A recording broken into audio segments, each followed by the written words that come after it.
In recognition of his services, Dr. Dalwai has won several awards, including conferment of honorary doctorate by his alma mater, University of Agricultural Sciences, Dharwad, Karnataka. With this brief write-up about him, I shall invite Dr. Ashok Dalwai. Sir will be speaking today on evolution of India's food system since independence. Sir, I wish a very good morning to you again, and I welcome you to this session. And Sir will be delivering the keynote address. Thank you, sir. Thank you very much, Dr. Jagdish. Thank you so much for your kind words. Respected chairman of the session and my respected colleagues on this panel, good morning to all of you and good evening to those across the time zone. I must, I'm thanked and also I'm humbled by the affectionate words of the chairman, our well-known scientist and elderly Dr. R.B. Singh Saab. I'm first of all extremely sorry and communicate this in particular to all the students of the agricultural sciences who constitute the All India Agricultural Sciences Students Association, whom I had promised long back that I would be there personally at the University of Agricultural Sciences, Bangalore, and partake of the euphoria that we can see among the youngsters. Unfortunately, the official work here at Delhi has held me back, and I have failed to meet my commitment. It is really I who's missing it. I really was looking forward to be part of the youth spirit and also benefit from the innovative and unconventional ideas that they alone can bring forth to the table. We are all at an inflection point in the history of the world. The world has spent 12,000 years of settled civilization. And we, as members of the agricultural sciences, will always take pride in the fact that it is agriculture which laid the foundation for the civilization. With the domestication of the animals, followed by domestication of the wild races, man learned to husband animals and crops, brought food security, and thereby triggered the growth of population. Of course, over the last 12,000 years, agriculture in particular, economic development along multiple domains in general have blossomed in multiple ways. It is the 20th century which offered greater security of food to the world. Amidst robust growth of agriculture that at the macro level produces surpluses, is juxtaposed with certain parts of the world where there is food insecurity. We still hear of large number of people in certain parts of the world who have to go hungry to bed. Therefore, it is not surprising that all the nations committed themselves to the Sustainable Development Goals. And this after the Millennium Development Goals that ended in 2015.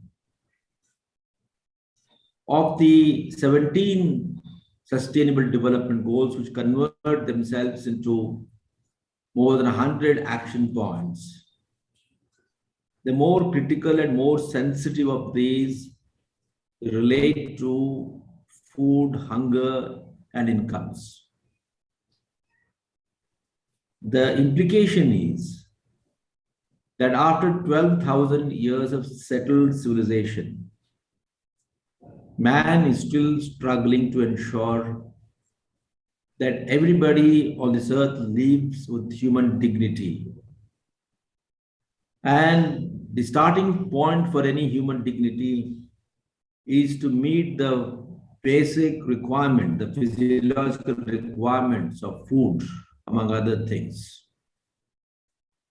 I was talking to surplus production in certain parts of the world and rather a situation of surplus at the macro level, juxtaposed by hunger in certain parts of the world.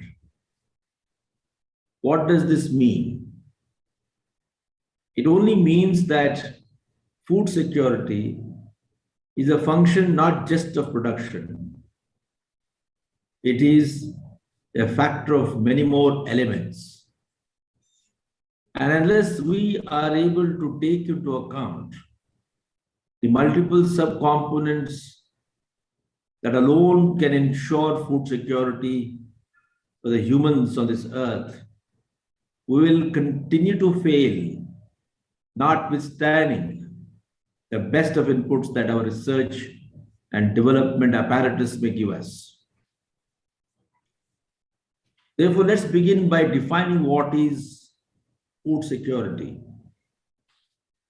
We're all aware of the age-old definition that the Food and Agriculture Organization has given us, that food security refers to a situation of availability, accessibility, and affordability. To these three parameters has been added the fourth one, awareness.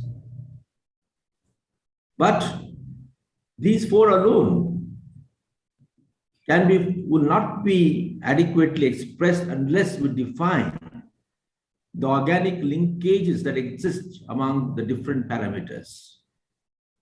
And that is called as food system. We are all aware of the United Nations Global Food System Summit that was held in September 2021, where heads of all the governments participated. So to define what is a food system, let me recall their own definition. It is referred to as the complex web of activities involving production, processing, transport, and consumption of food. I'm reiterating so that everyone participating in this appreciates the different subcomponents of the food system. It is the complex web of activities involving production, processing, transport, and consumption of food. It goes to show that food security is a matter of an ecosystem.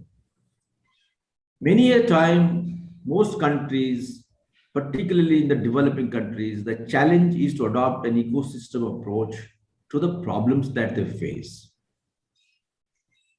Poverty alone is one of the major reasons for not having the luxury of adopting an ecosystem approach. Constrained by poverty and purchasing power, the societies and the governments that represent them will always be seen to be reacting and not responding. Whenever we react, we cannot be comprehensive in our approach. We look at the most burning issue and try to douse the fire. And in the bargain, we would be yielding a trail of negative implications. It is in this context that I thought that I will trace the evolution of food system in India and see whether we have arrived at that point of time or are yet to arrive, so that over the next 25 years, where India is to celebrate 100th year of its independence, can look back and say that we have food system, a healthy, robust food system. The example of India would hold good for most developing economies, particularly in Asia and Africa. That India accounts for a major ratio of human population on earth would be a lesson from which others can carry takeaways. Now, to begin with the evolution of India's food system, I'm not talking of India's agriculture. Yes, India's food system goes along with India's growth of agriculture. The food system in India evolves with 1947, when India gained independence. Now, in 1947, India's agriculture growth trajectory begins against the background of a colonial agriculture system. The colonial agriculture system was marked by the emphasis on non-food crops, including cotton and indigo, where farmers were forced to produce raw material to feed the textile industry and other industries in UK. Simultaneously, there was not much of support for agriculture, obviously. We can always give examples of many initiatives, including the first Agriculture Commission of 1928, which made many recommendations and laid the foundation for the agriculture research and academic system through 5 agriculture colleges and also the institute at Pusa. But given the oceanic problems that we had, these were only a drop in the ocean. Therefore, just a few years before India gained independence, we had millions of deaths in this country succumbing to food deficit and abject poverty. In 1947, when the government gave the call for Grow More Food campaign, that best symbolizes the urgency of the matter. The evolution of India's agriculture and the associated food system can be looked at through 5 phases.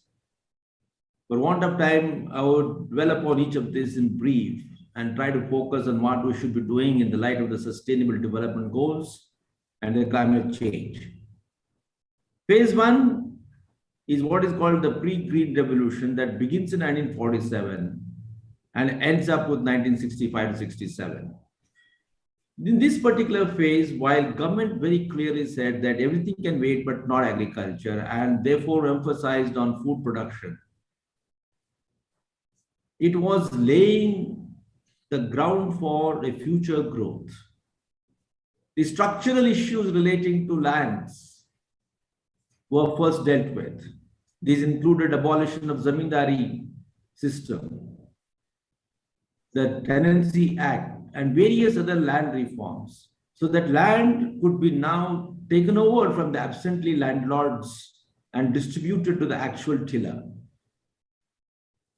Unless we have ownership rights and security, the farmers would not be able to enjoy the security required to make investments.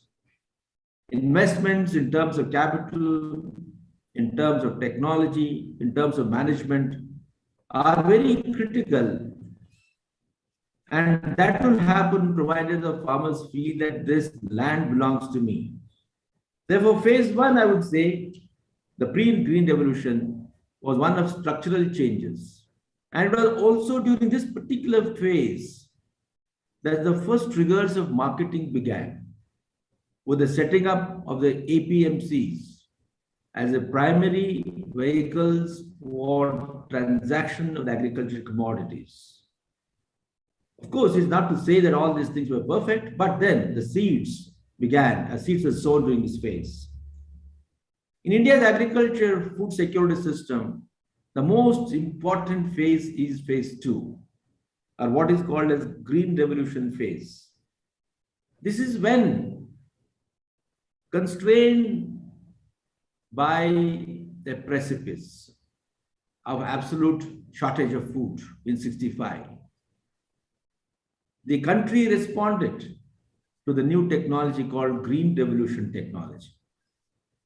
This is when we brought seeds from Mexico, we brought seeds from Philippines and tested them for adaptation. We liberalized the import of fertilizers, and we started giving water that had already been made available through various major irrigation projects and medium irrigation projects. And therefore, the cradle of Green Revolution, that is the Indo-Gangetic Plain, began to produce more and more of food, revolving around wheat and paddy. It was also this phase 2 that saw the seeds of post-harvest treatment. Because we must always keep in mind the food system, which looks at not production, but also looks at transport and distribution. So phase 2, along with increase in productivity, saw the grounding of the minimum support price system or the price support system, abetted by the procurement of wheat and paddy through Food Corporation of India. So we see setting up of the MSP system, setting up of the Agriculture Agriculture Prices Commission, which is now called the Commission on Agriculture Cost and Prices, CSEP, setting up of the Food Corporation of India, setting up of the Central Warehousing Corporation, and all other associated appurtenances, which were now able to help us move towards a more visible food system. Food system was not complete as yet, but then phase 2 saw a greater visibility of the food system that we understand today. Now, phase 2 helped us to overcome the food shortage and now gave us an opportunity to try something new. Therefore, we enter the phase 3 that begins in 1991 and closes by around 2015. Phase 3 is very important because that's when the superpower of India's agriculture production began to get more visible. Now, with the luxury of basic food security, or let's call it as carbohydrate security, Indian agriculture was able to now focus on diversification. So there was now re-engineering of the system to achieve diversification into multiple other sectors like horticulture, livestock, dairy, and so on. And within the agriculture, crop husbandry, several other crops. And this was all supported by various projects, programs, and initiatives, always backed, of course, by the output of the National Agriculture Research System, a very healthy NARS, as reflected by the ICAR institutes and the state agriculture universities. So phase 3 is one of power of growth to robust growth, and simultaneously we see the first seeds of challenges, and the challenges coming from developmental success. As they say, development is its own enemy, because once we start producing surpluses, the market forces will start seeing fluctuations. And therefore, we see price demand disequilibrium in the country to the disadvantage of the farmers. Farmers not getting remunerative prices on their own produce. And therefore, it becomes a new challenge. Simultaneously, the negative implications of a extractive system of technology that we had adopted in 1967 were also beginning to be seen now, as represented by soil degradation, decreasing groundwater table, and then, of course, the inegalitarian soil nutrient status. As it is, we already were short of nitrogen. Now, P and K also began to express themselves as causes for concern.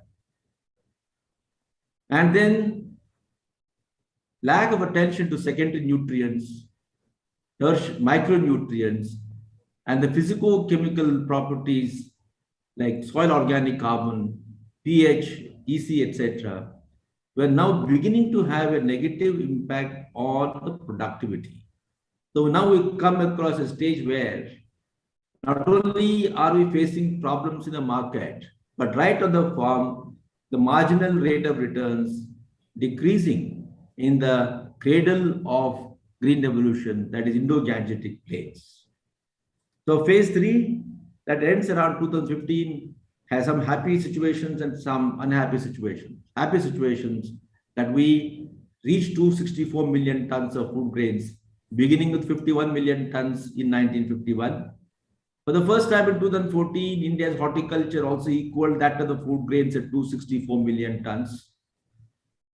And then, of course, the beginnings of reforms in agriculture. For the first time in 2003, government shared a model APMC Act, which provided an opportunity for private sector also to participate. We, for the first time in 2005, opened up our commodity exchanges for agriculture. And derivatives were allowed now, which had been closed for many, many decades. And the concentration through a mission approach to enhancing horticulture growth began with the horticulture mission. And simultaneously, the dairy sector had been growing, the poultry sector had been growing, all of which were to get greater attention in the next phase and the contemporary phase beginning 2015. The contemporary phase 2015 to 2022 expresses all the good and bad of India's success with agricultural growth since 1947. It expresses success, positive change, positive success in terms of exceeding the food grain output compared to the estimated requirements. 2022 ended with 309 million tons of food grains. 2022 ended with 335 million tons of horticulture. It ended with 205 million tons of milk. It ended with nearly 200 billion pieces of eggs. It ended with 13 billion tons of meat and nearly 7 million tons of fish. This is apart from, of course, plantation and various other outputs of agriculture, including in the herbal and medicinal sector. So we are now at a stage where the challenge is not as much of productivity as of converting that produce into incomes, so that the farmers who are engaged as the entrepreneurs in the domain of agriculture are incentivized in terms of positive net returns. Only when this happens, that particular definition of food system would be taken care of. Our food system today is constrained by absence of remunerative prices for the farmers in the market, and of course, an imbalance in the procurement system. Only when we have a strong post-harvest management, where we harvest scientifically, we handle the produce scientifically, we integrate that produce in a safe and secure manner up to the demand centers, will not be able to ensure food and nutrition quality for the consumers. So not only is the income of the farmers important, but equally important is the safety and nutrition standards of the food we are delivering to the consumers. The concerns of consumption are manifest in the monopoly of certain crops or certain commodities on the food plates. That means non-diversified consumption patterns. And that is seriously expresses malnutrition in India. We are aware of high intensity of malnutrition in India. Nutrition-related diseases like kwashiorkor, high degree of infant mortality rate, high intensity of maternal mortality rate, high intensity of stunted growth, high intensity of wasted growth. These are all very, very important because India is blessed with a youth population, the highest population in the working class between the ages of 15 to 60. Unless we ensure good health of this particular section of the society, we will not be able to take advantage of the demographic dividend that India is supposed to take in this 21st century. Therefore, distribution of all that is grown on the farms in a healthy manner with the consumption centers is very, very important. So our focus today in the years ahead, after having arrived at this inflection point of the next 25 years, as India marches towards India at 100 in 2047, must take into account the requirements of the consumers as a matter of right, requirements of the farmers as a matter of right, requirements of the ecology as a matter of right. And each of these three principal stakeholders relating to the agriculture food system is a right.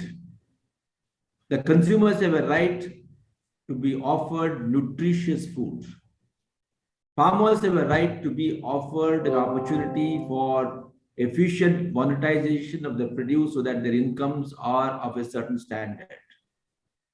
And both these stakeholders must be taken care of within the context of sustainable ecology.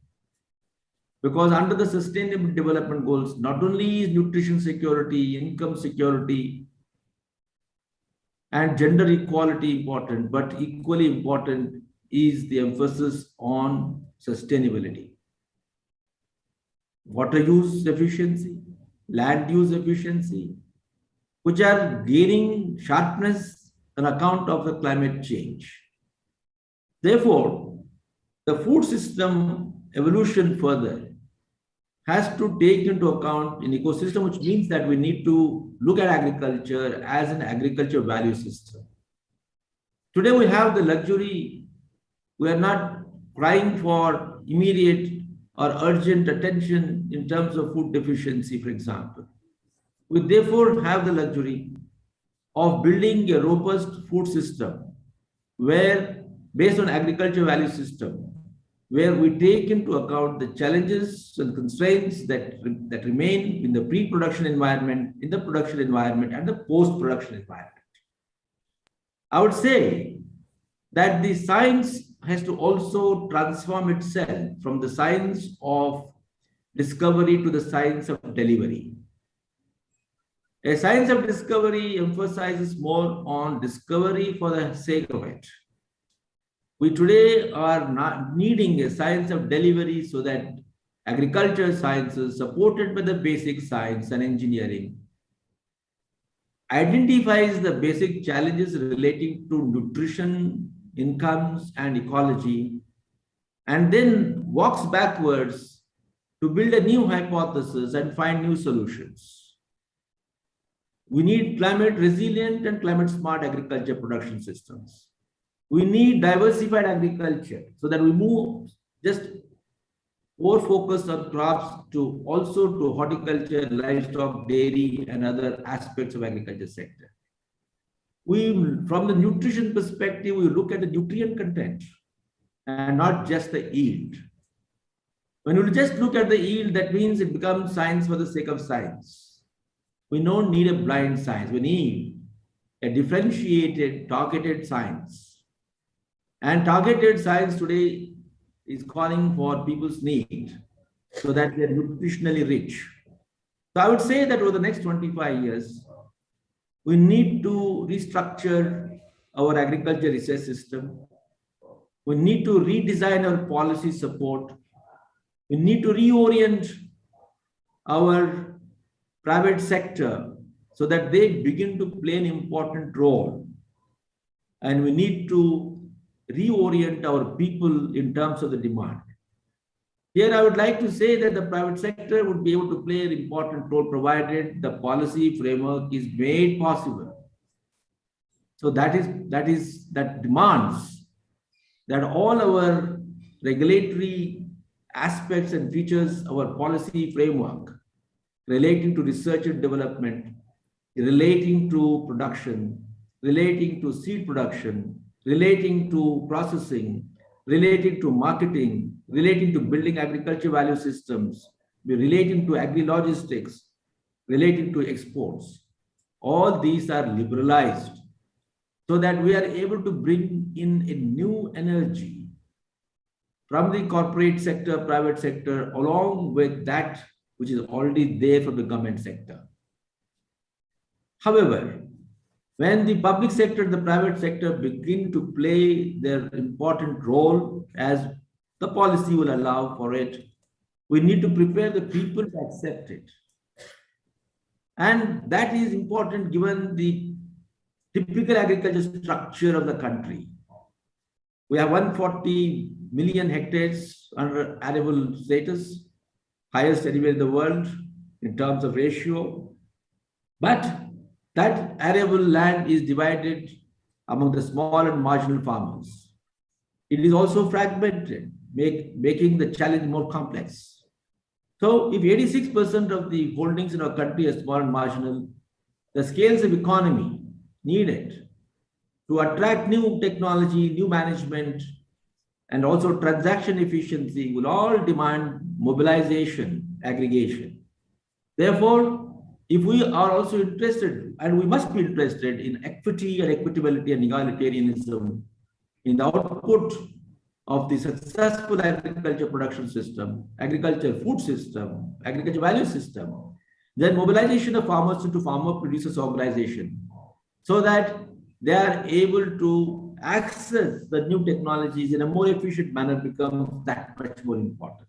So farmer producers organization, aggregation platforms, or integrating them into the modern post-harvest management system cannot be just a demonstration, cannot just be a flavor of the season. It has to be a consistent, conscious approach where that becomes the norm. Because our lands will continue to get fragmented, given the growing population and the inability of the non-farm sector to absorb the population proportionate to the growing working population. In the 21st century, the new challenge for India and many developing countries is not only the growing population, but also the new disruptive technology, which may not be able to generate new jobs in the same way as it did in the 20th and the 19th centuries. So I would suggest that the future of food system, I will close it now, that the future of the food system in the country has to be based on mobilization of the farmers so that the scales of economy can be operated. It has to be based on converting agriculture into the basis of bioeconomy. Given that climate change calls for both mitigation and adaptation, and given that this climate change has been on account of the excessive emission of the greenhouse gases, linked of course to automobile sector, industry sector, and also to the industrialized agriculture production system. We now need to see whether we can start reducing the use of fossil fuels and rely more and more on biologically generated produce on the farms and in the forest areas, because they're renewable in form. So that suggests that we need to now synergize the advantages of biotechnology, bioprocessing, bioengineering, and other unconventional or emerging technologies, where agriculture starts producing not only food and nutrition, but it starts producing raw materials to serve as a feedstock for the new industries, so that we have biomaterials, bioenzymes, and biofuels all linked to the biologically generated produce. So this means that we need to have better productivity so that within the lesser land we are producing enough for our people, and simultaneously we are looking at producing other raw materials for the new industries. They generate a new kind of market for the farmers. That means functionally expanded market and not just territorially expanded market. Well, agriculture, agri-logistics will help us to integrate the farm produce with the far-range markets within the country and outside the country. But functional expansion, where new demands come up for the produce of agriculture, holds the key according to me, for the future incentive of agriculture. So there are many other panelists who are highly qualified and informed and educated to share their unconventional knowledge. So for want of time, I will stop it here by only saying that evolution of India's food system is not yet complete. However, it has gradually evolved to a more robust system. And the absent components of the food system will now need to be bridged, which the government is emphasizing on.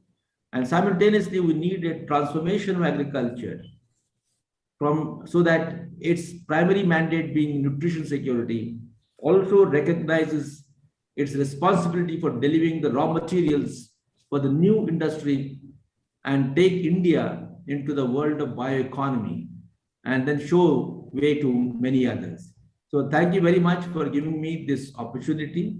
And I'm extremely sorry that I was not physically present, and also that I'll be taking the permission of the Honorable Chairman and all of the colleagues, including the Vice Chancellor of the US Bangalore, Dr. Rajendra, to leave out some time because I have some scheduled interview selection going on, so I can't miss that. Thank you so much, sir. Thank you very much, and namaskar. Let us give a big hand, my dear friends.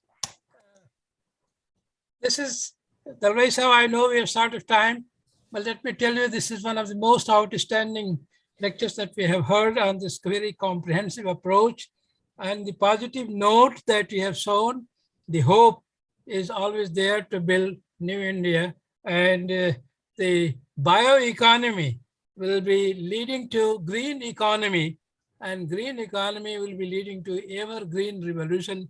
I think that's the very strong message, and in that the integration and the kind of synergy between the public-private sector and the social responsibility with the corporate responsibility, all these will have to play a very important role. So your message is very loud and clear. The various sectors, subsectors, they all have to work together. They are part of agriculture.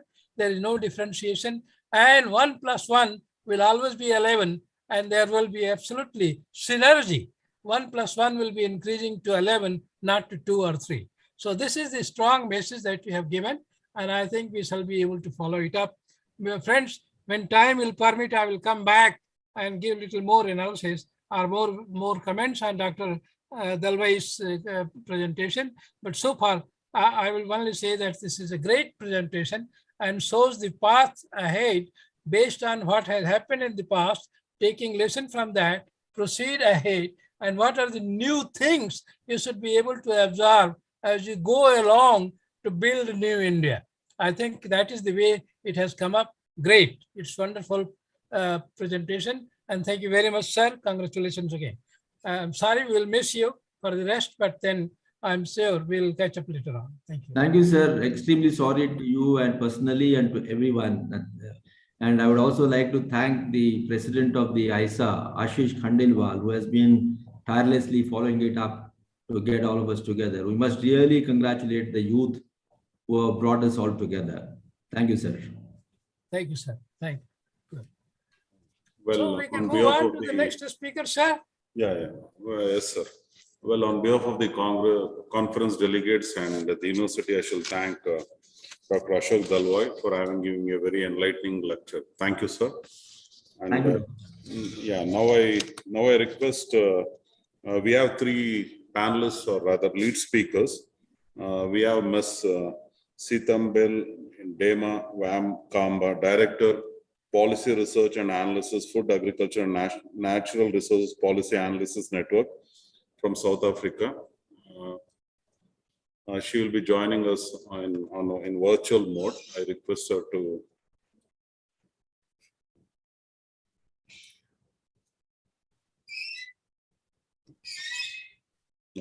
Skip it.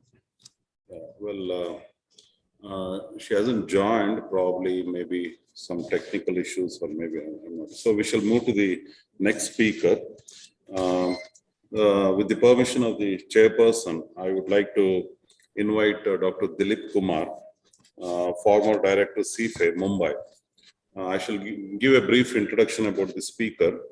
Dr. Dilip Kumar is a fisheries aquaculture professional with over 35 years of exposure and experience while working with national institutes such as ICR as well as international regional organizations such as FAO, UNDP, IFAD, that is International Fund for Agricultural Development, UNOPS, that is United Nations Office for Project Services, and NACA, that is Network for Aquaculture Centers in Asia Pacific.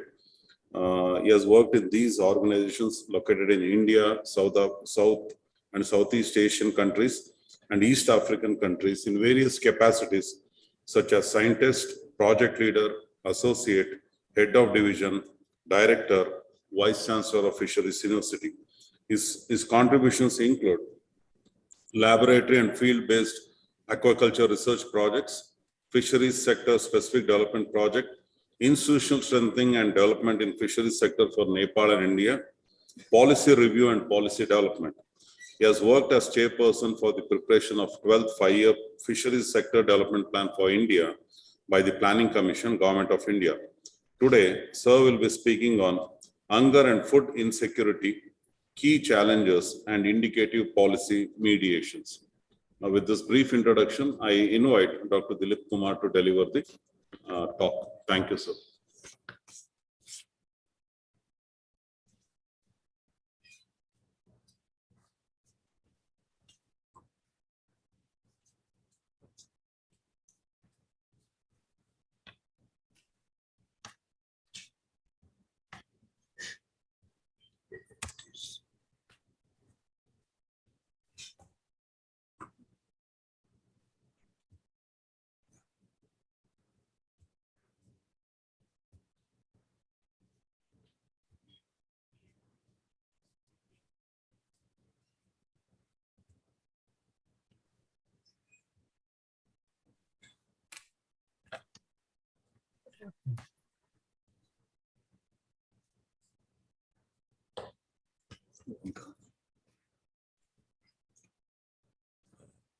Honorable Chairman and my most respected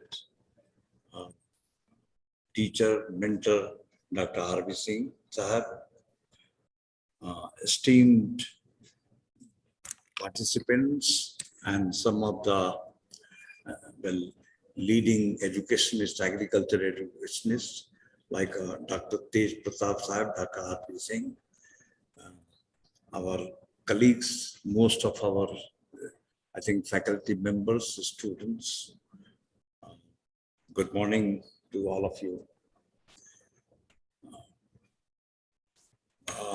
I will take not much time, but I will try to shorten with key points I would like to place before you for your consideration.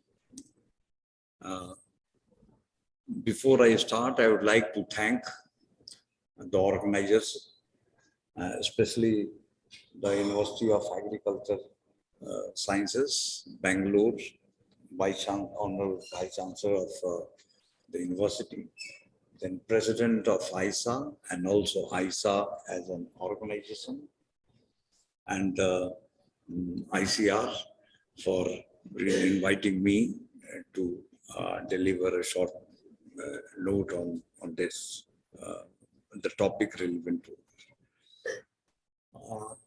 I wanted to talk about hunger and food insecurity because these are the two key challenges humanity is now really fighting with. This is a very, very important, very critical. And I would like to say that, you see, here I would like to add that, you see, how does we can come across, how we can find certain solutions, and then also that, you see, what type of policy mediations we should do to support that these solutions are implemented. We have really transitioned from MDG to SDG. In MDG, there were 8 goals, and that was mainly for the developing countries. By SDG, we have now 17 goals, And this is for entire world. All countries are included under that. And in the first, like MDG, this poverty and food security means the hunger, that was in one, that was goal number one, while in SDG, now it is separated because these two aspects are there and both of them are really deserves attention. The first one is no poverty and the second one is zero hunger. So this is really matter of great concern for humanity, for the entire world. So MDG, it was mainly to eradicate extreme poverty and hunger. That was the first of out of 8 millennium goal. And when now, as I told that you see no poverty and zero hunger, now these are the first 2 goals of SDG. But despite the progress of implementation of SDGs by different governments, also United Nations, various technical and institutions, that you see more than 790 million people worldwide still suffer from hunger. And but just there was a progress. Earlier it was in percentage term, it was 15% by 2000 to 2002. From there, it has come down to about 11% by 2014 to 2016. Just to see, there is a report that is what is the status. So a report is being prepared on annual basis jointly by FAO, IFAD, UNICEF, WFP, and WHO. This joint report that really just to see speaks about or outlines the progress of implementation of SDG, and at the same time that you see that you see planning. They come with certain plan and directions for the future actions. So the state of food security and nutrition in the world, this is the title of the report prepared jointly by these organizations that was released on 6th of July last month. And it says that in the major drivers of food insecurity, that is malnutrition, then caused by the drivers' conflict, climate extremes and economic shocks, combined with growing inequalities that has been intensified, that has really just see grown further. And the highlights of this joint report is, first of all, that is what they expected. They expected that you see, after the, say, emergence and submergence of COVID-19 pandemic, food security would begin to improve. But reality is that you see, instead of really just to see improving now, hunger rose further in 2021. This report covers period up to 2021 only. And prevalence of undernourishment jumped from 8% to 9.8% in 2021. So this is really, we have not really overcome the impact or that is a negative impact created by COVID. And then because of that, just to see, we are facing a still worse scenario.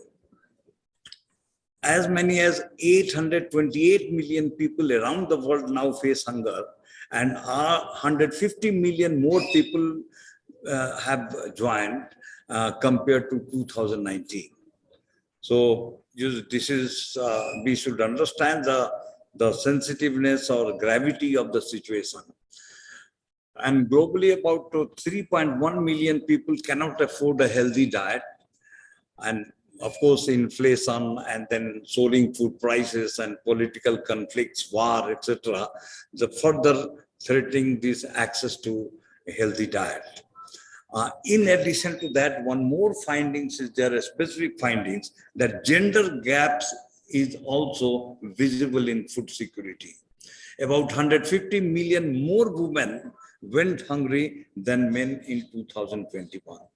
So just this is also one of the pointers. This you see, these are the how many more women are hungry than men. It shows that you see now in 2021, this is almost 150 million people, million women, more million, 150 million more women they have faced this compared to men. So, so there is also gender dimension to that. Now, this is the really a just very serious situation, and we must think that you see how we are going to cope with this. So we need to understand that who are the worst sufferer and who can contribute most. So it has been seen that you see the small scale farmers worldwide, they grow almost 1/3 of the food. And but they have access to only 11% of the land. So we can understand that you see, despite limited resources, they are contributing much more. And majority of the global population relies on small scale farms for their food, including almost all the world's 3.1 billion people, including these 3.1 billion rural people, including almost all of the people living in developing countries. So we can understand that in our context or in the context of developing countries, the role of that you see small scale farmers is how important it is. And then the strategy that came out, and we have seen that diversification of our farming system, it is our food system. So that you see, we need to diverse. So by producing more diverse crops than big farmers, they promote healthier and more nutritious. Small farmers really just compared to big farmers, just to see, they produce that you see, they follow more diverse type of and also healthier, nutritious diets, say crops, so that it can become more nutritious diets. And they also harbor, in doing so, while diversifying, they also harbor greater biodiversity than larger farms, which is crucial for reducing carbon in the atmosphere as well as for boosting climate resilience. But surprisingly, they are also among those likely to suffer from hunger and poverty most. So this is the thing. And then I remember, and about 63% of world's people now living in poverty work in agriculture, and majority of them are small farmers. I remember during mid-90s, when I was, I think that time with FAO or NACA, even NACA was also created by FAO only, and our chairman, Honorable Dr. R.B. Singh Saab, he was the ADG. Even that time also, just we had discussions, and he used to emphasize the importance of a small farmer. Not only that, when he came back, I also came back, and he visited our institute there also. He just to see, he emphasized that this section of the farm, the food producers, they are very important, and we need to just to see have priority attention for them. So now the world is now also realizing that what is the importance of these small scale farmers. These the solutions as just it came, that food system to provide good food for all and decent livelihoods for the people who grow that food. I mean that here in this context it is small farmers. So increasing financing to help small scale producers and empower them to build means first thing that you see, we need to repropose our purpose, so that we should have a priority attention on the small scale farmers so that we can find better financial allocation to support these small scale farmers in their endeavor. And in their endeavor means they are just to see, they follow food system and they diversify their system. And the second one, that not only financial allocation, but also they need that you see special attention, really extension support. So they are empowered with a knowledge, a skill and tools and also infrastructure. So this is important. This is the solution just we need to play or get. So then there are certain eye openers that the farms or the farmers where they have really diversified their system, they have positive impacts in terms of spreading risk, both human and financial risk, increasing product diversity, food security, income stability, and employment opportunities, enhancing rural development and improving natural resource management. So just to see, all these things are visible based on our realities on the ground. These things are just to see visible. The second one that you see,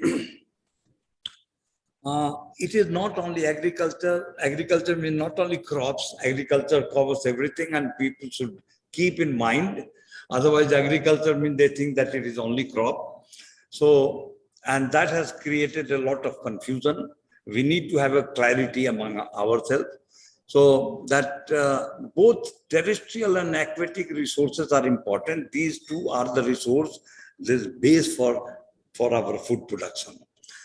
Then in doing so, that you see, we need also to understand that you see ocean, which covers almost 70% of our area of the globe and Earth's surface, and that is home to 80% of all life and generates about 50% of the oxygen we need. So we can understand. So while talking just diversifying or our food system, food production, we also must understand, bear in mind, it is not only the land, but also the ocean we will have to. Now,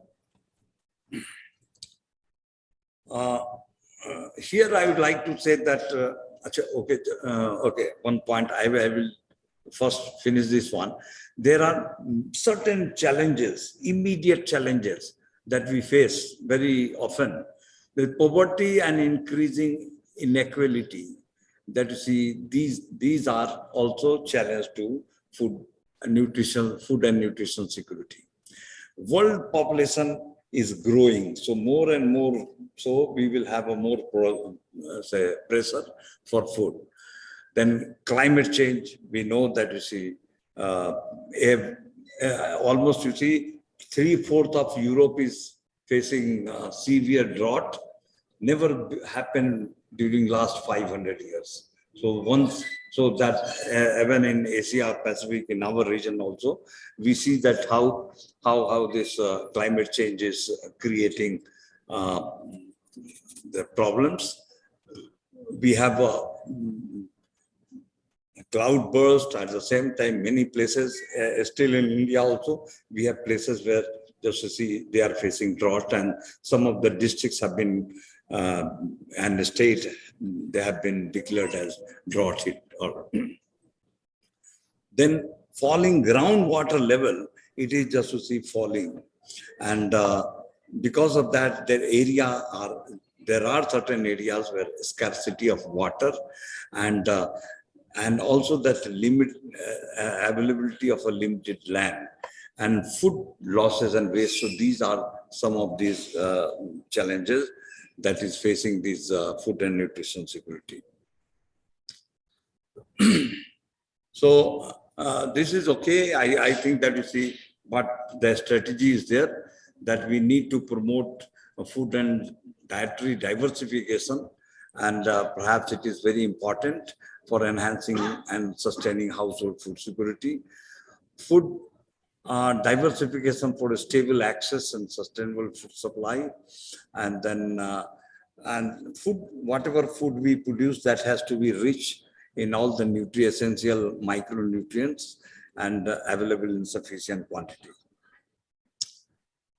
In this context, when we talk about also that we need to integrate even our aquatic food system also, when just we also consider our ocean, and then fish is considered as, fish is one of the product. There are several, there are also, it is not only the animal, only fish, but there are many vegetables, many just to see leafy vegetables are also, some fruits are also just to see cultivated in water.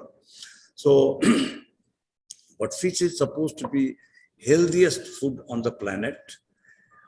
It is loaded with important nutrients such as protein, fat, vitamins and minerals, including vitamin D.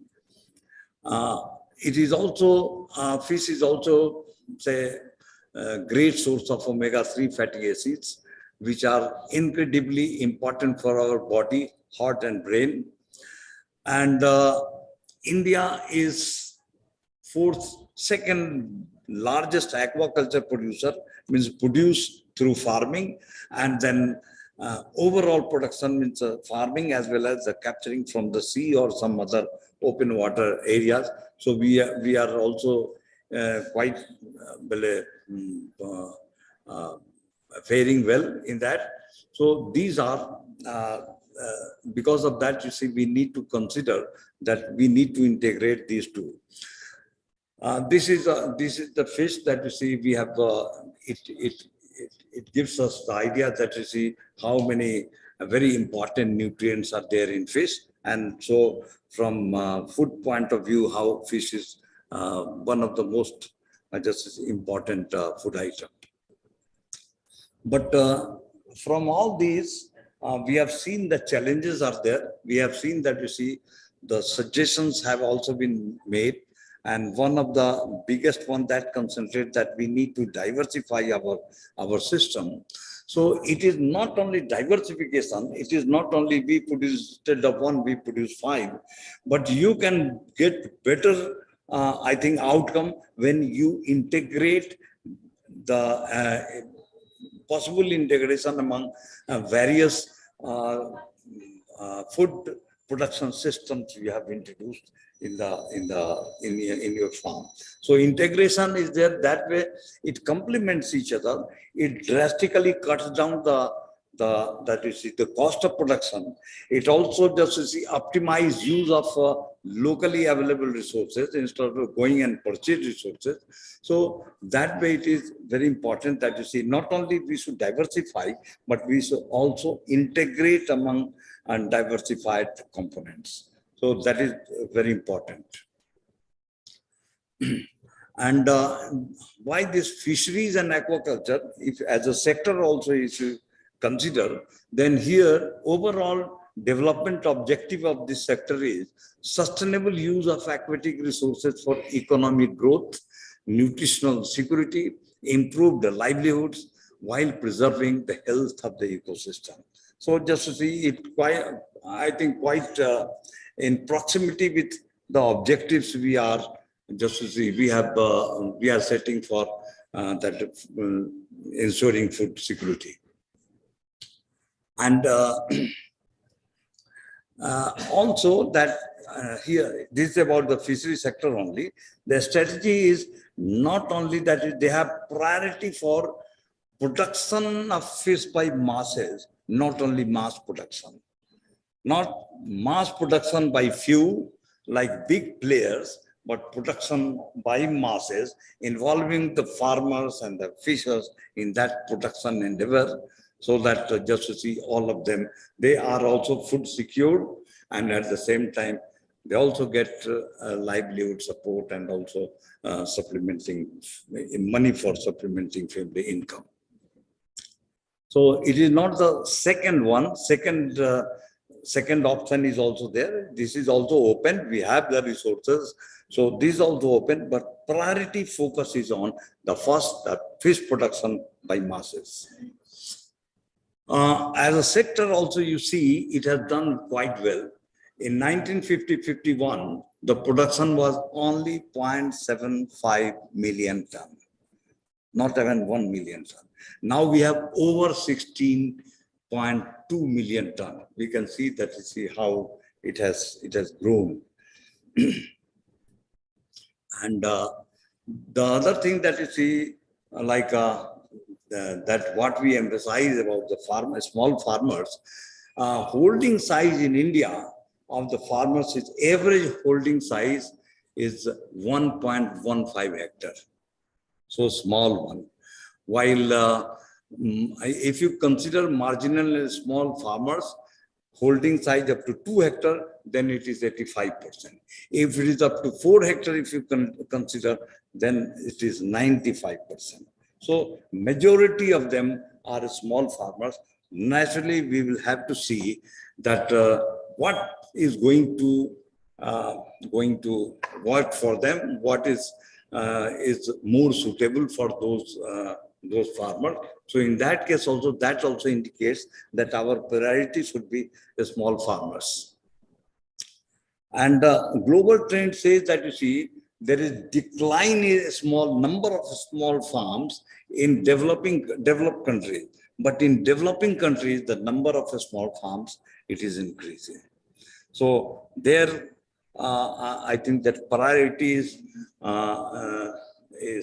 quite different, because they have different types of resources, also level of resources, and our condition is a little bit different.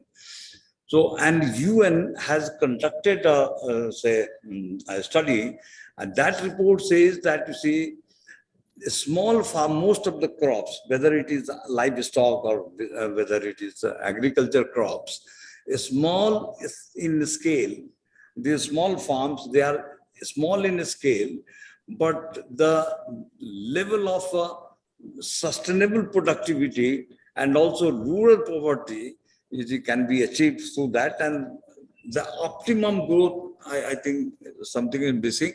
The optimum growth is from these small farmers or small farms. So that is more productive. And I would like to say more productive, and also there's income is also related. The unit, in terms of income also, these small farmers are much better than larger farms or bigger farms. So this is about that. You see, in Africa, it is 1.6, while Asia also, it is 1.5, 1.6, something like that. This is small farm size. The other thing you see the agriculture households, you will see 50% of the agriculture households, they don't have only that, you see, they are doing crop. They have 50%, they also keep animals. Animals, different types, milch animals, draught animals, small ruminants. So they also just have a livestock dairy or something like that. They do not depend exclusively on crop. So compared to non-agriculture households, means agriculture households, they also just, you see, they practice animal husbandry and livestock farming. So because of that, earlier also I just told that, you see, integrated farming is very important, and it is a traditional wisdom. It is not now traditional. You see, we have a crop. At the same time, we grow crop like paddy, mainly paddy and wheat, and then we also keep our cattle. So the straw, that is mainly cellulose, it has got much less food value, that is being used as the major food stuff for the livestock and for the cattle, for ruminants, because they can make use of that through the using the bacteria that is there in the rumen. So this one, but on the same time, they are different. The other one that you see on the other side, they get cow dung that is used for manuring. They get that, you see, the milk. Milk is just for the health of the family.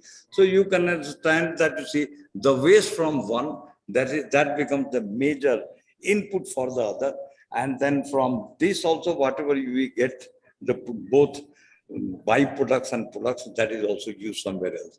So this is a traditionally the thousands of years back we had, and because of that now we have domesticated cattle today.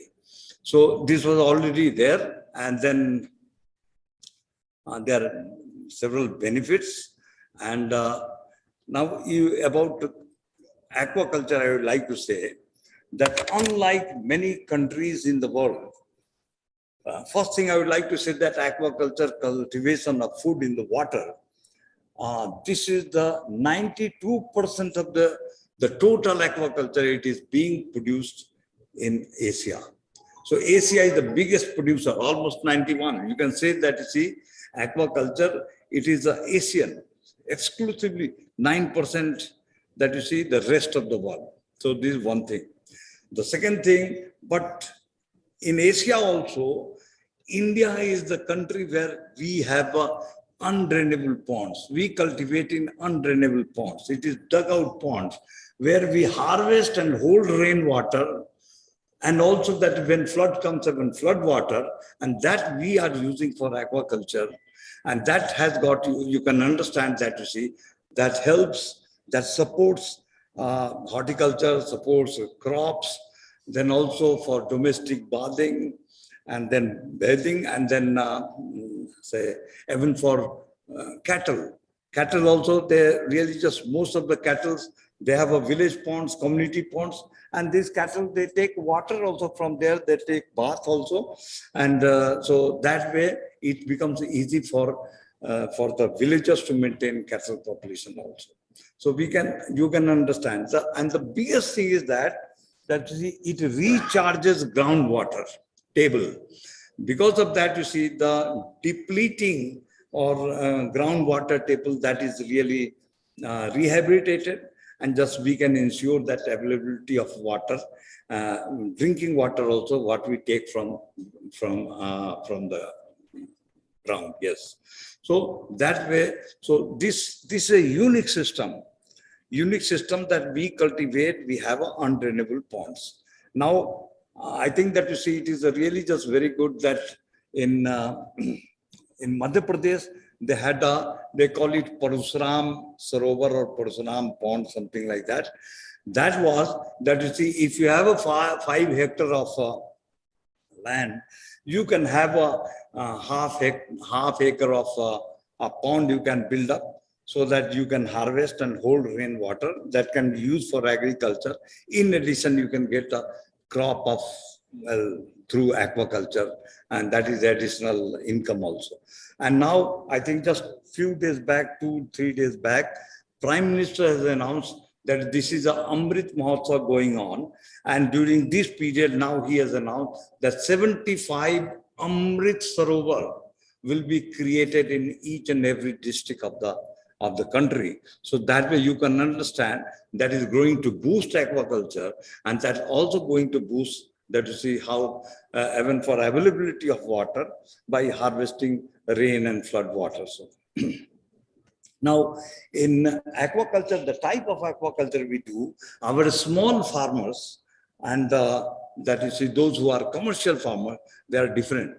So one is highly intensive, it is highly input based, it is highly commercialized. On the other side, most of the farmers, they use just simply by manure, and also just to see in addition to have some certain level of supplementary feed. Feed is only supplemented because that is the really most expensive input for aquaculture. So in Bangladesh, they have 2 million ponds. Each and every household, almost each and every household, they have a small dugout pond. So almost 2 million. And they have developed those, means aquaculture, rural aquaculture, where these small farmers are involved. So now their average production is 4.1 ton per hectare. Average, entire country. While in our country, it is say 3.3 or 3.3 tons per hectare, but that too it is not average, it is in FFDA program, Fish Farmer Development Agency, supported program, there only we have this one. So you can understand that, you see, there's so much of potential that how we can help these small farmers. So, what type of intervention? The first one that you see, the better priority allocation of finance for the development of small scale farmer. The second one that you see, their empowerment in terms of knowledge, also in terms of, say, technology and tools, and also infrastructure development. For that, it is required that the extension services that is meant for them should be efficient and effective. And the policy, now just to see certain policy reforms, I would like to just to indicate that where we need intervention, policy intervention. Now you see, when we say that we should go for diversified food farming system. So in that it is, but currently we have a Department of Fisheries dealing with aquaculture, Department of Agriculture dealing with crops, Department of Horticulture dealing with horticulture crops, and Department of Animal Husbandry dealing with animal and livestock animals, or that you see, livestock production. So but we expect, not only we expect, we know that unit of production of this entire agricultural, say, not sector I'm talking, the scenario, the functional unit is a farmer's family. And that farmer's family, they are not really only rice cultivator or wheat cultivator or banana cultivator. They cultivate everything, whatever they have. And they also further need to diversify. Then in that case, how come a farmer, he or she is supposed to do everything, but the system we are providing or we are building to support them, like extension services system, we do not have any education like that. Any unified education we don't have. We are producing either agriculturists, we are producing either animal husbandry or veterinarians or aquaculturists, but we don't have any just as a unified education system, so that with that our extension personnel, they can support the farmer. And it is mainly because we have different sectors, it becomes an empire, completely empire. Agriculture is one empire, livestock is one empire, say, fisheries is one empire, and they don't meet each other, they don't support each other. They really just they do not cooperate each other. So how we can? So this is one of the policy area that is required. It requires to be just to see addressed. Then only we can support that the strategy for diversification of our crops. Not only diversification, but also integration. I was in Myanmar, where the program was, FAO program was there, that ran for 2 years. The development of plan of action, national plan of action for poverty alleviation and rural development through agriculture. And then about 21 teams were there, and then all of them, they worked, and it took almost 2 years. After 2 years, we we submitted the program, and major recommendation was there, that is merging of various ministries together. Based on that recommendation, 5 ministries like agriculture, irrigation, cooperative, livestock, fisheries, these all merged together into one agriculture and irrigation. So that way, you see, just to see that the policy and institutional reforms also help them, that became very conducive in supporting this type of development. So this is required, that you see how we can do, and this requires reformation, reformation in our reforms in our policy as well as our institutions. One more thing just I would like to say, that our education system agriculture, it is really one of the best in the world, no doubt. Our students, after rigorous competitive examination, they are selected. They undergo graduation 4 years. After that, they go for 2 years, 2.5 years of post-graduation. Then also do the PhD, maybe that you see takes 4 years, 3 years, or 5 years, something like that. After that, just one agriculture professional is formed. But when they join in agriculture department, or maybe in fisheries department, or in livestock department, but nowadays a trend is that that department, that is a technical department, now many of the non-technical professionals or technical people, they come and they take lead position in such departments. That has got really a very, very demoralizing impact on our young students.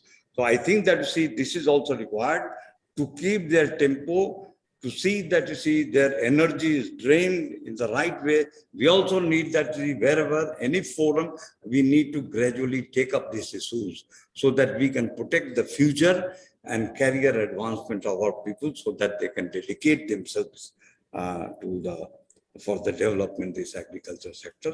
And then also, well, so this is all I wanted to really share with you. And if you have any questions, otherwise, just to see, I will ask our chairman that I have finished my answer. Very sorry that, you see, I might have not noticed. In flow, I might have crossed the time limit. Well, thank you, Dilip. You did a wonderful job, and of course, I may not have time to summarize things, but if time permits towards the end, I will see to it. But let me say that before we invite the final speaker, let me say you gave a couple of messages which must be kept in mind. Number one is that small is beautiful. And let us help that smallholder farmer, and that small is beautiful. It is still very true. And that is a major policy message that we should be able to carry on. Two, it is this beautiful smallholder farmer who will feed the world and India. So this is the importance should be there.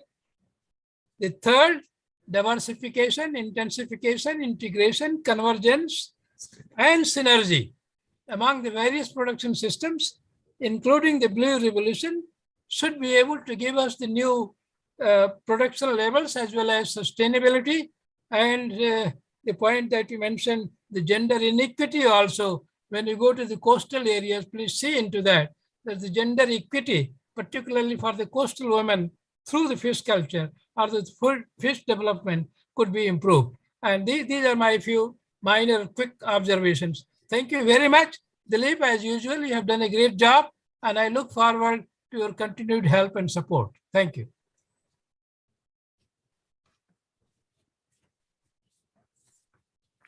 Yes, please continue with the next speakers. Yeah, yes, sir. Thank you, Chairman, sir. I also thank Dr. Dilip Kumar for having raised the issues pertaining to the present scenario across the globe with regard to hunger and food insecurity issues, and also suggesting the necessary interventions. Okay, thank you, sir. Thank you. Now I request. Now the next speaker is Dr. Sadeva Singh. I shall give a brief introduction about the speaker. Dr. Singh holds both MSc and PhD in agronomy from Indian Agricultural Research Institute, New Delhi. Dr. Singh is an expert in the areas of crop husbandry, watershed development, plant production, and horticulture. He has served more than 32 years in various capacities in research, education, extension, and development fields in Indian Council of Agricultural Research, Department of Agriculture, Cooperation and Farmers Welfare, Ministry of Agriculture, and Planning Commission, Government of India. Dr. Singh worked as Director, academics at School of Agricultural Sciences, Jaipur National University. He has also worked as Deputy Commissioner and Head Policy in Planning Commission, Government of India in monitoring and implementation of interministerial program of 5 central ministries during the period 2008 to 2013. Dr. Singh has been involved in formulation, development, and implementation of various programs of UNDP, World Bank, etc. He has served as member secretary in national policy-making bodies of Ministry of Agriculture and also has represented as director of Karnataka Cashew Development Corporation and other government-owned companies. Dr. Singh has also served as visiting faculty member of Haryana Institute of Public Administration during the period 2006 to 2007. He has participated in various international forums, meetings, seminars, trainings, etc. Dr. Singh has co-authored more than 70 research articles, conference papers, technical bulletins, books, and book chapters. With this brief introduction, I request Dr. Sadev Singh to deliver the talk titled Policy Intervention for Indian Food System on a Global Perspective. Thank you.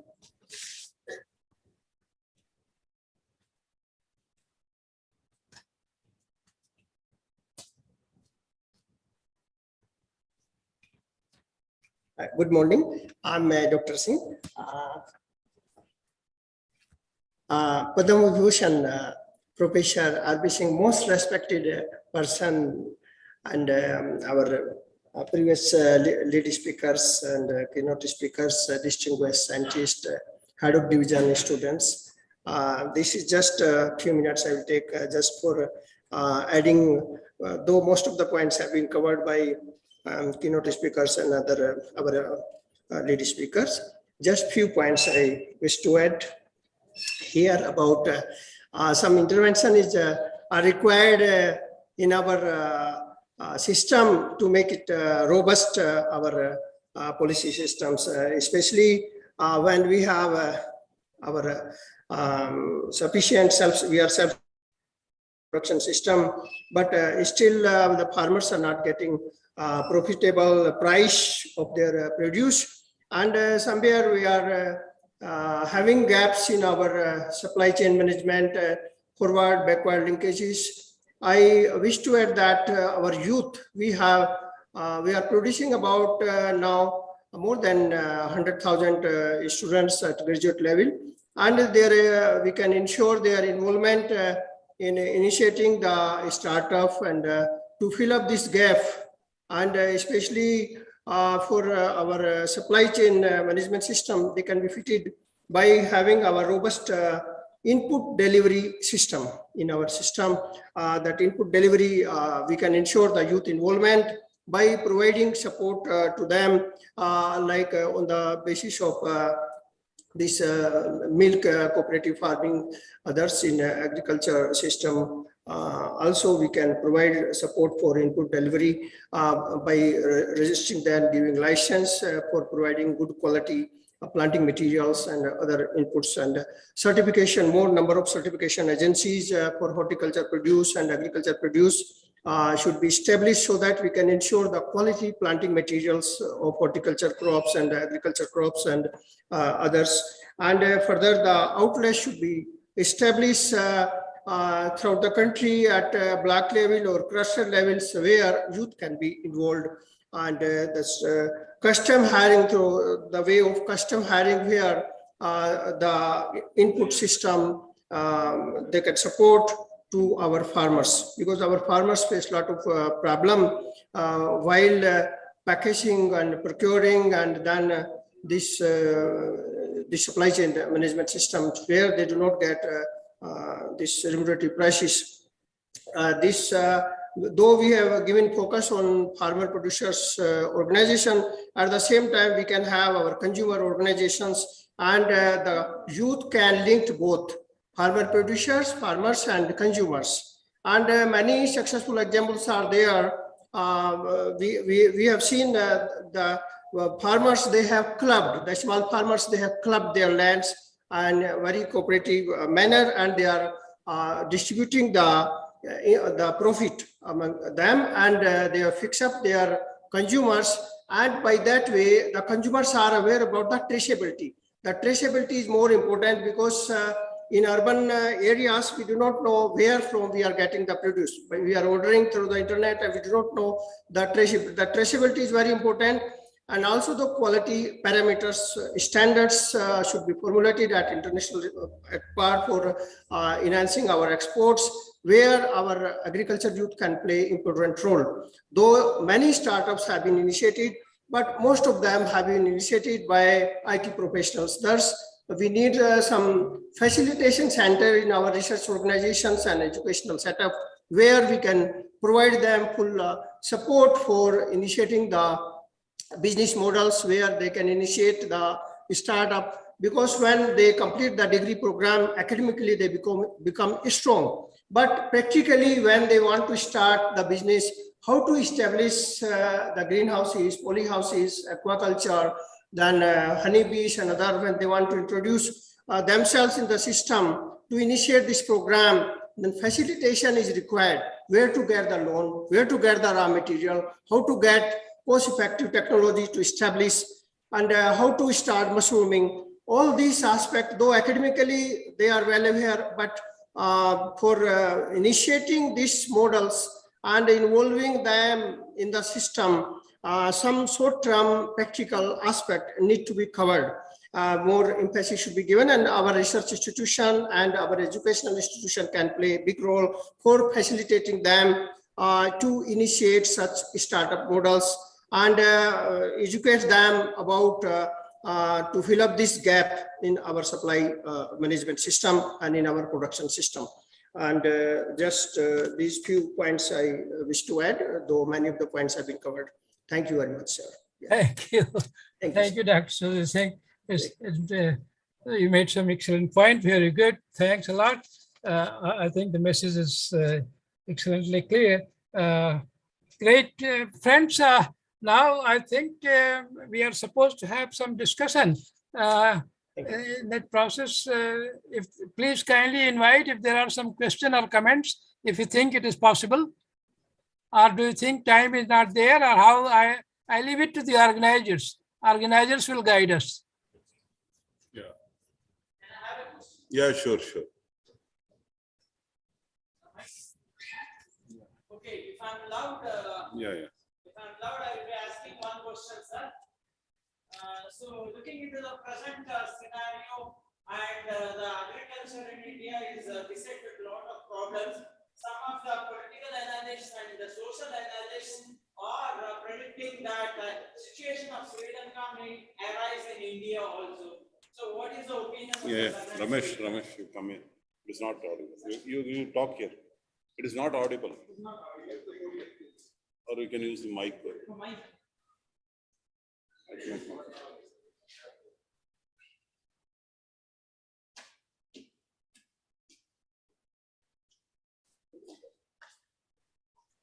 Sir, shall I repeat the question? So, Dilip Kumar sir was talking about agriculture and hunger and all these aspects. So now looking into the current situation in the agriculture, because agriculture is beset with a lot of problems, and a lot of problems we are facing, and some of the political analysts as well as social analysts are telling that the situation what is prevalent in Sri Lanka may come here also. So what is the opinion of the learned house and learned speakers? Would any of the speakers like to take this question or comment, or maybe if I summarize, I may say something about it. Sir, you may kindly do it, sir. You may kindly do it. I will take care of this. Okay. Yeah. Any other question? Are there any other questions pertaining to this session? Any question, comments, suggestions, please? None? No, sir, I don't think so. Okay. So do you think I have 5 minutes? Yes, sir. Okay. So with your permission, if I have 5 minutes, Friends, I just wanted to go through quickly the most important points which emerged from these three very major presentations, just so that when you leave for your break, you are able to carry some message, and that message should remain in your mind all the time. Dr. Dalwai gave a wonderful presentation and gave a real pathway right from the independent state till today.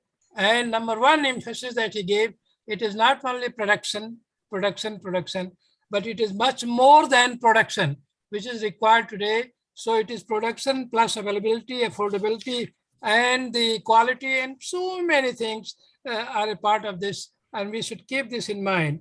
So along the value chain, if we keep this in mind, the flow of the information and technology will proceed properly. Two, he was able to give a phase-wise developments in the pre-revolution, green revolution phase, the green revolution phase period, the post-green revolution phase, and he was able to highlight many of those developments. And let me tell you, from the various phases it came, of course, that in each phase you had something, but right from the pre-independence day with the so-called the August Kranti in 1942 and so on, and 47 onward, with agriculture being that anything else can wait but not agriculture, and so on. We find that there has been a tremendous progress and growth, and we have followed the right path in the process. And the political will, as well as the contribution of our scientists and the cultivation maximum of the new farmers, and in adoption of the green revolution technologies, the input supply system, all those which led to taking agriculture as in a comprehensive sense, and the diversification was also brought into picture. So the rainbow revolution, whether it is crops or it is livestock or it is fisheries or it is golden horticultural revolution, fruits revolution, all these so-called the various combinations of rainbow revolutions resulted into where we stand today. And if you look at all these developments from the lens of food and nutrition security, we are still far behind. And I don't have to go into the details. All I tell you that the number of the hungry and poor has remained, I don't say percentage, I am talking of absolute number, has remained high, and about 200 million, and the 50% of the world's wasted children are our Indian children. So please take note of this. So when you proceed and do anything, and think of one health, one world, and think of linking all the possibilities of food, income, water, energy, soil health, and the robust food system you have to develop, all these components must work together. Dr. Dalwai mentioned about the marriage of the science of discovery with the science of delivery. And I think this is a very strong message that once with the social responsibility of the science is to develop the appropriate technology, innovation, and so on, there is equal responsibility of the extension people and those group of people, including the private sector, to combine together and take the corporate social responsibility and extension to deliver that technology to the farmer who needs it the most. This is not happening properly, and this is where, when the last speaker, Dr. Sadev Singh, when he mentioned about the implementation tragedy, the tragedy of improper implementation, there is a gap in implementation. I think we should be able to bridge the gap so that whatever is being developed reaches the person last in the queue. And this is an important message which came out. So this I will leave here. This is what was the message from Dalwai Saab. And I have already said something about what Dilip ji was given to give some very strong messages. And these messages were again that still the high percentage of hungry and poor people are with us. We have to take care of these, particularly when we notice that the gender inequity, the number of hungry women is exceeding the number of hungry men by 150 million or so, I think this speaks terrible. And this inequity is a major cause of uneven development or uneven growth or retarded growth of agriculture-led economic sufficiency. So the policy reorientation is required, and we find that the smallholder farmer is still to play the central role. He should be kept in the center stage of development, and all policy support to the smallholder farmer will continue because small is still beautiful, and as it was very well exhibited and pronounced by Dilip Kumar by facts and figures.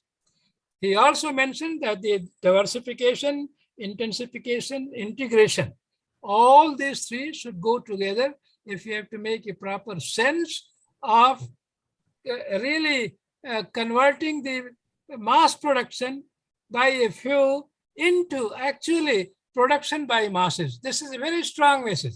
Production by masses is important rather than mass production. You can have machines to do the job for mass production, but then you have very large number of mouths to feed, and then unemployment and the kind of entrepreneurship that you desire from those unemployed and the startups and so on and so forth will not come through. Therefore, you have to make it sure there is mass production by the intelligent people whom you are able to give employment at the right place. Amrit Sarovar is again a very strong message by the Honorable Prime Minister, which seeks the convergence of institutions, and unless there is convergence of the right institutions, 1 + 1 + 1 will be only 3, but I want to make it sure 1 + 1 + 1 becomes 111. And that kind of a thing of synergy will come by that Amrit Sarovar approach. And the last point, which I have already emphasized, implementation gaps should be clearly taken care of with the quality certification of our produce. And we see that the whole process of being self or the Atmanirbhar Bharat is institutionalized, and proper institutions at the proper place are there to manage right from plow to the plate, right from the supply line to begin with and to the demand line. All the way, the value chain management becomes important, and the total responsibility to a person, if it is given, the accountability of that person also, by establishing proper administrative mechanisms in the institutions, we should be able to find out differentiated accountability of those who are delivering the 17 SDGs, particularly the SDG 1 for poverty, SDG 2 for hunger, and malnutrition or undernutrition alleviation. Ladies and gentlemen, this is how I summarize and see the entire presentation on these lines. Thank you very much for giving the opportunity. I wish you all the best. I wish you the best of the entry in the golden Mahotsav period, and you lead up to 2047, India to become #1 in the world, and #1 in the world for India to become agriculture will be the road. You have to go through the field of the farmer to be the #1 in the world. So with these words, thank you very much for the opportunity, and all the best to you in time to come. Thanks. Thank you, sir. Now I take this opportunity to present the vote of thanks for this session. This session was titled Global and Regional Policy Transformation. And we had the privilege of Dr. R.B. Singh, who is a Padma Bhushan awardee, as well as former Vice Chancellor, Central Agriculture University, Impal.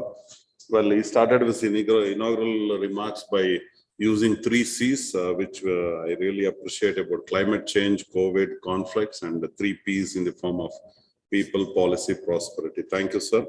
And he summarized the whole session by highlighting the important take-home messages, okay, of all the 3 lead speakers of the session. Thank you once again, sir, for conducting it very effectively and very lucidly. Thank you, sir. I also take this opportunity to thank the 3 speakers, the keynote speaker being Dr. Ashok Dalwai, who spoke on evolution of India's food system since independence. I also thank two more speakers of the session, Dr. Dilip Kumar, former Director, CFA, Mumbai, and Dr. Sadev Singh, Chief Policy Advisor. Thank you so much, sir. On behalf of the university and the organizers, I thank the chairperson as well as all the three speakers. Thank you once again, sir. I also thank my fellow convener, Ms. Nidhi Chowdhury, Chaturvedi from National Treasurer from ISA.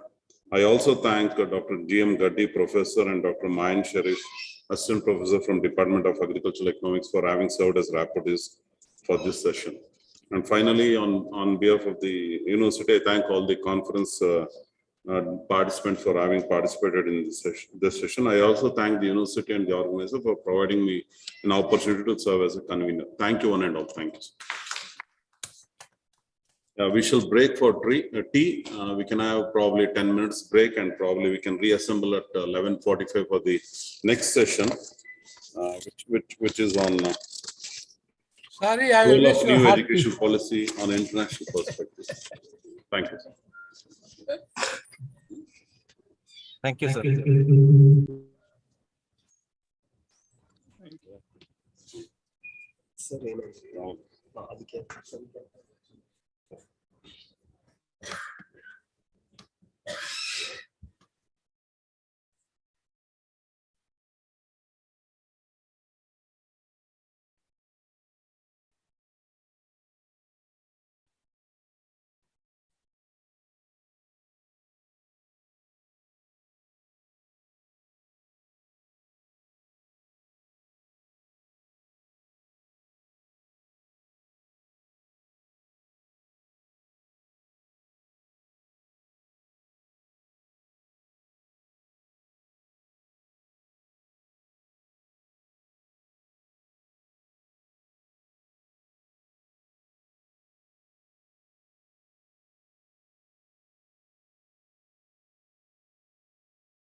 Sir, you are not audible. Not audible.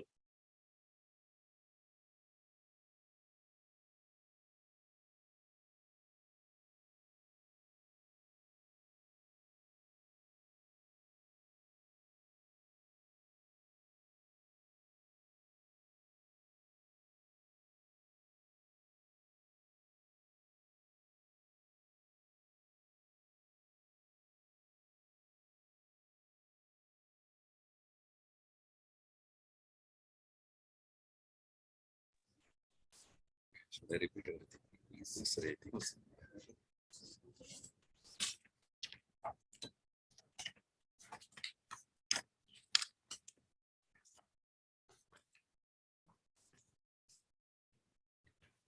And again, I am glad now to commence the session.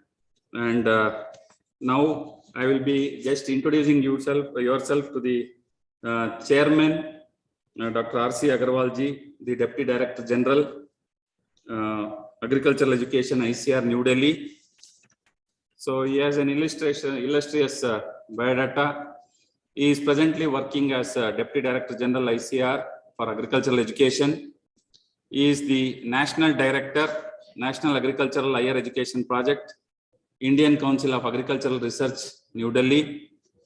He is also providing the directions for improving the quality of higher education in the country, especially the agricultural education, for attracting the youths for pursuing careers in agriculture and allied sectors in 74 agricultural universities of the country. Sir.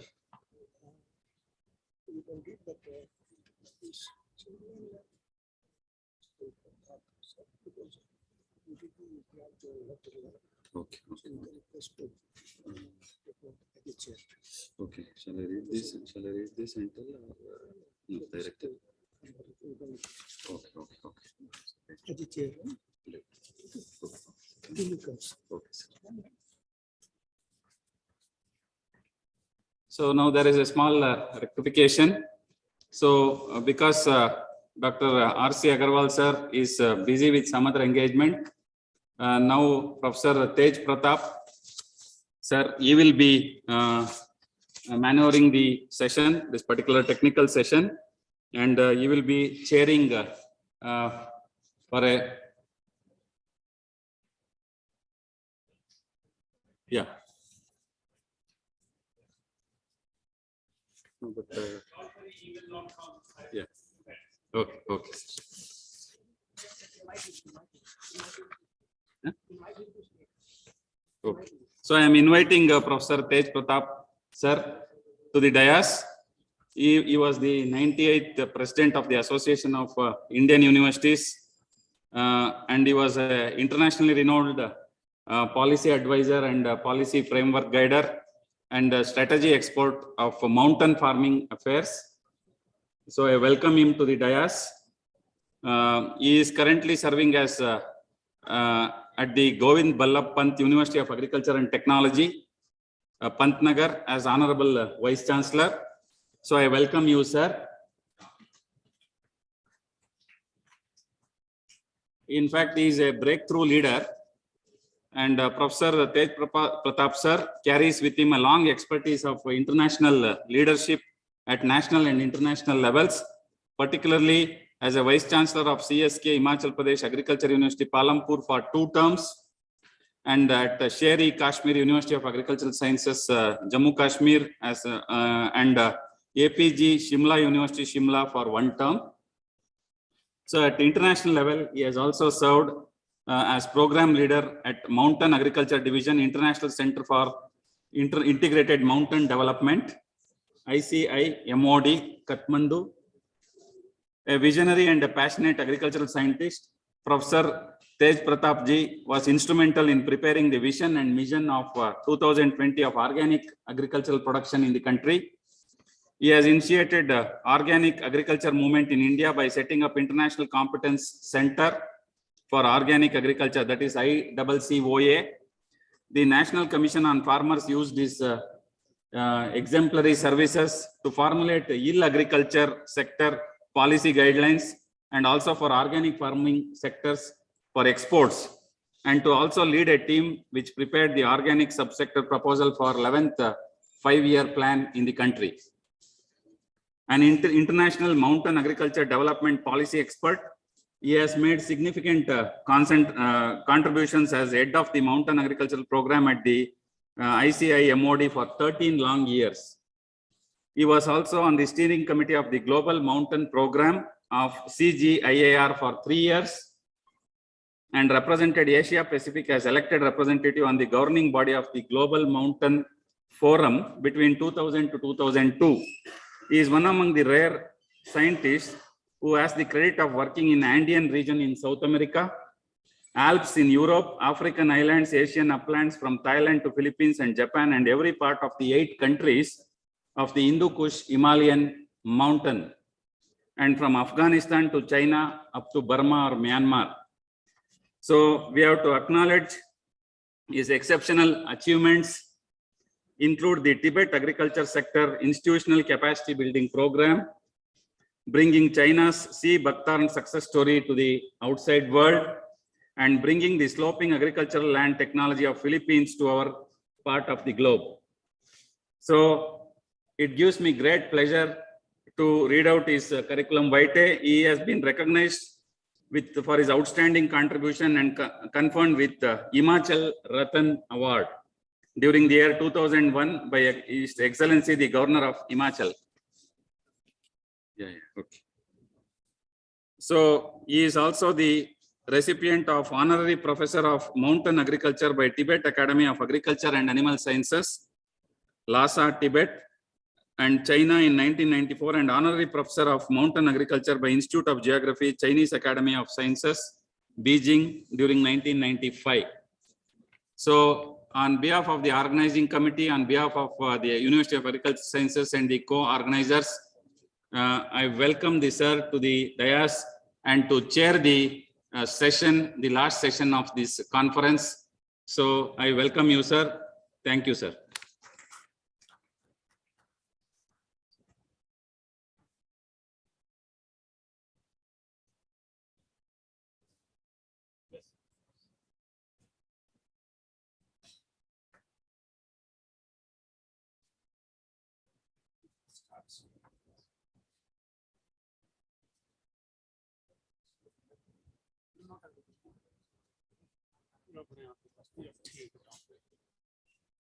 Anyway, good morning, ladies and gentlemen. I am Tej Pratap. Sometimes it's so interesting that you are byproduct of absence of several people. So chairman is absent, so I am chairman of this session. I was also designated speaker at third, it's the third in line, but then other speakers are not there, so I will take over. Let me make this session very interesting for a few reasons. Whatever introduction was given about me, keep that aside, but there is more important than that. That introduction is that the national education policy for agriculture education, when it was being adopted, so ICR made me chairman of the implementation strategy. Whatever you will see in agriculture education was framed by us. That implementation strategy is already designed and it is approved. And of course, after that, then your academic courses, what would be the kind of degrees and other things.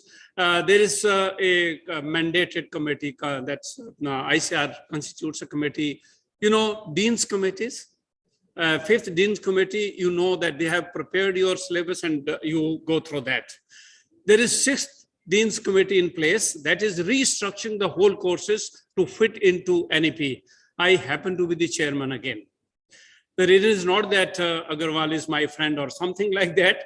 The reason is that when we were preparing the implementation strategy, there were certain inherent dangers that if you had any other vice chancellor leading it, the danger of going back into the traditional things was there, because we are considering national education policy as an opportunity to demolish everything that was there to make something new. For that reason, then DDG Education thought that I should continue. So I am also the chairman. To my speakers, I have two requests.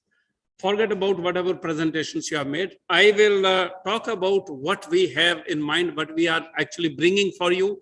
So yeah, it's not going to be a session for academics. Let's make it interactive. So it's of concern to professors and students and everybody. Listen carefully what's going to happen. And from you, rather than suggesting, you raise questions. What is it that you would like to have? You still have the last opportunity. It's going to be about a month when I am just thinking of submitting the report. After that, the dish is ready. You have to eat it. So you still have time to put something, tadka vadka, jo bhi karna hai. Most things are ready. This session is about, it's something strange. It talks about what is it there. I was asked to speak on how do you make your universities international? So before that, there are two things that you need to know. What is international university? What is your thinking about that? What kind of university you are visualizing? And then where you are today. So that's the gap. Let me take this opportunity to share with you actually what's going to be there for you in national education policy in agriculture education. The strategy says that the agriculture education in India will follow the national education policies broad guidelines, agreeing to have certificate course of 1 year, agreeing to have 2 years diploma course, then 3 years BSc degree that you didn't have earlier. There would also be a 3-year BSc degree, a 4 years honors degree that you have presently, and plus there will be a BSc research. 1 year MSc and 2 year MScs. That's going to be a lot of revolutionary things. And then of course, PhD. In PhD, the beautiful thing is, earlier, many of you who had research scholar, you were research scholars, you had research assistantships, you were not allowed to do PhD if you had some ACRIP scholar, job or something like that. It's open now. Anybody having any scholarship or whatever it is can do PhD. And most important, during PhD, you will be necessarily asked to teach, because we are now visualizing those who come for PhD will be teachers. They need to be tested for that. But to me, it looks like that NEP has given us opportunities in the beginning. Now, when you complete your +2 or the future students, you are actually only now listening to a picture that you will not be part of it. Let me make it clear. It will start from the session that once we announce NEP starts, so it will be for those students, so you can comment on as elders. Maybe you are some of the last vestiges in agriculture education in that sense. Future students, when they come, they will go through 1 year of certificate course. This certificate course is not about courses. It is about practical work. You remember, Rave, that you did normally after BSc? And I know most of the students say, why the hell this thing now? We have already finished BSc. Now you say you got to go to the farmer and then you do. That has been now converted. There will not be any more Rave. Rave switched over to first year and with a lot of practice. So it is about anything that provides you skill. Maybe mushroom farming, maybe for those students who have come from a non-agriculture background, from the cities, girls, boys from Bangalore city, those who have no experience of agriculture, to be given that experience of agriculture for 1 year. So it depends on the university. So after, in fact, now the structure that we have made already, that's for you people also, there would be 180 credit hours in total, that you 180. Out of that, 160 that is a course for you for the whole degree. But 21 would be, these are broad things. 20 something credit hours would be yours. You will decide what you will do in 4 years time, and so the through MOOCs and others, you have that opportunity of doing something other degree. So while you are doing certificate course and you are intending to do PhD, you can do that. Otherwise, in very first year, you are free to learn something and decide, are you in the right position? I put it in a different way, and that was our idea. You are given 1 more year to see whether you have chosen a right education or you need to shift or do something else. After that, in second year, that's diploma, it would be there with basic courses. And most of your BSc courses, that is now condensed into 2 years. BSc, say that's 7th, 8th semester. Yeah. Now, how that will be done, the deans are working on that, and the course structure, other things would be there. These are kind of broad guidelines. Under this background, if we are talking about 2 days thing that you are aspiring to become an internationally accredited university, there will be 3 kind of universities, and agriculture universities have that opportunity. Presently, we are subject-based universities. We are doing teaching also, research also, postgraduate, undergraduate.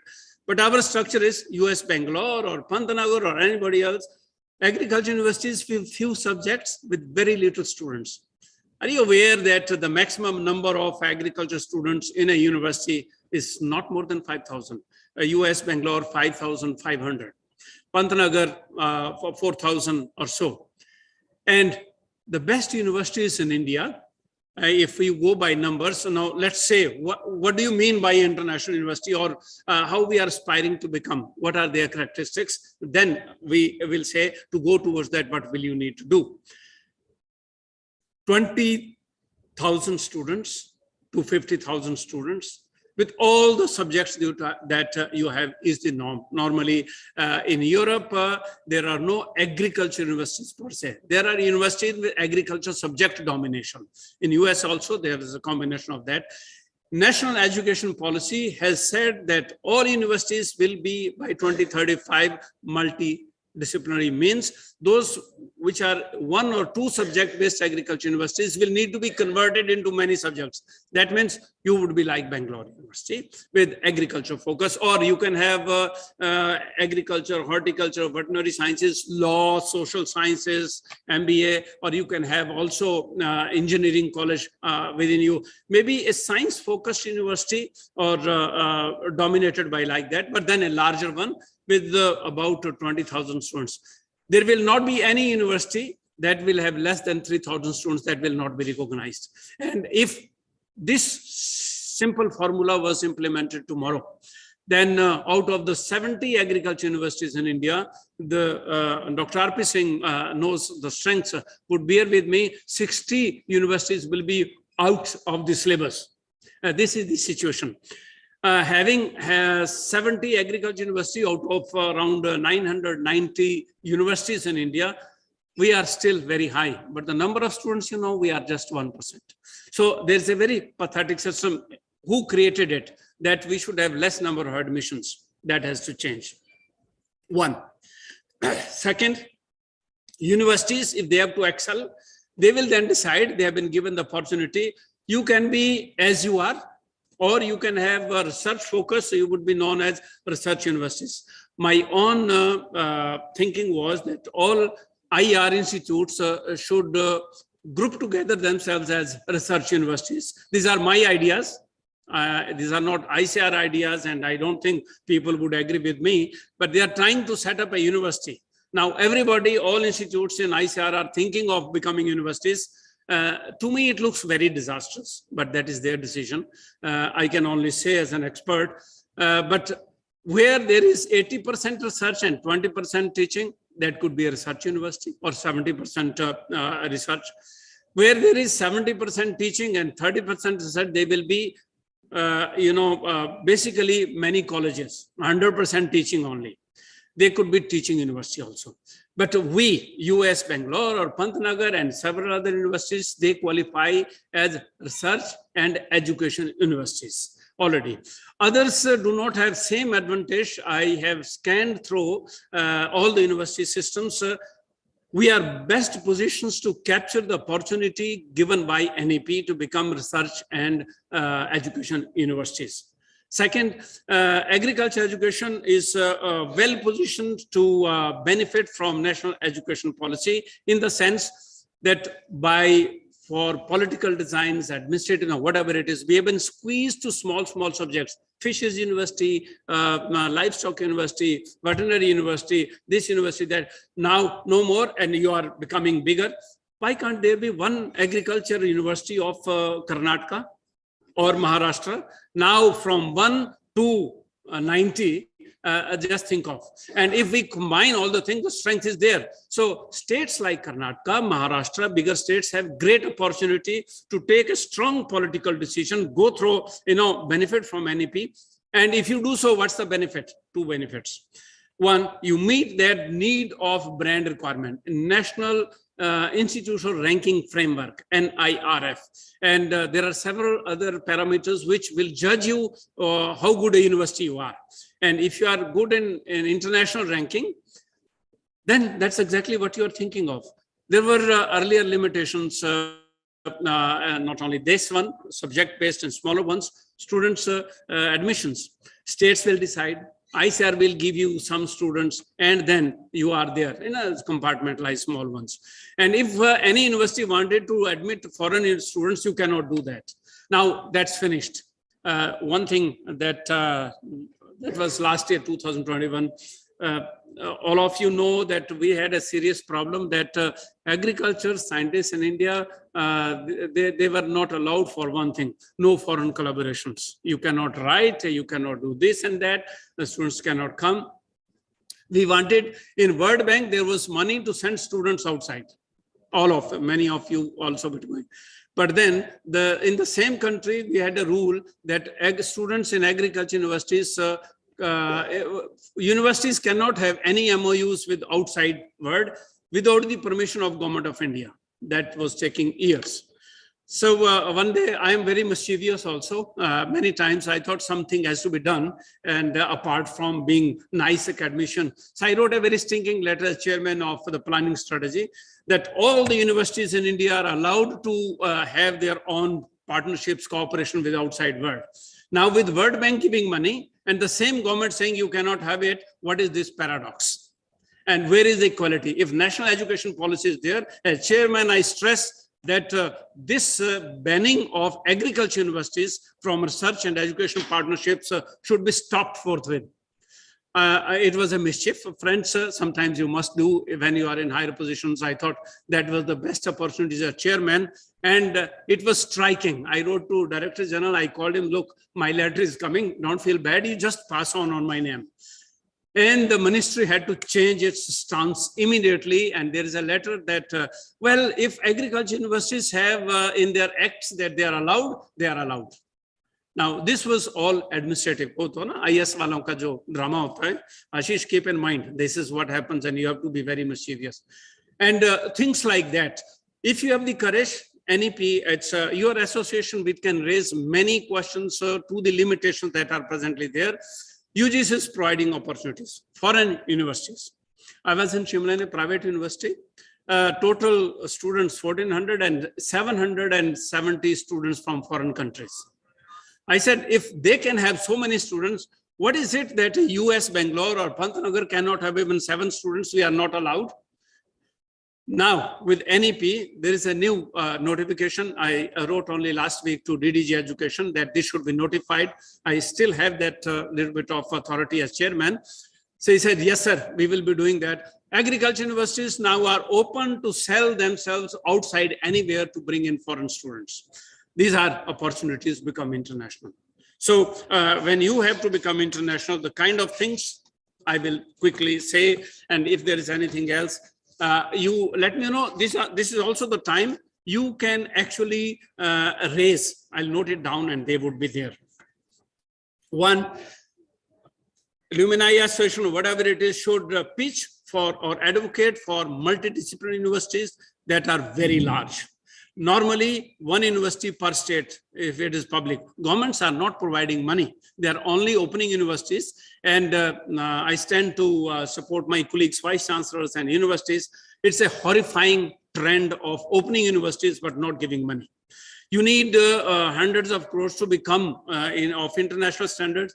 By appointing vice chancellors and registrars and saying you are a university, doesn't lead anywhere. This is the sad part of the story. So one, by becoming bigger, you will have crossed one thing. Second, by within the university, if the universities take advantage of NEP.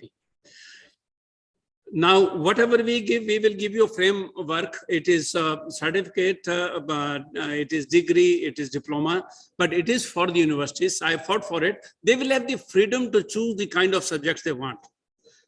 If you want to become international, there is no norm that you become international like this. It is by earning a name for something. US Bangalore launches some unique certificate programs, or it has some very interesting PhD program that nowhere else in the world have. That is exactly called as international ranking. International ranking comes by impact factor, that you have a large number of teachers who are doing good research, and that research today is not measured the way it was measured in the past. That I have also published a paper, hum bolte hain na word chhapna. That word chhapna is gone. The kitne paper chhape, itne chhape aur ho gaya. That is a thing of 20th century. In 21st century, everybody asks, what is the impact factor, the value of that? So the number of papers published is one, number of impact factors that you have received divided by the total teachers. If there are only 10% teachers who are working hard, 90% are sitting, that university will never be ranked. If there are 90% teachers working, they are publishing high quality paper, and see the total impact of that university, that will earn you the name. The university will be known by that. So there is a sense of purpose and seriousness. Third, international collaborations. I said, this is now the opportunity. We were never given that opportunity. Even if some universities, it was southern universities from Kerala, from Karnataka, who wanted this kind of freedom. It was not there. So you can partner with some good university in a foreign country for sandwich degrees, or sending students from here, bringing teachers from there, or teachers having joint project, 2, 3, 4 universities. That gives you the name of international ranking. That opportunity is given by NEP now. It was not there earlier. It depends on you. The most important factor, today, all the universities depend on government money for survival. And I do not remember any university except 1 and 2 who are comfortable with government funding. Earlier, it was that we will ask for 100 crores, government will give 120. Or some university had the budget of 20 crores, they will give 30, and there was always a surplus budget. Then came the time that whatever you need, we will give, and that was going on.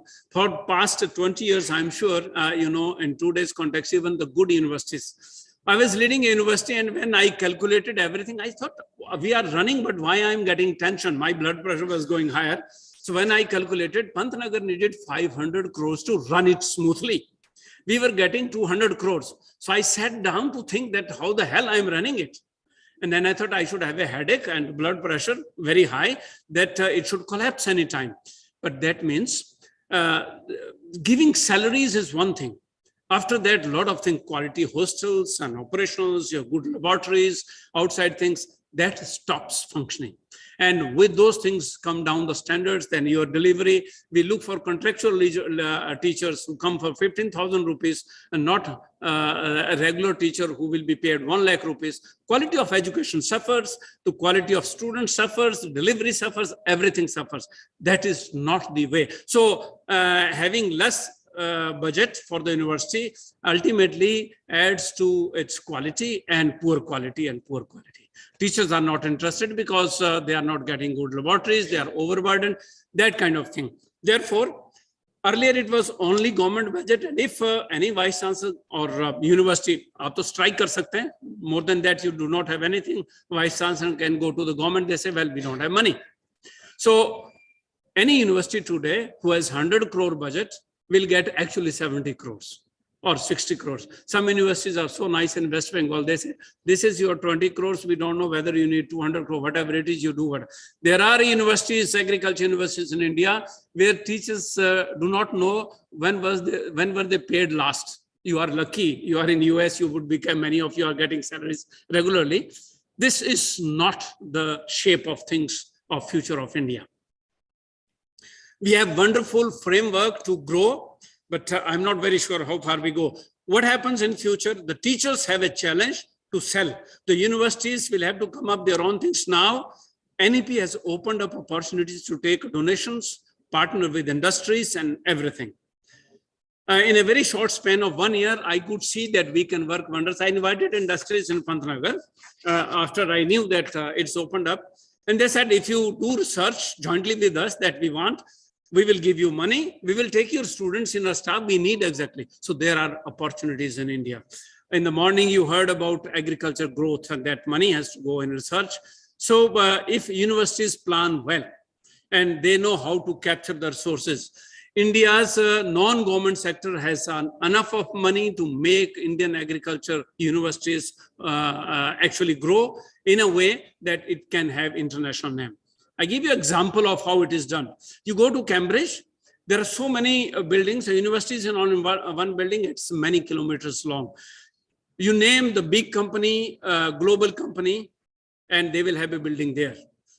All companies which make instruments, which make chemicals, which have some idea, they open up office there, they put up their all new instruments there. The agreement is that any research that is done will be guided by the teachers there. They will fund and they use that research as their advertisement thing, that we are jointly with the thing. So both are benefited. University doesn't have to buy hundreds of crores of equipments. They're available to you free, and company benefits by getting the name that top class scientists of Cambridge have done. Means your instrument is good enough because they say in methodology, we use this latest instrument.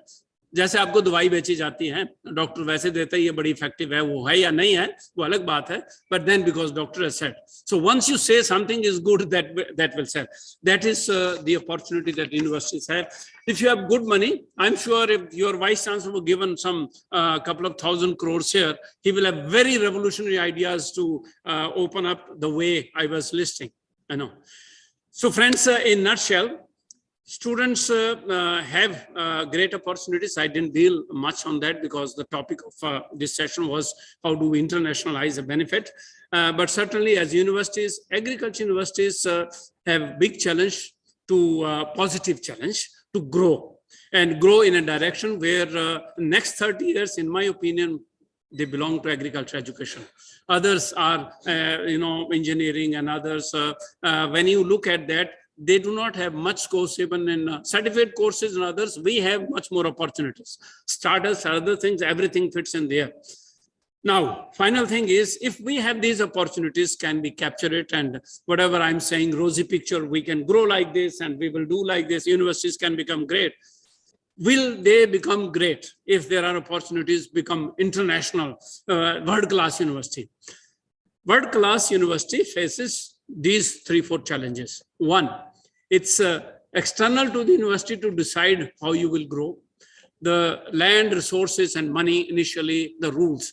Unless until the governments are willing to relax, today you are not governed by your act. You are governed by the whims of the government, the way things are going on. I spent 22 years in this position, and I actually left as a sad man, not a very happy man. Not because I could not perform. My colleagues say I was the most successful vice chancellor. Yes, I may be, but I'm unhappy for the reason there has been a downslide in India's education system from being run by acts and statutes to being run by government dictates. I say it openly. Second, one is that this rule, that rule, and it confronts with service conditions of teachers. University teachers are not normal employees or IS officers. They are teachers, actually, even if they are being paid very high. Unless until they are relaxed, they don't do good research. Then they gossip and they conspire against vice chancellor, government, and whatever it is. And that's the best thing to do, actually, if you don't have money. So unless until there is clarity of thought at the top and willingness to change, if that is there, you relax the conditions. I think appoint vice chancellors honestly, run universities according to the acts and statutes, and change your acts and statutes as per the guidelines given in NEP. If NEP is implemented in the governance system the way it is, then probably universities can be challenged. Look, guys, we have only this 20 crores, rest you manage. You put an honest guy on the top, give him all the freedom, and I say with full confidence, if I'm offered today, say US or Pantnagar, I ask myself, if I was told, look, guys, I will give you only this 200 crores, rest 500, can you raise? My condition would be, leave me alone. I will do that. US or Pantnagar or any agriculture university, put all the universities together in Karnataka. put a right man. You have good people on the top. And all of you who are inside, you are wonderful guys. We can make things happen. Our problems are largely external, partly internal, and we have to change to capture that. And you can change the system. You can give a world-class university, but first you have to make yourself world-class. Last thing is that world-class also is a normative framework. You understand it like this. If you are well educated in agriculture education and you make a mark after your graduation in any job outside, most in the prefer, and that is also international, that you are known. Yeah, quality education is delivered in India. And that's the message I wanted to deliver to you. Thank you very much. And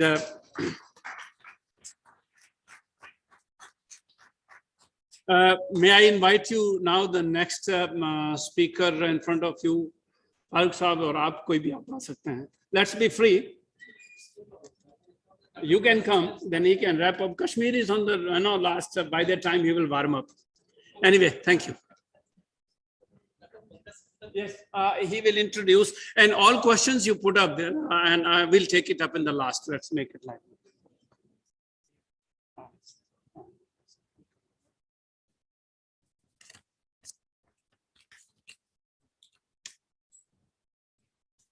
So, Dr. Tej Prasad Singh ji, sir, was very crisp in his presentation. He has highlighted the impact of the new education policy with respect to agricultural education, the modalities for taking it forward, regarding the scholarships, the background of non-agricultural based students, what has to be done, and the nitty-gritty of agricultural education, the revamping of the system in the entire country. He has given a detailed account. And of course, he has also highlighted one point that 70% teaching and 30% research component that is happening in some of the universities. He has also laid stress on these points. And of course, he has also given a thought-provoking suggestion of balancing between research and education in the educational component of the undergraduate system. And of course, he has also highlighted about the national institutional ranking framework, what has to be done to take it forward, and the freedom of universities to start innovative programs. That is also one of the points on which he has stressed. And international collaborations for agricultural education. That was also one of the highlights of his talk. And of course, right now, the government funding is a lion's share. That is what he has mentioned. And the constraints faced by different universities in funding for teaching, research, and extension, and what solutions he has given, some of the gist of the solutions that has to be done to address this issue. And of course, he has also highlighted about private funding, the funding by private institutions for SAUs and CAUs. And of course, he has given a nutshell of the benefits the student fraternity will get by internationalization of agricultural education.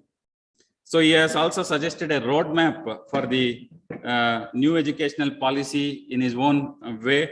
And he has also told about one highlighted point about the acts and statutes which have to be tinkered to suit the new educational policy prevalent. So on behalf of the organizing committee, I thank Tej Pratap sir for his enlightening talk. So now our Honorable Vice Chancellor, Dr. S. Rajendra Prasad sir, has come into the hall. On behalf of the organizing committee, I welcome you, sir, for this August gathering.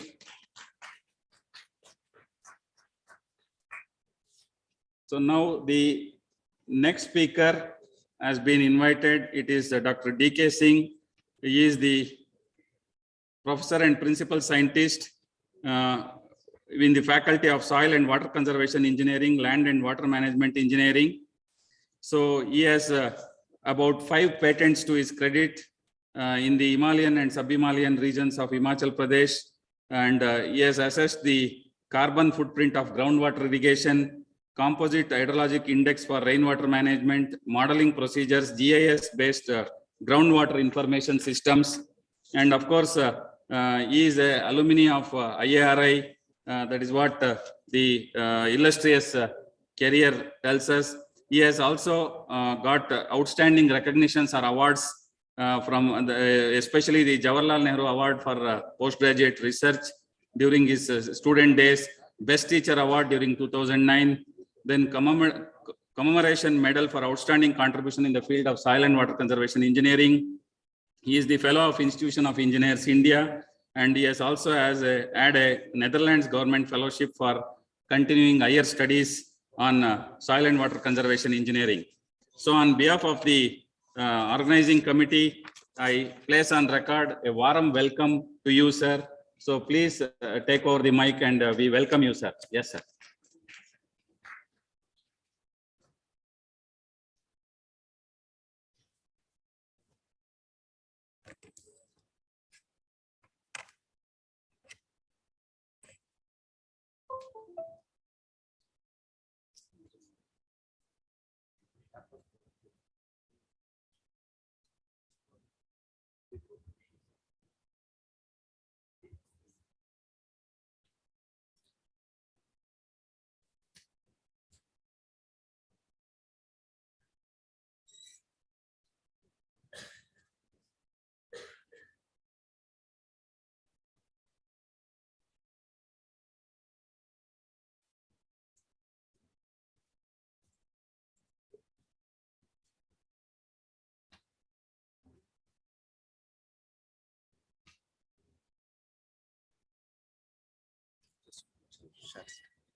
So now our beloved DDG Agricultural Education, Dr. Rakesh Chandra Agarwal sir has joined this August gathering.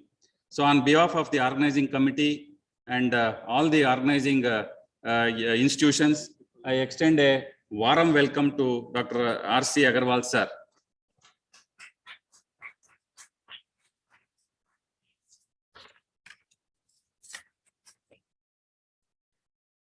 Respected Professor Tej Pratap Ji, Chairman of the session, Dr. R.C. Agrawal, who was Chairman of this session earlier, and then distinguished audience in the hall, and distinguished delegates who have joined, all 9 students and friends, faculty members of the university. I shall be taking maybe 15-20 minutes if time allowed. I'll be speaking on national education policy, particularly how to implement in agriculture education. It will not be really much for me to, it is not much left for me to speak on this subject, because the chairman of the committee, which was constituted by the ICR for implementing national education policy in agriculture universities and deemed to be universities under ICR, has already spoken on this subject in detail. What I would be doing, I would be just touching upon some of the key features of the national education policy, and then how to implement it, and then why really this policy was needed.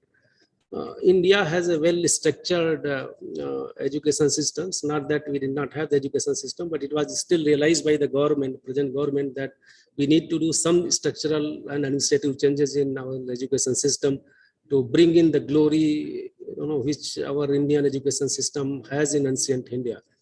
So with this much background, I will just straight away go to the slides. I have not prepared much slides. I have only 15 slides to present, I think. I will give, just let me. This is probably the first education policy or any policy for which there was a committee constituted to decide the framework or even the terms of the conditions of the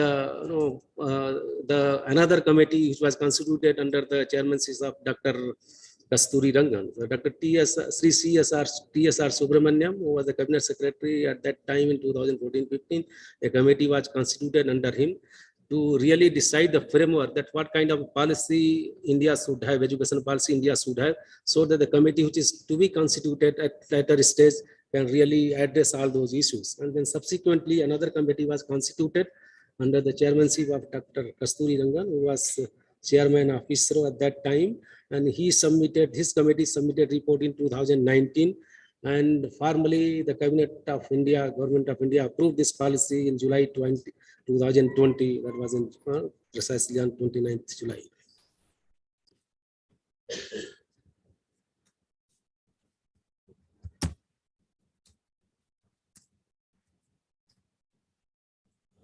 Key features, several features, almost all important features has been covered by Professor Tej Pratap ji.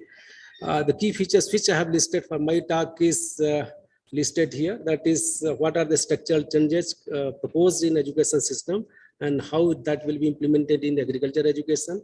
The main philosophy of this education policy was to align it with the SDG, Sustainable Development Goal 4, which addresses the education related issues, which was approved in 2015, which is for which India is also signatory. And then SDGs 4 is to ensure access, equity, quality, affordability, and accountability in education system. Probably the government failed, or the committee felt that some of these issues were properly not addressed in existing education system, and that's why the emphasis was given on it. And in fact, that is the global agenda also. Agenda 2030 says that education has to be given top priority in coming days, and they have set the time frame up to 2030 that all these issues need to be addressed. And another important issue is to address the issue of GER. GER is the gross enrollment ratio, which have already been mentioned by the chairman that in India, our gross enrollment ratio in higher education is not good. It's only 27.1% or so, whereas there are many other countries in the world where America, for example, has the GER as 82%. Similarly, Germany is the next country. France, they have 78% or so. But our GER, gross enrollment ratio, is just 27.1%. GER is a bit tricky subject. Many people interpret in many ways. But precisely the gross enrollment ratio is the particular, if you are talking about higher education, then gross enrollment ratio is the number of students enrolled in higher education system, irrespective of their race. It doesn't describe over there, to the eligible candidate in the age of 18 to 23 years of age. So precisely the ratio of these two is defined as a gross enrollment ratio. And that is, in our case, that is only 27.1%. in higher education system. And that is why in the new education policy, the vocational education has been linked with the university education system, so that once the vocational students are enrolled in vocational courses in university, that is also counted against the GER. I mean, they also add to the GER. So that is one of the important feature of this education policy. And then another important feature of this policy is the emphasis on ancient Indian knowledge and education system.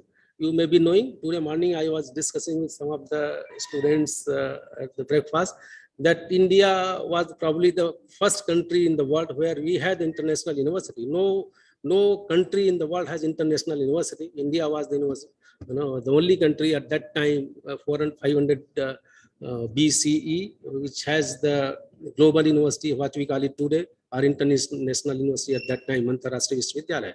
So it's not that we did not have the system, but somehow in the last 1200, 1300, something has gone somewhere, and then all that glory or all those system which we had in ancient India probably was not taken care of properly. Then multidisciplinary institution, yes, that's another important issue. As you, Chairman sir was mentioning before me, that almost all the universities in USA, they are multidisciplinary in the nature. Just let me add one or two points in that. In fact, when agricultural colleges, they were established in USA in 1862. 1862 was the year when 4 or 5 agricultural colleges were established in the United States of America on the land grant pattern. And they were solely the agriculture. They were teaching only agriculture, though the number of students in agriculture were very few. In fact, they used to call the farmers without any admission criteria and all, and enroll them as a student. So those colleges which were established in 1862, now they are full-fledged multidisciplinary university. If I name some of them, you will be surprised that the Purdue University, that is famous for the computing sciences now. So these all colleges. Likewise, there are many. I will be presenting that in subsequent slides. There are many colleges, universities in the United States of America now. They are multidisciplinary universities, but they were established as agricultural colleges. And same concept, Meru, there is slight difference between Meru and higher educational institution, multidisciplinary educational institution. What NEP suggests is that some institution in the country, they will be established or provided fund, public fund to designate or establish a new Meru, multidisciplinary education and research on the pattern of IITs and IIM. So that is another important feature in this. And in fact, these kind of features, they are already available in some of our universities, like Takshashila, as I mentioned, that was working very well, that worked almost for 1,000 years, from 500 BC to 6th century CE. So that they had almost all the disciplines. In fact, the Takshashila University was famous for the medicine. All the terms medicine, ward, and surgery has been coined from the literature available from the Takshashila University. And that is not our Indian historian has said, that is the historian of Germany and Huensang and Fayan. They have mentioned about their books, all that. So we had all this kind of system there. And this is the first policy probably which at least in the document of NEP, they say that the policy is going to be the teacher-centric. No earlier NEP, National Education Policy. We had National Education Policy in 1966, which was revised in 1992 and then all that. But this is probably the first education policy which is going to be the teacher-centric. How is this going to be implemented? That, yes, that is a challenge, but that we have to see. And then, of course, internationalization of higher education. We want again to internationalize our education system, which we had about 2005 years back. Let me just spend a minute on this. As per the NEP, our education system, as I was saying, that there are several administrative and structural regulatory reforms or changes proposed in this policy. First thing is that, as Chairman Sir has said in the morning, that now university will be called university only when it has UG, PG, and then more than 3,000 students. Then only university remains university. Otherwise, it may be downgraded as a college. That is the first thing we have to keep in our mind. The agricultural university, they have essentially to keep this in mind. And then universities may have the constituent colleges. As of now, you have the constituent colleges as well as the affiliated colleges. The concept of affiliated colleges is going to be done away. Now, affiliated college will not remain with the university. All the colleges, they have to be constituent colleges, or they have to upgrade themselves as autonomous degree granting colleges. So that is another reform proposed in this, that agriculture university, those universities who have the affiliated college with it, they have to think about it. And then, of course, another major change that has been proposed is the deemed university. Now, the deemed university will not be existing. So the concept of the deemed university is again done away with. Either it has to transform it into university, full-fledged university, or it can be downgraded as autonomous degree granting colleges. And then that is particularly in case of deemed university, which are under ICR, like IRI, where I come from, and then NDRI, IBRI, and CFA. They have to think probably already that there has been mentioned in the education policy, which has been proposed and approved by ICR, that is in public domain, which was the committee was headed by Professor Tej Pratap only. Now, university have option to convert them into research intensive university and teaching intensive university. That was well discussed in the morning by Chairman Sir. Now, another major reform which has been proposed in this, that so far in India, there are multi-regulatory bodies. Indian Council of ICR, we have one of that regulates the agriculture education system. Veterinary Council of India regulates the veterinary education. Indian Council of ICMR regulates the medical education. Similarly, law, and then AICT, and then UGC. So probably there were some issues, and then government and then the policy makers, they thought that why not to have only one regulator? Of course, ICR, I mean, the ways has to be found out, because there is a lot of resistance from other councils also, that how to keep the regulatory power with them.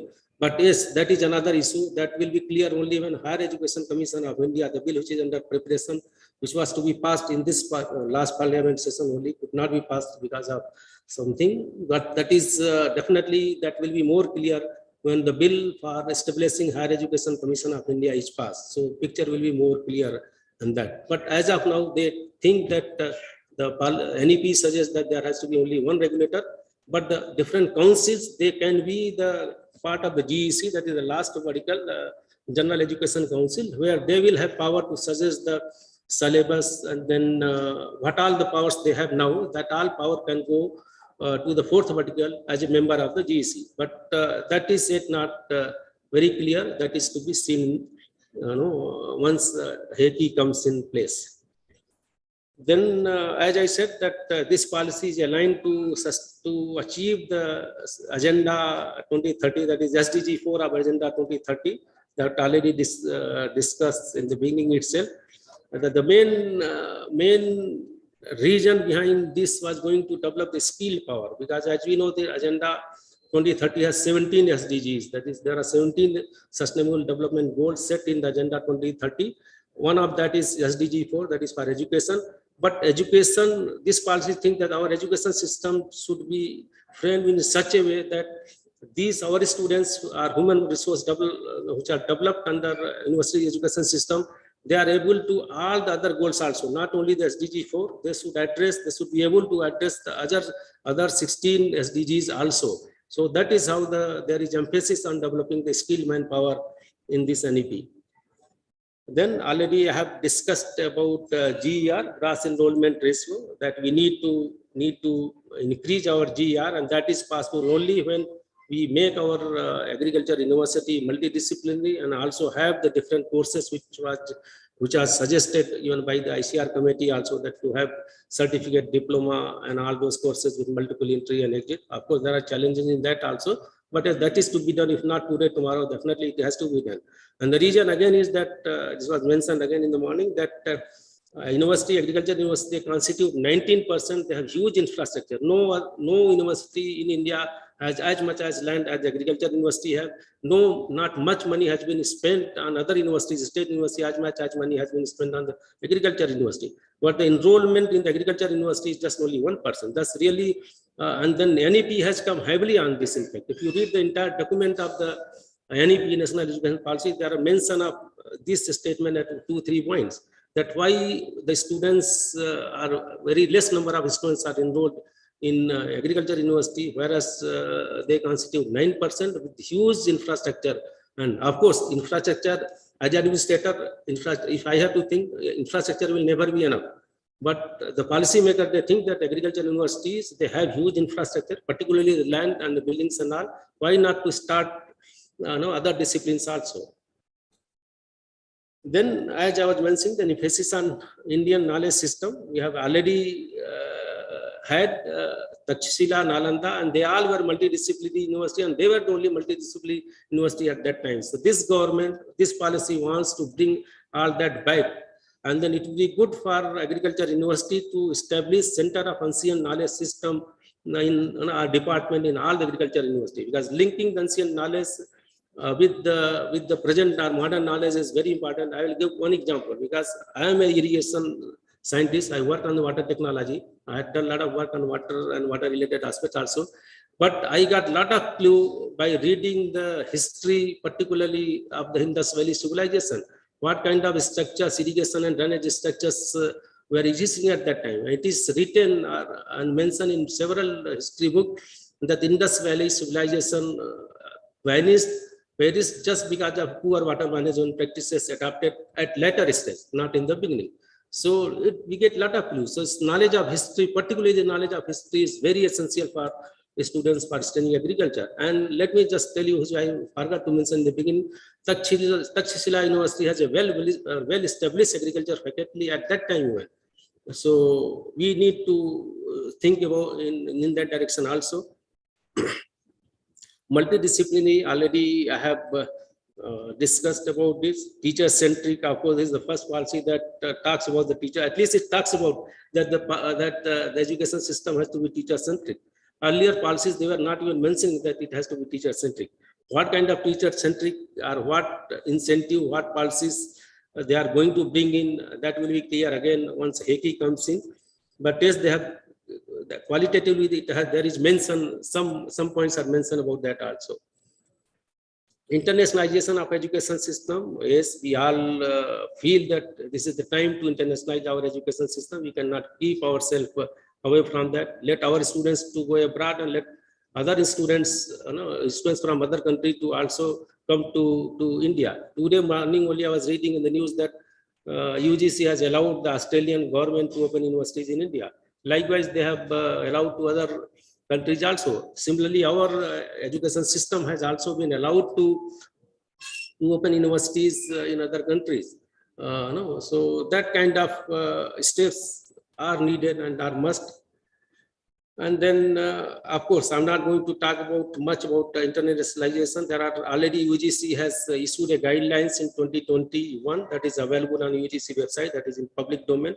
We can read, but all good points are only written in there. So if you go through that internationalization, it's almost most of these things are being taken care even in present system also. But yes, there are certain points which need to be taken care of in the future, particularly the agriculture universities. Some of the traditional universities or IITs or Aafs, they are already having some of these things, but agriculture university, they really need to do work on this aspect.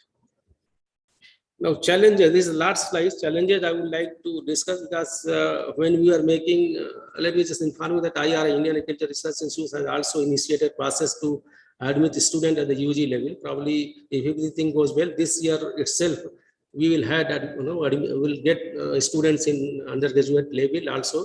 When we were doing that at IRI level, and of course, I was fortunate to attend most of the meetings which of the committee were chaired by Professor Tej Pratap sir on behalf of IRI. So at that time also there will a lot of resistance, a lot of issues was raised by the students also.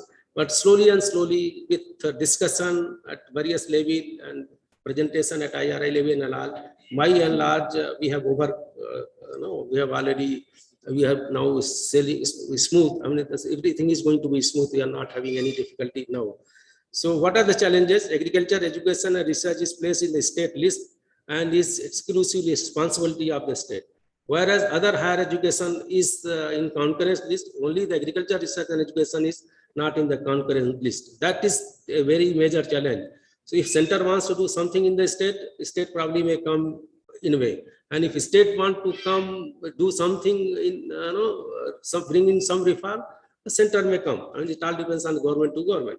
So it will be good that agriculture, education and research is also brought in the concurrent list so that the consensus could be met and then it could be implemented smoothly. Though the ICR regulates the agriculture education in the country, implementation of NAP would require consent from each state, as agriculture education and research is not in the concurrent list. Already there were some points raised earlier also when we were having that meeting. Then the transformation of existing university into multidisciplinary university would require creation of infrastructure. Enough fund has to be provided by either state government or central government or by both or by any corporate sector. So here, let me just add that we need to open up our system to the corporate world also. There is huge opportunity to develop our infrastructure under corporate social responsibility fund. This fund is available in this very city also. We have the Indian Institute of Science, Bangalore. About 6 or 8 months, two philanthropist family, they have donated 400 crore rupees to open the medical faculty. And if everything goes well, by 2024 or 25, they will have that. Similarly, IIT Kanpur, one of the former students of that institute, who is chairman of Indigo, has donated 100 crore rupees to open the medical faculty. So corporate world is willing to fund it. Only thing probably what they may be needing that rename some of the laboratory or some of the facility on their name. Why that should not come in the way? That should not be an issue. When we can name our laboratory, facility, university on the name of the politician, why can't we name some of the facility, laboratory on the name of person who is donating 100 crore, 200 crore or 300 crore rupees to build the facility? So I think that should not be the problem once we open our system to the to corporate world through CSR or any other means or even through other systems. Careful planning has to be done to introduce the multiple entry and exit option and transfer of credit accrued in the ABC. This is very tricky problem because academic bank of credit is a kind of system which has been proposed in national education policy, which provides the students the portability that if you have studied in the US Bangalore, you can study at later stage after, let's say if you want to complete your study from Pantanagar University or IRI after 2 years, you can do that. So a well-developed system has to be developed for that, and that has been already mentioned in the education policy which has been framed by ICR. But that is a tricky thing. It is not going to be. It is not going to be easy. What could be the admission criteria? What is the portability criteria? On which system or criteria a student will be moving from one university for another for the same degree? And then syllabus of various level courses along with the credit has to be developed in such a way that the multiple entry and exit options for awarding certificate, diploma, bachelor's and master degrees are smoothly implemented. That's another thing, that entire course curriculum, though it has been revised by the Dean Committee as it was mentioned by the chairman, but that again is not enough. I feel that is not enough. We need to carefully design our system so that after completing 1 year, student gets certificate, and again he or she comes back after a few years, and then completing certain credit, he gets diploma, and again after that, he or she comes after 4 or 5 years or 8 years, he gets the degree. So the courses and credit hours has to be designed in such a way that the first year course is more or less makes them eligible to the certificate course, the second year course makes them eligible to the diploma course likewise. So this is again going to be a very that will require some input or very careful planning. And then a foolproof system of equivalence for migration from higher education, agriculture education institution to another has to be developed. That's again a very important thing, that how to, because let's say somebody wants to come IRI from some university, IRI may say that we are IRI, then how come you can come to our institute? Similarly, someone wants to go from IRI to some IIT, IIT may say that how come a IRI student come in IIT without any admission criteria or anything. So that all need to be resolved before, I mean, these are some of the major and important challenges.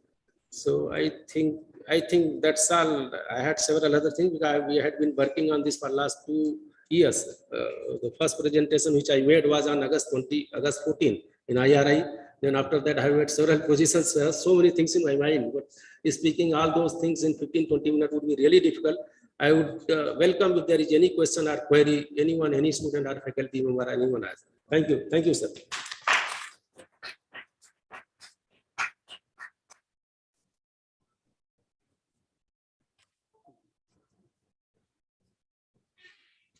On behalf of the organizers, I wish to thank Dr. D.K. Singh Saab from IRI. He has given a summarized account of the traditional and modern approach systems in agricultural education in the backdrop of our ancient civilization, that is Takshashila, Nalanda, etc. And he has also highlighted the differences between research intensive institutions and teaching intensive institutions. Besides the highlights of autonomous institutions. So he has also highlighted the importance of structural changes proposed by Higher Education Commission of India, that is NHERC, NAC, HEGC and GEC. And also he spoke about the 2030 agenda for sustainable goals in agricultural education in the backdrop of internationalization of the education system with respect to agricultural education. He also brought forth an important point that the gross enrollment ratio in agricultural education in the country was 27%, whereas it was 88% in USA and 70% in advanced countries like Germany. He has also brought out several highlights of the rich cultural and traditional heritage of our country. Particularly with respect to the other facts that he covered was the teacher empowerment, teacher-centric education, then the attaining global quality standards with respect to NEP, and also the multiple entry and exit options he highlighted with regard to certificates, diploma, bachelor's and master's degree. So wholeheartedly on behalf of the organizers and on my personal behalf, I thank sir for his exhilarating lecture. So now the next speaker is another distinguished luminary, Dr. Mohammad Farooq Bakwalji, Associate Dean, College of Temperate Sericulture, Mirgund, Kashmir. So he has had an illustrious career. So sir has served in various capacities at Sher-e Kashmir, University of Agriculture Sciences and Technology, Kashmir, way back from 1985, where he had joined Sericulture Department as a Sericulture Extension Officer, SEO. He has worked in different capacities in different departments, including seed production units and field extension units. And he has guided several students pertaining to the sericulture research, and also he has mentored them with regard to various multidisciplinary approaches. So in fact, I am also happy to inform that he has also done a short-term work at CSRNTI, Mysore, Karnataka, way back in 1983-84. And he is also secured his master's degree from Manas Gangotri University of Mysore, Karnataka. So he has published very important publications in the field of sericulture at national and international levels. And he has also secured a gold medal, and he has secured several awards for his achievement in life sciences, particularly with respect to sericulture and allied sciences. So on behalf of the organizers, I invite Dr. Bakwal to give us the enlightenment with regard to the new education policy. Sir, please.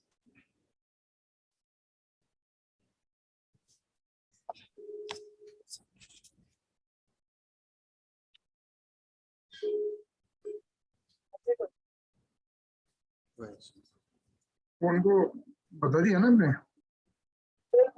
Pandey ji को हाँ? तो मैंने उसको बता दिया वो कह रही ऑलरेडी आया हुआ है ना तो हम इन्हीं को नॉमिनेट करते हैं बस ठीक है उनको बता दो और दूसरा अभी एक 4 बजे मीटिंग के लिए मैंने लिखा था ना शाम को 4 बजे मीटिंग है मेरे को नहीं भाई मैंने किसी को नॉमिनेट किया ना किसको किया है हाँ हाँ फिर उसको बताएं आप लोग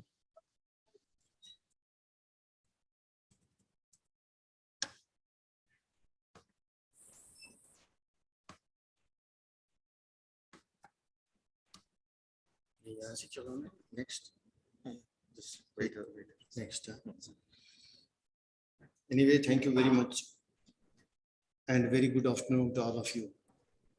Vardi DDG Dr. R.C. Agarwal, our chairman of the session, and our former Honorable Vice Chancellor, Seri Kashmir University of Agricultural Science and Technology of Kashmir, Professor Tej Pratap ji, Honorable Vice Chancellor, GKVK Bangalore, Dr. Rajendra Prasad ji, our coordinator and reporters on DICE. A very good afternoon to all of you. First of all, I would like to express my gratitude to the organizers of this conference who have given me a chance to be here with you and to speak very little on national education policy. Very little because of the simple reason that personally I believe that standing on the podium and speaking about national education policy, that too in presence of learned and honorable Dr. Tej Pratap ji and Vardi DDG, to me it sounds just giving a piece of coal to a coal mine owner. But anyway, I'll just try to make a very humble attempt to place some of the information before you, which I have been in a position to gather with regard to national education policy. But before I do so, I would like to quote an Russian grammarian, Rossio. He said, and I quote, "Education does not mean that one should know how to read or write. Education does not mean that one should know how to read or write, but education means that one should be helpful to the society and whole of the organization in totality." With that note, dear, I would like to say that with the passage of time, rather the decade to come, our India, our country will have the highest population of young people in the world over the next decade. And those have to be highest qualified in the sense that yesterday we were talking about the agriculture.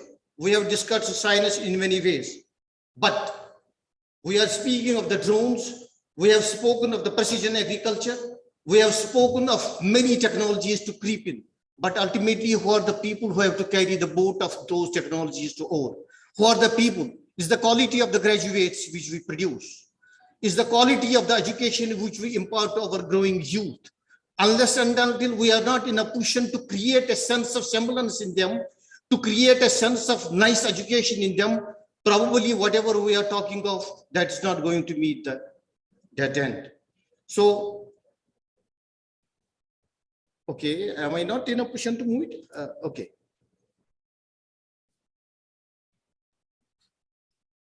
So if we speak about the previous policies we have seen, our country has probably witnessed a good number of education policies, but each of the policies are associated with one kind of the flaw or the other. But with National Education Policy 2020, probably there are n number of the reasons to believe that all those policies, all those, the lacunae which our previous policies used to have, those we are going to cover up. Now, when we talk of the education, what is the purpose of education? What exactly we mean by saying so? I have just now told you, now we want to bring, numerous amount of progress in case of the agriculture, in case of any culture, in case of agriculture, and in case of fisheries also. But who are the people who are going to do it? We have to produce the graduates, develop or create a human skill who are in a position to carry all those things, whatever we assimilate for, to the logical sense. So develop good human being capable of rational thought, who are in a position to create a progressive sword in our country, then producing productive and contributing citizens for building the nation as a whole and in its entirety. Now, if you look at the previous policy, I was telling you, we had a policy during 1968 that had some major drawbacks. And what are those drawbacks? No proper program of action. Probably there was a shortage of funds also, and education was in the state list. It was a domain of every state. Now, a major thrust has been there on the policy of 1986, and that is in the shape of it accepted the autonomy of the universities. It promotes the minorities' education and reducing the dropout from the schools. We have seen at this point of time, only I believe that there is a 12 to 15% of the people who make it the professional colleges. Of course, at primary level or at secondary level, if we have good enrollment, but what exactly is the enrollment which is going to the professional colleges? That is probably, if we look at the figure, that will be very dismal. So what is the cause for that? National Education Policy speaks of increasing the gross enrollment ratio, and that probably caters to that need as too. So why there's a need for gradation? There's a need for upgradation. We have to think very critically in the sense we have to create a human resource which is intellectually high profile, who are in a position to take our everything to the logical end. And unless we will do that, we will go on speaking, but at the end of the day, probably we will not be in a position to meet the goals, irrespective of the policies we are bringing in the system. We have to be very proactive. We have to be very responsible. We have to develop a very skilled human resource. And that is why there's a need of upgrading the whole system. So now, background of NEP of India 22, if you look at it, in January 2015, a committee under the former Cabinet Secretary T.S.R. Subramaniam started the consultation process. And ultimately, with the passage of time, probably during July 2020, the policy came to the domain of the public, the policy under the chairmanship of Professor Kasturi Rangan. So that policy is before us. Now, if you look broadly at the focus of this policy, focus of NEP 2020, we have the curricular research. As Honorable Vice Chancellor Professor Tej Pratap already made it clear, and he has probably left a very least scope for me to speak about the policy. You know, the focus of NEP 2020 is that curricular restructuring. Now we are talking of producing the graduates. We are talking of giving, certificate course after 1 year of the completion. We are talking of giving the diploma course after 2 years of the completion. Then we have to reorient our structure. We have to reorient our syllabus in such a way so that a person or a student who just takes an admission for the 3 years degree course and at the end of the day wants to leave after 1 year, we have to very nicely give him the certificate course. But with that certificate course, he should be in a position to start his own startup. Unless and until he does so, probably what better or what good that certificate course will be of good to him. So we have to reorient our structure. We have to reorient syllabus in such a way so that he will be in a position to have some skill. And that is what we technically call as degree by design.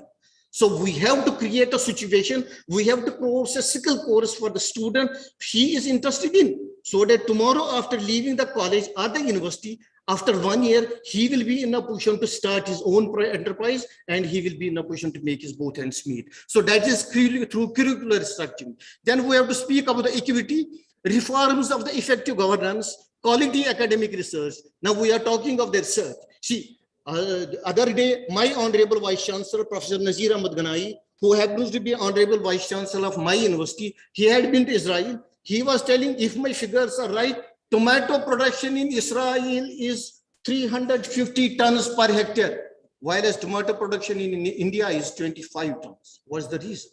For every drop, they have a crop. So unless and until we will produce such kind of technologies by virtue of which we will be in a position to harvest that, probably our human resource will not be akin to the changing scenario of the world. Then we have to set the standards. Standard setting is most important. For every degree, there has to be standards. There have to be some proficient quality buyers for those degrees, and that is what we have to. Then the internalization of the education. If we speak of COVID-19, probably the highest market for international education happened to be the China. But with the COVID-19 pandemic, I believe there has been some recessions, and the relations between India and China are a little cool in the sense that there has been some problem. So the market of the international education in China has receded, and India is the hub. But for attracting international students, we have to make ourselves, we have to create a situation, we have to create the facilities, we have to create the kind of research so that we'll be in a position to focus, we'll be in a position to attract the international students. So that is what is the need of our. Now, if you look at the national, okay, fine. Now, qualities of a good education. I was telling you, now, if we want to talk of the internationalization of the education, we have to create the hubs, we have to create the stations, we have to create the ambience, we have to create our campaign in such a way so that that befits the needs of the international people. So qualities of good education as such would be where every student feels welcomed and cared for, where a safe and stimulating learning environment will be there, where a wide range of learned experiencing people will be there, and where good physical infrastructure and appropriate resource will be there. And for making all these things effective at every stage of appointment, at every level of introspection or entry, we'll have to make some stringent efforts. Efforts in the sense we have to create riders. Not every Tom, Dick, and Harry can enter in the institutions because ultimately they are not in a position to prove themselves. And that eventuates in creation of the human resource who are not in a position to deliver tomorrow. So that is the need of our. So if you look at the principles of NEP 2020, as has been already discussed by my, by our honorable chairman, sir. So we have to identify the unique capabilities of each student, and on the basis of that unique capability, and on the basis of that interest, we have to give him the course by virtue of which he can excel. So multidisciplinary and a holistic education with extensive use of technology. Again, multi is a person who instantly, fortunately or unfortunately, enters in the system, where after 1 year, he does not want to like continuing in that system. He can go in under system. There's an academic credit band where his whole thing will be evaluated for. So learners have the ability to choose their own path. That's what I'm talking about. Creativity and critical thinking to encourage the logical decision making, and that's very important. Emphasis on conceptual understanding rather than role learning and learning for exams. We have seen our small babies of the age of 3 years. They are going to school and carrying a bag on their reticula, carrying a bag on their back, which appears to be larger than the size of the baby itself. Ultimately, that does not create problem only. So NEP has certain role to play, because in earlier stage of schooling, we will not allow those children who go to schools. This will be a playway sort of schools. So in the process of playing, they will also be in a position to learn something. So once they go to the upper classes, they have no problem to continue. So the 4 parts of the NEP covers, that is past first school education. Okay. I think there are foundational literacy and numeracy. Restructuring, I think this has been discussed. Other important rules for school education. Now you see, report cards will be holistic, offering information. We have to make transcripts in such a way.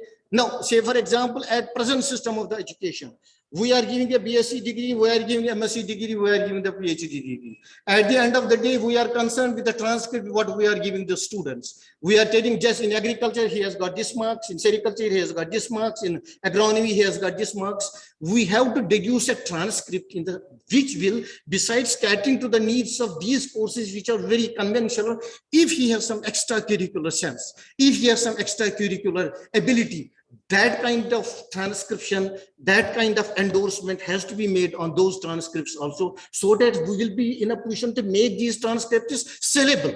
Tomorrow, our students from India, in case he happens to go some other country, besides the conventional system of the reading, he will be in a position to say, show, yes, in addition to this and this, I have such and such ability also. And that is what needs to be done. Then teacher eligibility test, I was telling you, there has to be certain writer. Who are the people who can be in a position to teach the students? What should be the qualities of a good teacher? Because ultimately, from a teacher, there's a saying that if a doctor commits a mistake, that mistake will be buried in the grave. If an engineer commits the mistake, that mistake will be cemented in the bricks. But if a teacher commits the mistake, that mistake will be reflected throughout the society and whole of the organization. So we have to create the teachers who are teachers in the real sense of the word, who will be in a position to impart the best for the future generation to be best. Higher education, already it has been talked about. So these will include professional. So a certificate after completing 1 year of the study, we have to give the certificate course. After 2 years, you have to give the diploma course, a bachelor's degree after 3 years. And a person who wants to go for research, probably we'll have to give that's the preferred one. We have to, he will be entitled for the research. And academic credit bank is, of course, a novel introduction in the NEP education. Because if somebody wants to leave some place, at the end of the day, if he wants to go for the other education, there his credits, whatever he has spent in the earlier institute, those credits will be accounted for. Now, higher education systems, probably in every district, there has to be a higher education college or the institute, which caters to the student needs of almost 3,000 students. How exactly with them? For that, as my mentor, Professor Tej Pratap ji was telling, for that there has to be effective funding also. Unless and until effective funding is there, so probably every component of this cannot be worked out nicely. Okay, then other key areas of the focus: professional education, promotion of Indian art and culture, technology use and integration, then student learning also. Now, the Digital India campaign is helping to transform the entire nation into a digitally empowered nation. Thank God that COVID pandemic has, of course, been a problem for all. But at the same time, this has come as a blessing in disguise to us. Probably this kind of Zoom, Google, and all those platforms were all Greek to us. But it's COVID pandemic which has just exposed us to these technological outreaches of the science. But for these to be more effective, we have to make more technological revolution. We have to see this from the prism of the developing nation, so that our students who are the torch bearers will be in a position to make it more effective. So the technology-based education platforms such as Diksha, Swime will be integrated. Then making it to happen, other changes, comparison between National Policy on Education 1986 and that of NEP 2020. There's a much difference in NEP of 2020 and that of 1986 with respect to the education policy. As the period of development 1991, industrial policy, technological advancement, hence NEP 2020 has a much scope.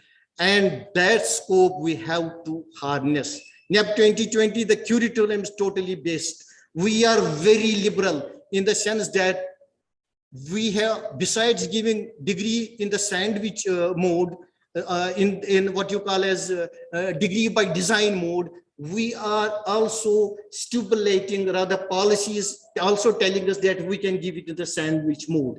That probably if there's a student in MSc, he can have 1 semester. If he is from Sher Kashmir University, Srinagar, he can have 1 semester in GKVK Bangalore. If there's a student from Bangalore, he can have 1 semester in Srinagar also. So this is a degree in sandwich mode. Okay, by virtue of this, our students will not be in a position to expose what exactly is done in the sister institutions also, but at the same time, their horizons will get much broadened. So that's good about all these things. Then receptions. of this, what you call as this national education, this policy. The Chancellor of Jawaharlal Nehru University, Jagdish Kumar, as well as the Vice Chancellor, called the policy a positive step forward. Najma Akhtar, the Vice Chancellor of Jamia Millia, called the policy groundbreaking. Dr. G.P. Sharma appreciate the policy. Then policy, there has to be criticism also. In the National Education Policy 22, language is a negative barrier. Academic syllabus will be taught in the respectful languages of the government. And amendments in NEP 2020, yes, with the passage of time, once we are at the implemented stage, our Sher-e Kashmir University of Agriculture is starting rather implementing the NEP from the current session. So with the passage of time, once we are entombing in the system, we'll be in a position to identify the problems. After identify the problems, we'll be in a position to set, yes, these are the problems in implementation of the system, and at the end of the day, we'll be in a position to solve those problems. So implementation has to be there from various states. Now conclusion.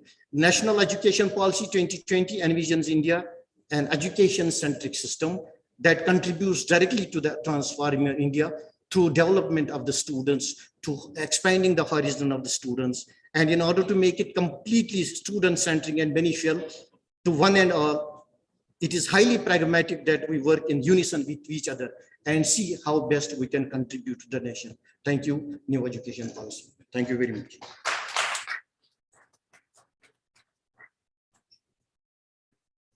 Okay, thank you.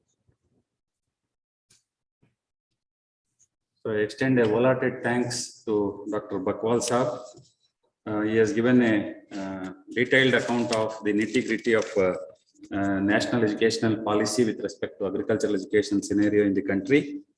And he has highlighted about the capacity building, increase in literacy, internationalization of agricultural education, comparative production of major crops in India in the context of global production in advanced countries, particularly with respect to Europe, qualities of a good agricultural institute, the finer points of NEP 2020, importance of language in higher education to convey the technology to the farming community, holistic education, multidisciplinary education, understanding concepts, midday meal scheme, student health being the prime focus, interdisciplinary systems of learning, qualities of a good teacher, Digital India campaign, and the NEP 2020 across universities, provision for migration of student community across universities. So these are the summary of the presentation made by Bakwal Saab. So once again, I thank wholeheartedly to him on behalf of the organizing committee and on my personal behalf. So the next speaker is my young friend, Mr. Vivek Saurabh, who is the national president of All India Agriculture Students Association. So I extend a welcome to him to speak on this topic. Yes, please. Thank you, sir.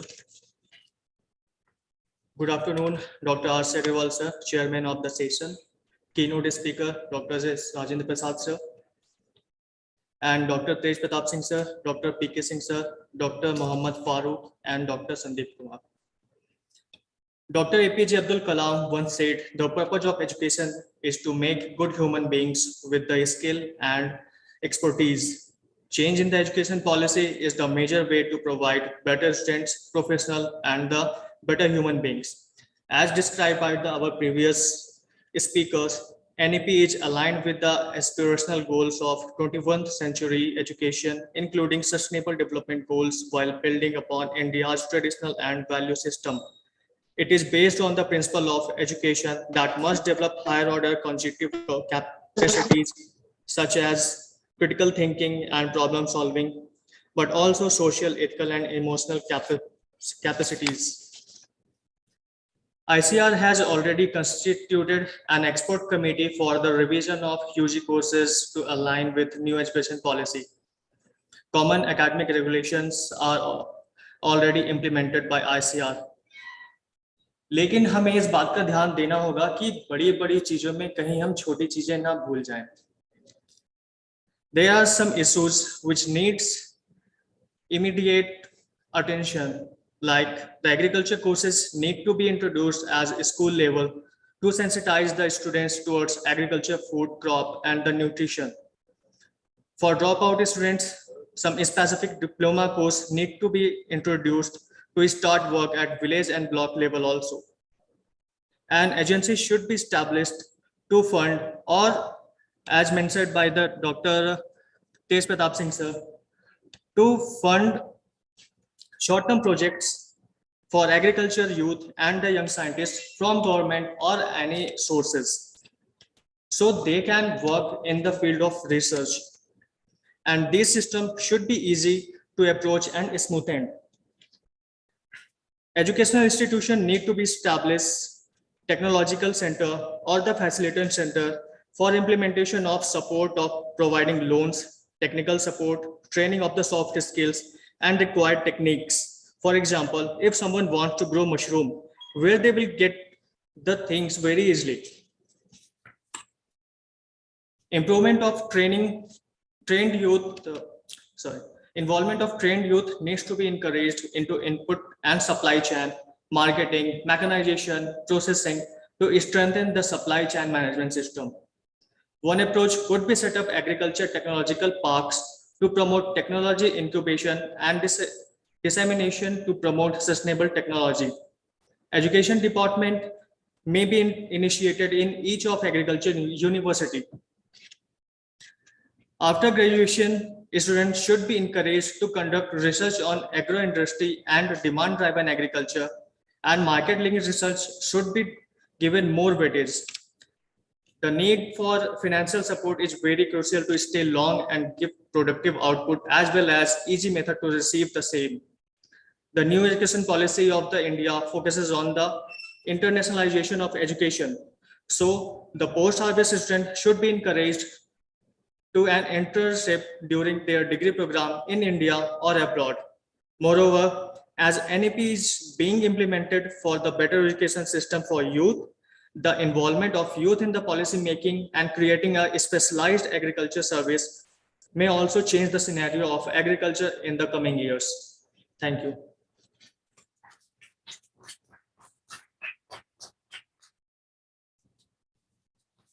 So I thank my young friend, Shri Vivek Saurabh, National President of ISA, for giving some valuable inputs. He started with a quote from the late beloved former President Abdul Kalam ji. And he also highlighted about the importance of inclusion of agriculture as a part of the syllabus of school education, soft skill trainings, trained youth in supply chain management. And he also have made an emphasis on post-harvest technology and its importance in protecting our food production from the onslaught of storage pests and diseases. So I thank him wholeheartedly on behalf of the organizing committee and on my personal behalf.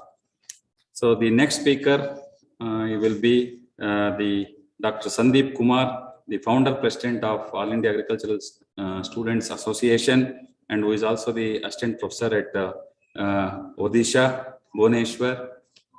So I welcome him to deliver his talk. So he is also in the teaching faculty.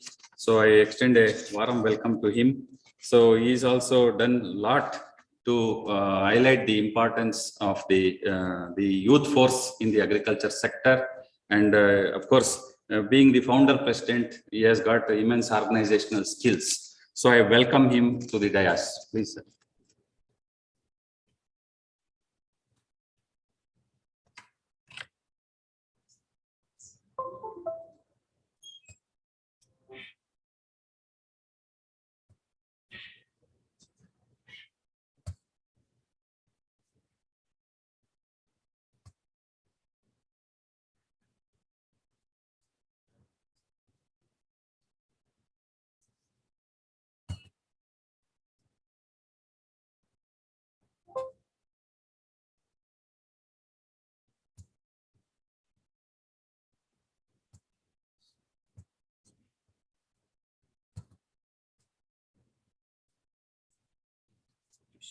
Yes, that's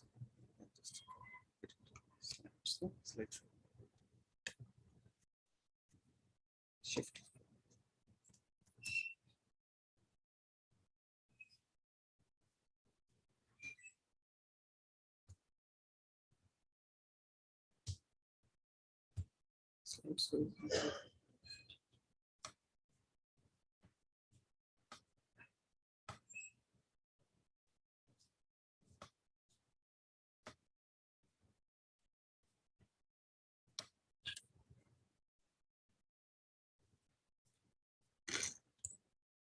Thank you very much, sir. Esteemed DG Education, Dr. R.C. Agarwal, sir. Esteemed Tej Pratap, sir. Dr. D.K. Singh, sir. And Farooq, sir.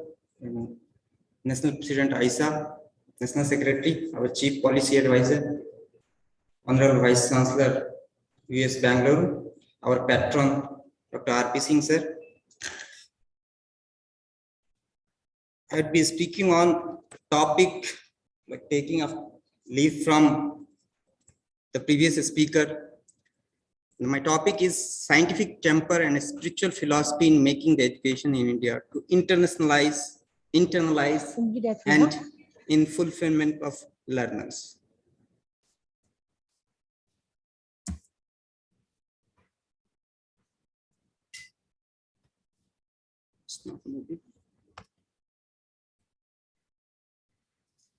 So in the 21st century, it is needless to talk about the importance of education. Still, I can remember a quote by Nelson Mandela. He says, and I quote, "Education is the most powerful weapon we can use to change the world."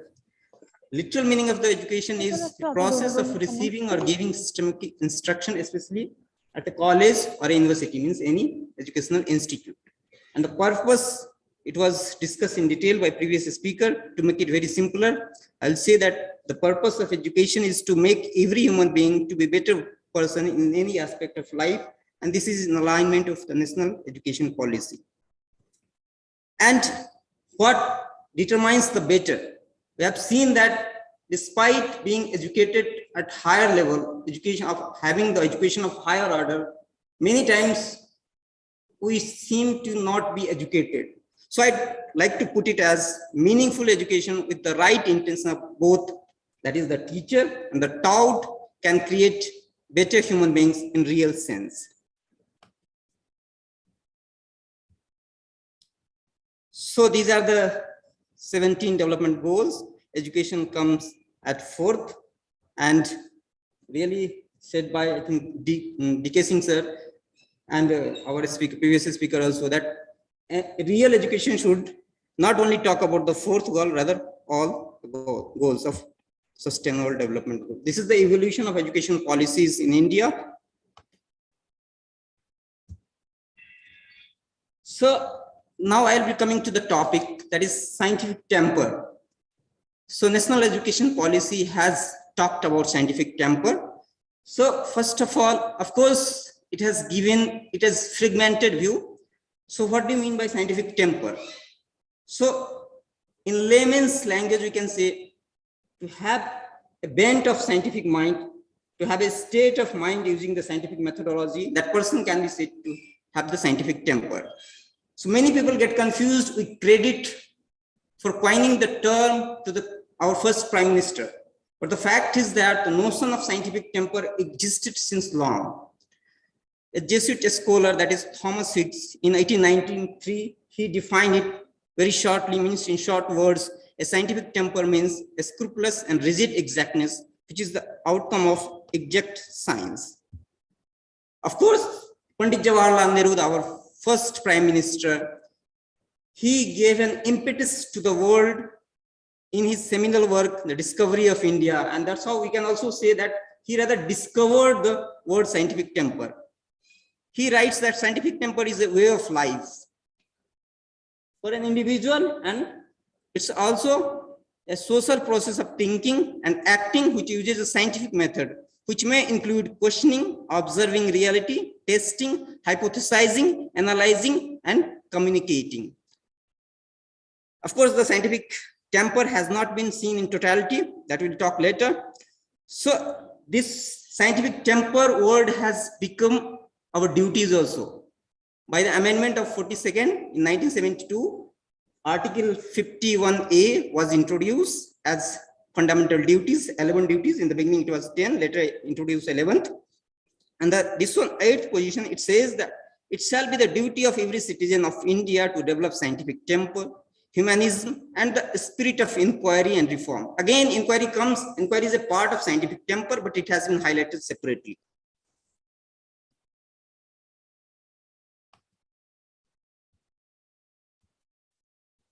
So now, as we discussed that, what do you mean by scientific temper?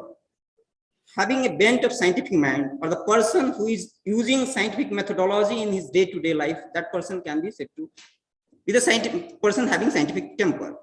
So the 5 steps constitute the scientific methods. They are observation of any particular phenomenon and identifying the patterns between the observation, and then hypothesizing. Once we have observed the facts, then we can go for inducting the hypothesizing. And this is again a creative thing. So everyone cannot hypothesize. Apples were falling every time, but it was Newton who for the first time hypothesized. And once we have hypothesized, then from the hypothesis, we'll try to deduce some new relationship. We'll try to predict, suppose, the impact of weather on crop. That is a hypothesis. Then we'd like to see the relationship.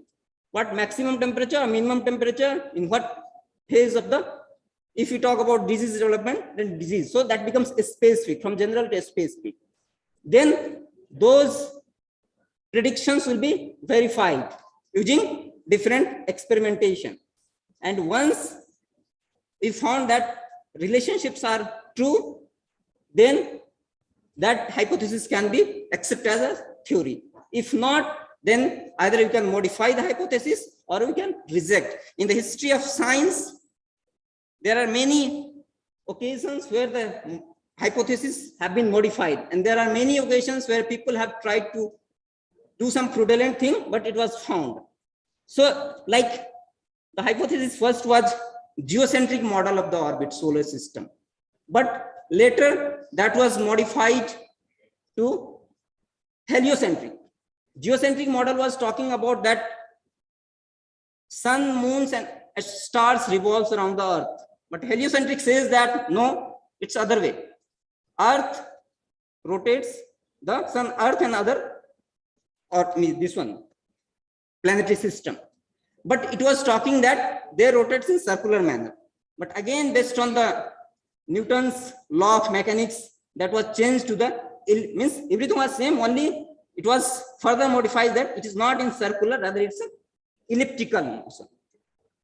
So this is in nutshell scientific methodology. It appears to be a bit complex. How can we use them, these such methods in day-to-day life? But it's not so difficult. So what are the attributes of scientific temper? P.L. Dhar, he was a professor in IIT, mechanical engineering. He mentions about the different attributes or traits of scientific temper. The first one is healthy skepticism. That is to have the doubt, we'll discuss. Then universalism, then freedom from prejudice or bias, then objectivity, open-mindedness and humility, willingness to suspend judgment without sufficient evidence, then rationality, then perseverance. Then in literature also some other attributes are mentioned. They are critical thinking, logical thinking, respect for evidence, that is evidence-based thinking, and honesty in reporting. So skepticism, it's an attitude of having doubt, that we doubt something, and that's why it is said that healthy skepticism means we should doubt in healthy manner so that we can find something.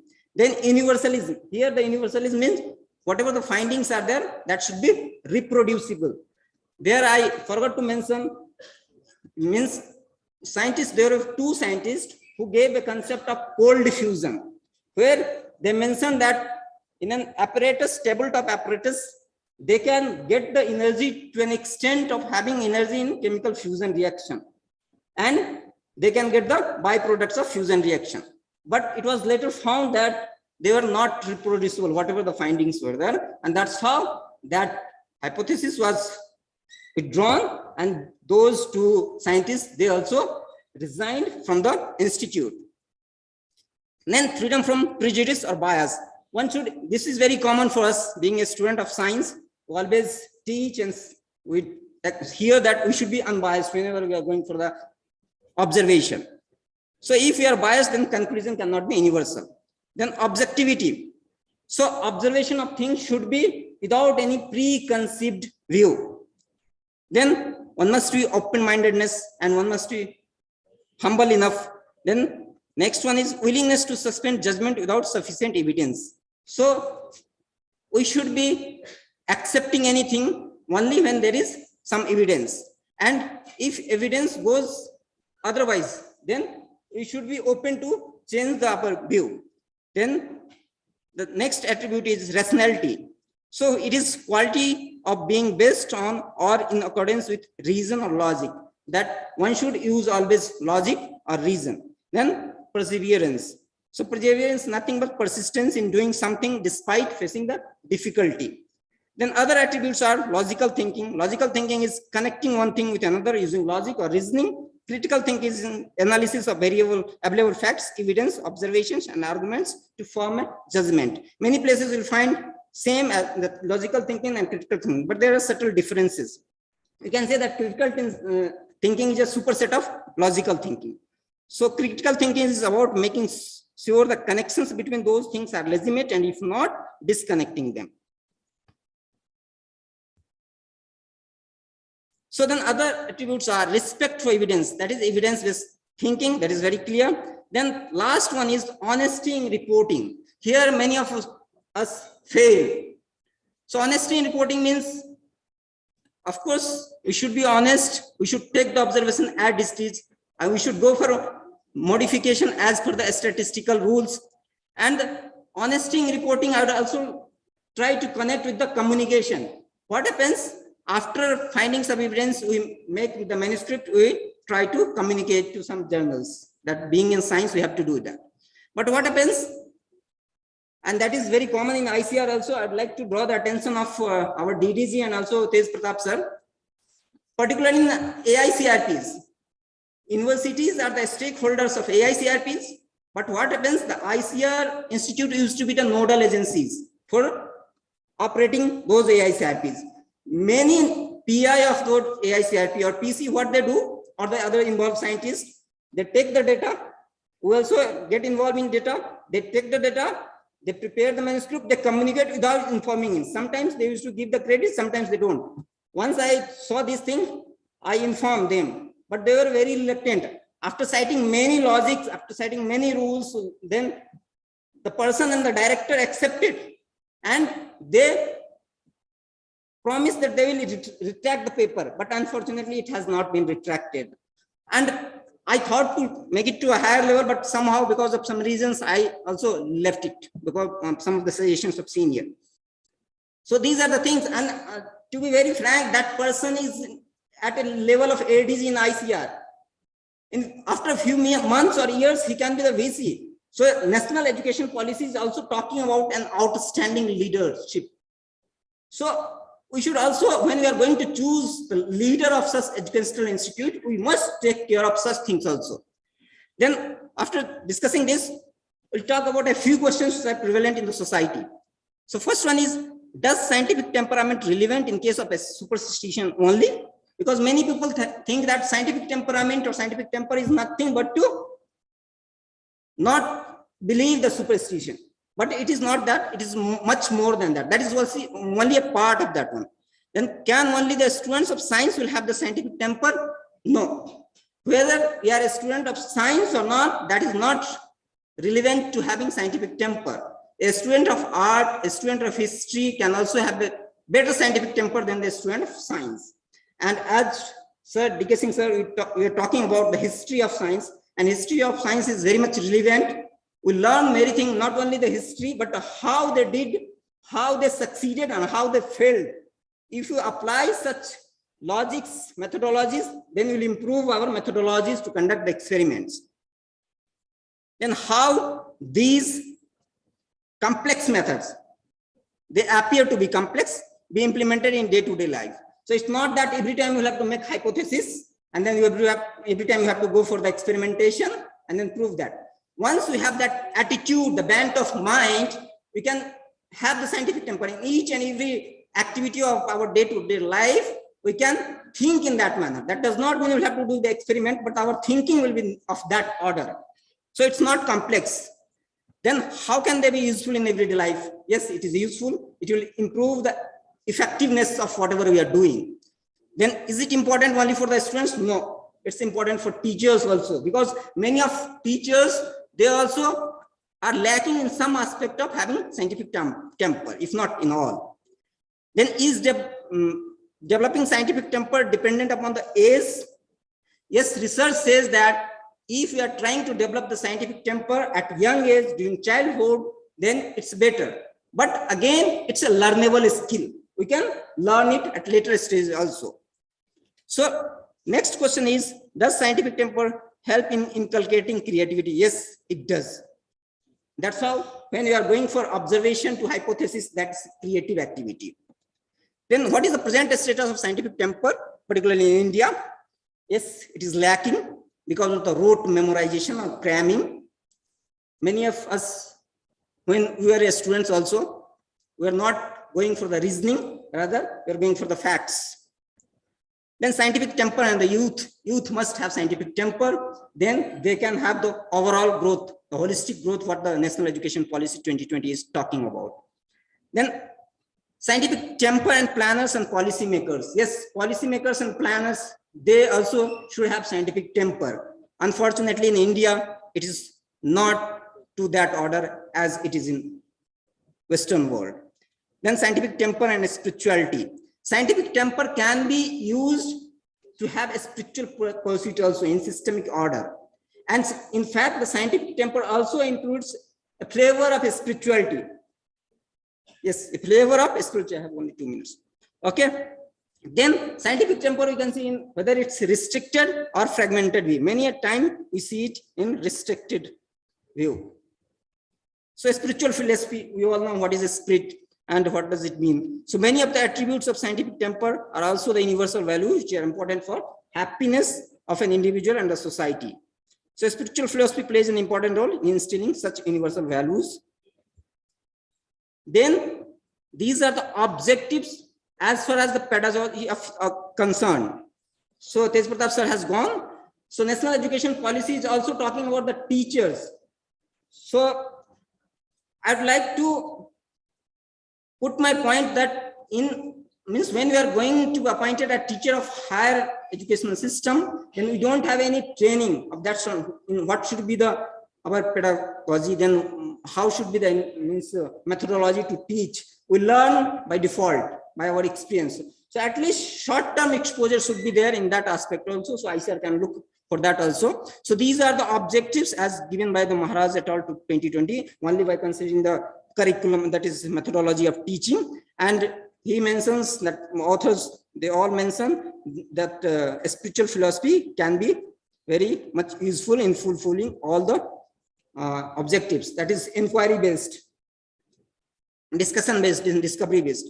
Then internalization, it has been talked much. So internalization can be in physical sense and qualitative sense. So I will discuss about qualitative sense. Qualitative sense, you can say that it's internationalized only when it is having flexible, and many things has been introduced for making the flexible. Previous speakers have already talked. Then multidisciplinarity approach, interdisciplinary, cross-disciplinary, then transdisciplinary. So I'm not going to discuss these things. Then vocational education in India, as per the 12th plan, that is only 5% are educated vocationally compared to the other, South Korea 94%, Germany 72%. Then it also talks about holistic development, taking clue from the mainly Finland.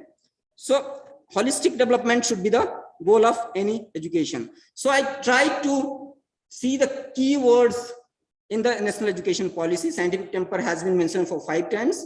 And it has again not been seen in totality. Then skepticism and their related things are there. Then these are the things, means elements of scientific temperament and spiritual keywords of spiritual values, philosophy, they are there. So in this way, we can say if you are going for this one bottom-up approach, that is using the scientific temperament and the spiritual philosophy, then you can really make our education system as international. Also, it will help in internalizing, means realizing the knowledge, that is assimilation to a greater extent. then implementation of course matters. And national education policy is also talking about the 7 principles how to implement, but finally it matters where the policy has been taken from paper to people or not. If it is implemented properly, then really it will be, means our quality will be more than what the Western world have. I'll salute to this gentleman. I was having the opportunity to take the degree from him for making this wonderful policy. Thank you very much.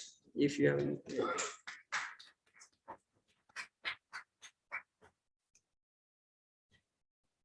Thank you.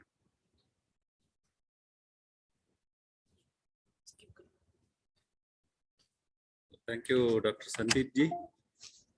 He has given a bird's eye view of the new national education policy with emphasis on capacity building, scientific temper, spirituality, education as a tool for positive change. And he has given anecdotes from Pandit Nehru ji and also Dr. Kasturi Rangan ji about critical thinking and current status with focus on happiness index. So this is the summary of the Sandeep ji's presentation. And now I am honored to tell the brief achievements of our beloved Vice Chancellor, Dr. Rajendra Prasad sir, who has had an illustrious career starting from way back to 1989. He has served in various capacities in the university at the National Seed Project as a seed research officer, special officer seeds.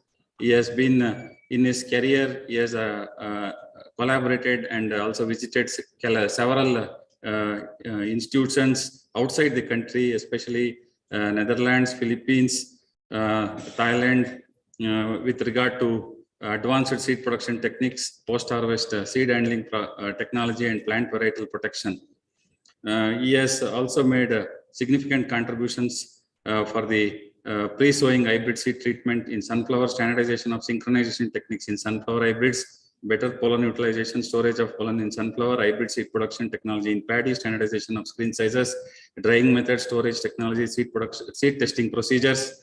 He has characterized rice, sunflower, maize varieties, hybrids, their parental lines based on morphological, biochemical, and molecular markers.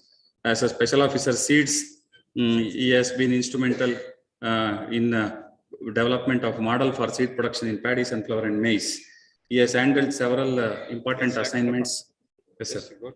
And of course, he has right now he is delivering the keynote address with regard to NEP in synchrony with agricultural education. Kindly, sir.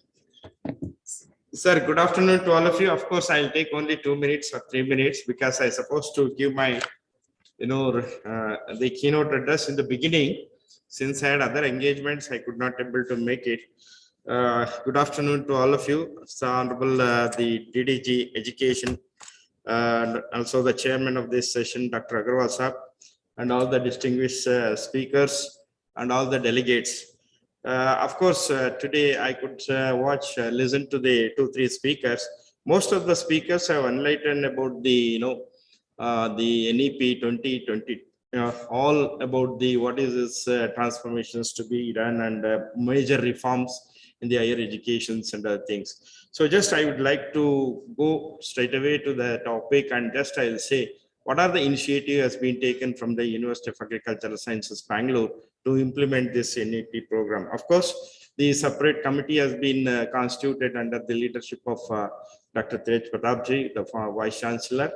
And also it was monitored by the respected DDG sub, the education, Dr. Agarwal, and many guidelines has been given to the many of our agricultural university how we should be implemented in the phased manner.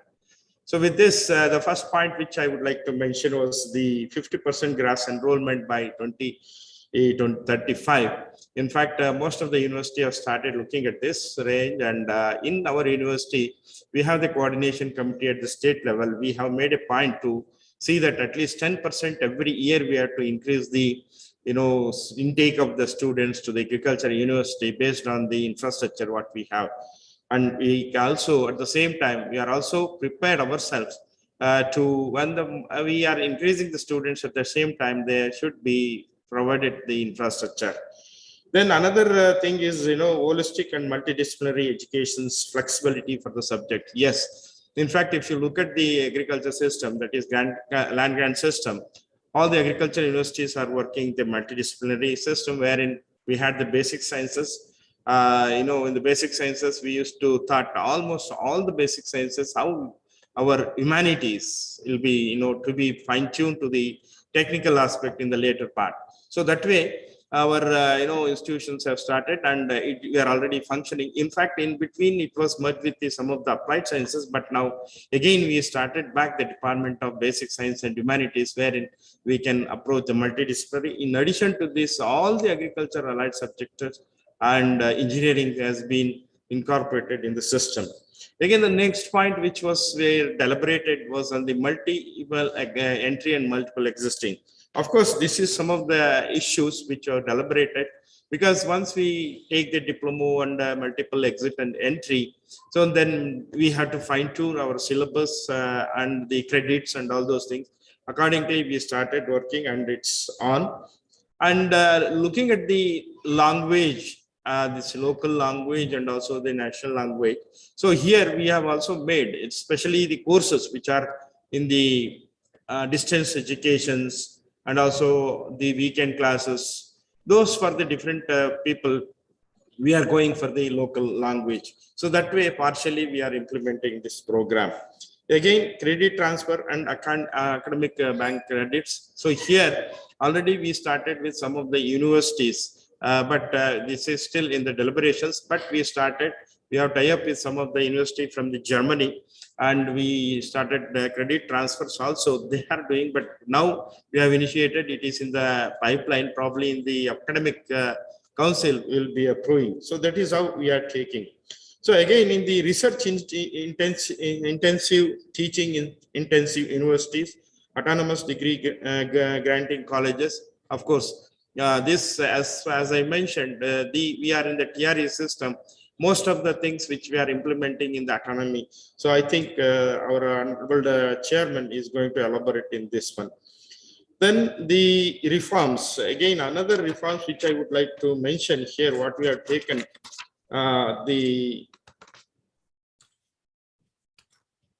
some of the other initiative what we have taken is the finishing schools, especially at the end of the degree program, we have initiated during this year. The finishing school is to main objective is to make our students ready, industry ready, and corporate sector ready. So because nowadays the people, the corporate or industry, what they want immediately after the completion of the degree, they wanted to work in their expectations. In that case, what should be? So in that way, we have incorporated in the HOT courses and the RAWE courses. This is, finishing schools where we will be teaching them how you should be in the industry or the corporate sector wanted. Again, the digitalization is one of the important things. In fact, our university has started the softwares, and now the teacher can evaluate the months the students enter into the university is almost all his activities will be digitalized, including the career activities and also examinations. Even the teachers can evaluate the answer scripts anywhere 24/7. That is the kind of digitalizations we have made. In fact, we have uploaded all their important the mass cards and provisional certificate in the National Academic Depository, NAD. So like that, we have taken a lot of initiatives. So with this, I would like to thank all the speakers, because they have given a lot of inputs during the implementation of this NEP, what is the benefits and how we go about it. And also we have also made with respect to the globalizations, where we have done some kind of the courses, that is online certification courses also we have developed by US in collaborations with some of the foreign universities. To quote an example, so one course called scientific writing, so that is 2 + 0 credits hours, which we have started, and it is online in collaboration with the Western Sydney University and applied bioinformatics. Wherever we have, having some strength from the other university, we are taking their support. So, and we are going for the online courses through international level. So again, Again, we have also had the virtual courses in collaboration with some of the foreign universities, especially in the Germany, in collaboration with 3-4 universities. So this is how we have taken some initiative to implement this NEP 2020. I hope today's deliberations, what they have done in the morning in this session, they elaborated and they've explained each and everything in the manner which how we can take it forward, implement this program holistically. So with this, I would like to thank all the speakers, and also I would like to thank the chairman for giving me this opportunity. All the best.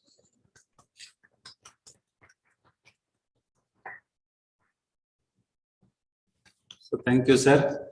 So our beloved Vice Chancellor has given a bird's eye view of the new initiatives taken up at UAS Bangalore, particularly with regard to implementation of NEP, the multidisciplinary approaches with regard to NEP implementation, multiple entry and exit system, fine-tuning of syllabus, distance education with regard to NEP, collaboration with international institutions, autonomous institution concept, finishing school, and cross-learning programs and sandwich programs. This is a summary of his presentation. Profusely on behalf of the organizing committee, I wish to thank our Honorable Vice Chancellor for giving this bird's eye view about the new initiatives. And now I wish to ask our Honorable DG Sir, Dr. Agarwal Sir, who is the Deputy Director General Agricultural Education. He has got an illustrious career, and he is the at present, apart from the responsibility of Deputy Director General Agricultural Education, he is the National Director of NAHEP ICAR New Delhi. He is also providing directions for the quality of improvement of higher education in agriculture for the agriculture and allied sectors in 74 agricultural universities. He is the national convener for new educational policy roadmap, and he has also done significant contributions in the area of statistics, biodiversity, informatics, intellectual property rights, and plant varietal protection. So he has also bagged several prestigious awards with regard to his service, especially Rafi Ahmed Kidwai Award, highest award for agricultural research, Dr. MS Randhawa Award for national from the National Academy of Agricultural Sciences, and also Digital India Award of Government of India conferred by our Rashtrapati Ji, recognition by the Association of Indian Universities for significant contributions in agricultural education, Sir Syed Khan Memorial Lifetime Achievement Award by the Aligarh Muslim University, Dr. B.R. Barwale National Award for Excellence in Plant Genetic Resource Protection. So he is also the fellow of NAAS. He is the representative of FAO at the UN, and he has, of course, he is also heading the technical experts group on farmers' rights and its implementation in 146 countries across the globe. So he is, of course, at present the Vice Chairman of the Asia region of Bureau of International Treaty of Plant Genetic Resources for Food and Agriculture. He has represented India as a part of Indian delegation to more than 20 countries. So I welcome our beloved DDG Saab to deliver his the concluding remarks, and I profusely welcome him to the session, sir. Please, sir. Thank you very much for giving me this opportunity. And I thank all the organizers, especially ISA, for organizing this international symposium. Our respected Dr. Tej Pratap Ji, the former Vice Chancellor of Pantnagar University, Dr. Rajendra Prasad, Honorable Vice Chancellor. Sir, you are not audible, sir. Kindly. You are not getting my voice? Yes, sir. Your voice is not audible, sir. What happened? It is from our side, sir. We are rectifying it. 1 minute. Okay. Just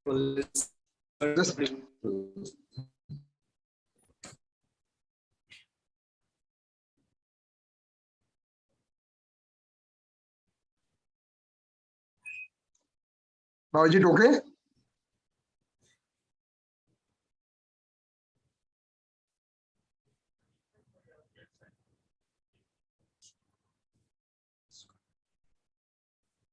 Can you get my voice now? Sir, just a minute, sir. It's being rectified, sir.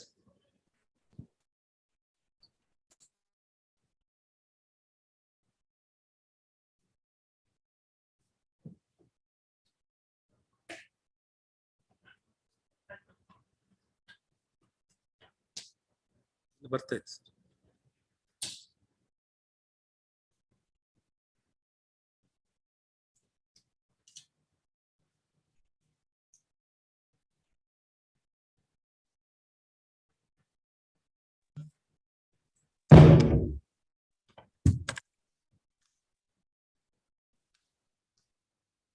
Connect with Near Max and enjoy the superior sound quality.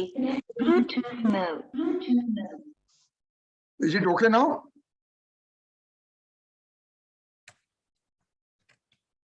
AUX mode. Yes, sir, please. Can you get my voice now? Yes, sir. Are you able to listen to my voice? Yes, sir. We are able to receive, sir. Yes, sir. Okay, so I can start now. So, thank you very much, all the organizers, first of all, for giving me this opportunity, especially ISA and the University of Agricultural Sciences, Bangalore. First of all, I'm sorry that I could not be available for the entire duration of this session and in the inaugural program, because there are a lot of engagements and last moment engagements are there. Honorable Dr. Tej Pratapji, the former Vice Chancellor of G.V. Pant University, Dr. Rajendra Prasadji, the Vice Chancellor of this University of Agricultural Sciences, Bangalore. All my senior colleagues, I see a lot of senior colleagues available in the hall. All the persons who are connected virtually. So first of all, I'm thankful to you for organizing this important conference, 3 days conference on a very important topic, and particularly this session about this higher agriculture education. Friends, we have listened to all the eminent speakers, and prominent being our Dr. Tej Pratap, we heard to Dr. D.K. Singh, Dr. Muhammad, Dr. Vivek, Dr. Rajendra Prasad. And we have just seen that the various aspects of higher education according to the national education policy, and what should be the different what should be the different actions which are required now, because NEP is now 2 years, about 2 years old. So we have to really now come into the action mode, and those action modes have been discussed by different speakers. And we have just seen that how this this national education policy can be fit into various frameworks,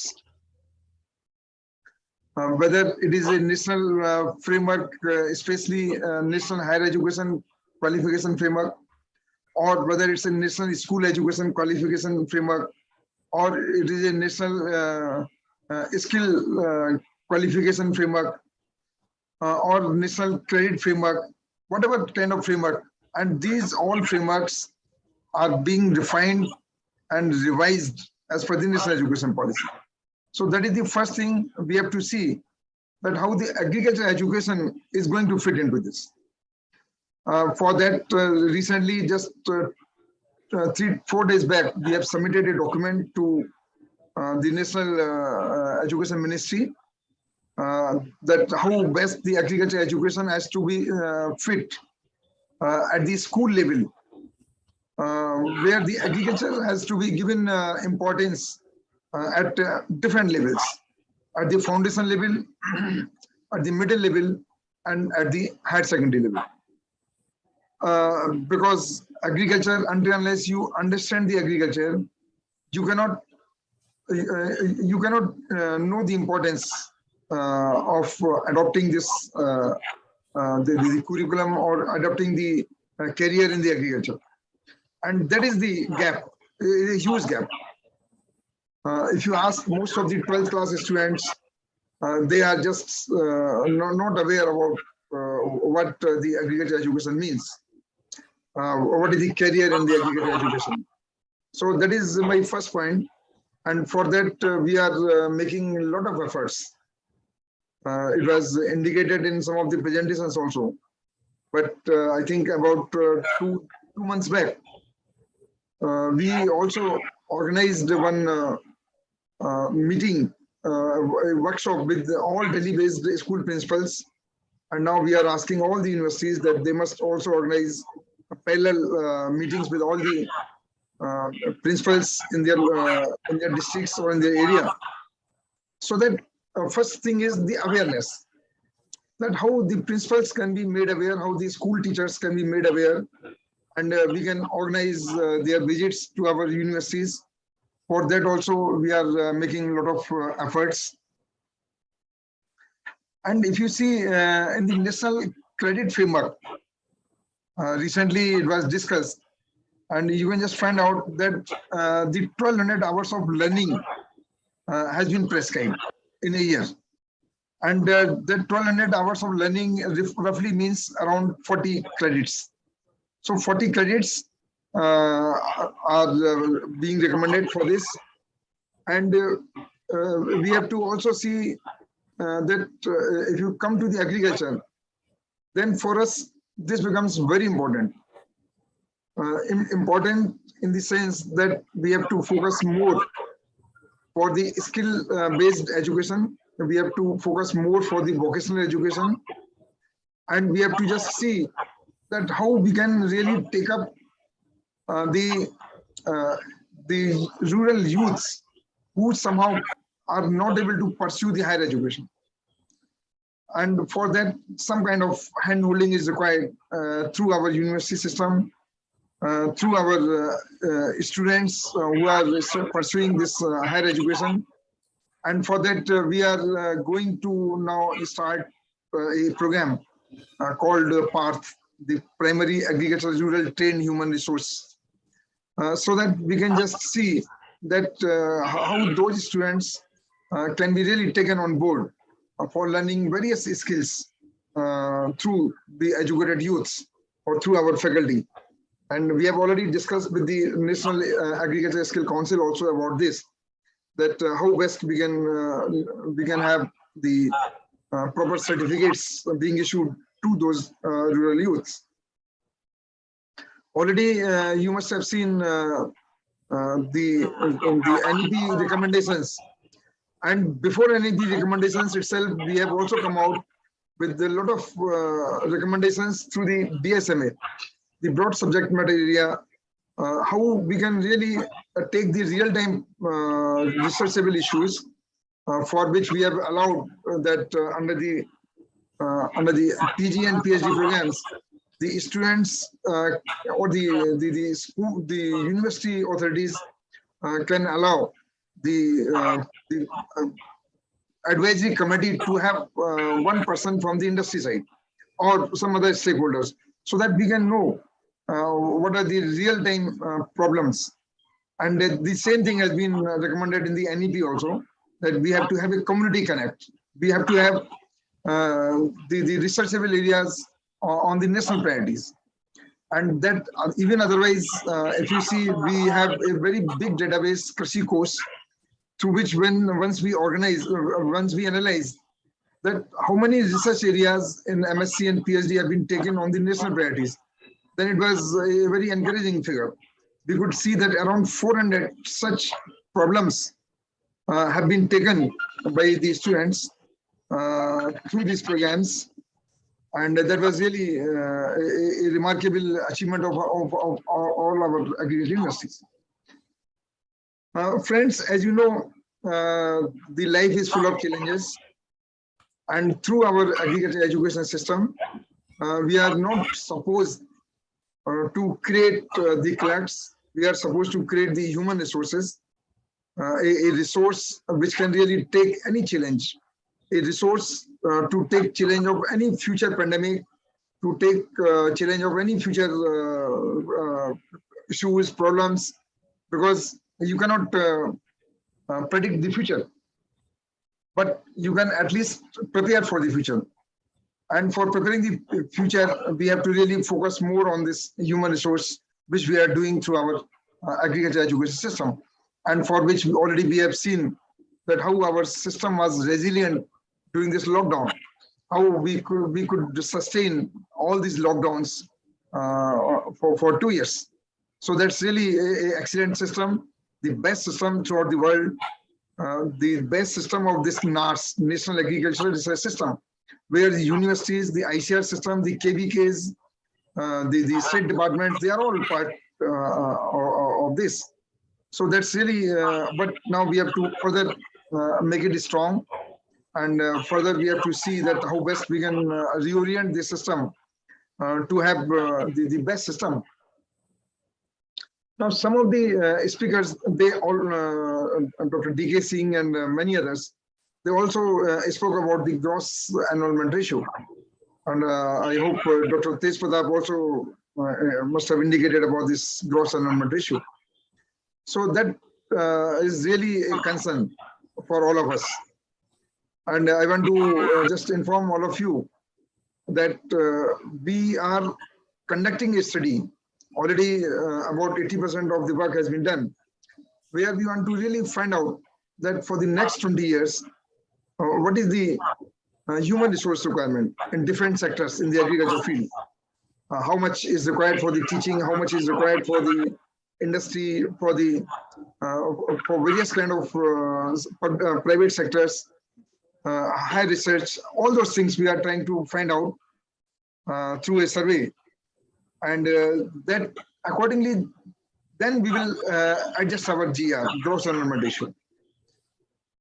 If you see the absolute figures, if you blindly go for the speeding up to have more GR, like I can say that if you see the absolute definition of this gross enrollment ratio, then it says that out of the total eligible population in that age group, and the age group for higher education is 18 to 23. So under that age group, you have to find out how many are pursuing the higher education. So the total population roughly is around 14 crores under that age group. And we have around 4 crore persons who are pursuing the higher education, the gross enrollment ratio. And this comes around now presently around 27, 28%. But if you go for 9% of this figure, so that means 9% of this 4 crores should be from the agriculture side. And presently we are about 2 lakh. So 36 lakh persons. Do we really require 36 lakh persons from the agriculture education system? So that has to be seen. Presently, we have in the state agriculture universities a ratio of 1:7, which has been now increased to 1:8. The student-teacher ratio. In the central agriculture universities, it is 1:4, which has been increased now 1:6. And in ICR institutes, it is 1:4, which also has been increased to 1:5 in just 1 year with the efforts. So the overall is 1:7, but we can have 1:10 ratio as per the recommendations. So that makes around additional seats of 74,000, which we can have. That also now we are working out, and that is very slowly we are working. We have instructed all the universities that have a 10% increase every year.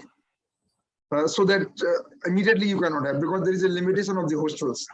And for the hostels also, we have exempted the universities that you do not make the residential compulsion for the students. They can stay outside also if you are increasing the seats. And for having more number of hostels, because you know there is a lot of resource crunch, we cannot keep on adding hostels through the government money.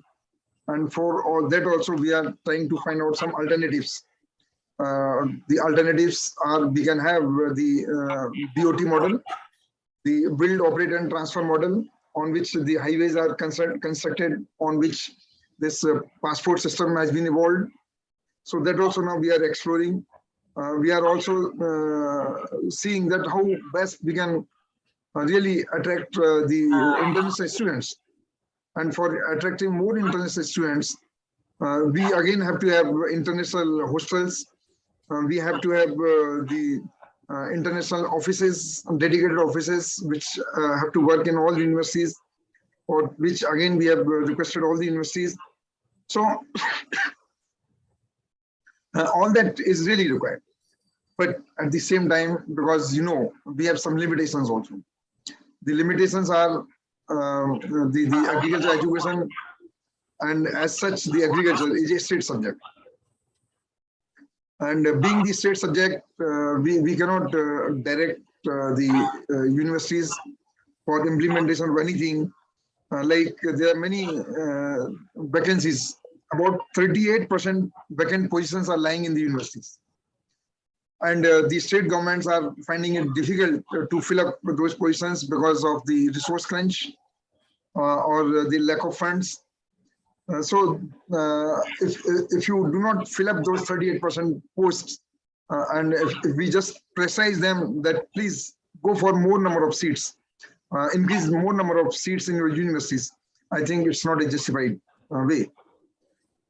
Similarly, we have to invest more for the laboratories. We have to invest more for the latest kind of experiential learning unit, because agriculture is a professional degree now. The all state-of-the-art technology. Are we really equipped to educate our students for the virtual reality, for the artificial intelligence, because they are the things of the future, or for that reason, the IoTs, the Internet of Things, or drones. So that also has to be seen. And for that, because the future lies in the artificial intelligence. The future lies with the technology. Without technology, as one speaker gave example of Israel, that you see the tomato productivity in India and the Israel. So can we go for that kind of productivity just using the manual labor or our traditional technology? No. We have to somehow adopt all kind of technologies, low-cost technologies, and just see that how best we can go. And that all can come only from the agriculture universities. Unless we create such facilities in the universities, all state-of-art technologies. And I want to really congratulate Dr. Tej Pratap for the university has got the QS ranking, the first agriculture university who has got the global ranking. And this is just, you see, unless you create the facilities. The NAHEP helped in creation of a lot of facilities. If you have time, you can visit the university now. You can visit many other universities where you will just find state-of-the-art facilities being created by the education division and by the NAHEP. And those facilities are providing a different kind of ecosystem for the students. The students who are being sent abroad at a cost of 10 to 20 lakh rupees per student. Have you heard any university in the system which is spending on their own to send the students abroad? No. We are sending just to change their mindset so that they can know what is going on in the world. How best they can really come with a different mindset after return. And that has really changed the ecosystem. If you talk to any student who are our IDP students, you will see a different kind of students. They are writing editorials in the newspapers. They are writing blogs. They are having the fellowships for the higher education. So that really is mind-boggling. It's really worth appreciating. I will also see, and I want to congratulate the entire agriculture education system. The internal revenue generation has also increased, Dr. Tej Pratapji, in 1 year, it has increased by 244 crores in our these 74 universities. 244 crores has increased. With our dedicated meetings with all vice chancellors, their sincere efforts. But we want to make our all agriculture universities self-dependent, and they should not ask for any fund revenue from anybody else. By 2035, they should become self-sustained. And for that, if you see the today's figure, the top 10% of our agriculture universities, they account for the 40% of the revenue generation.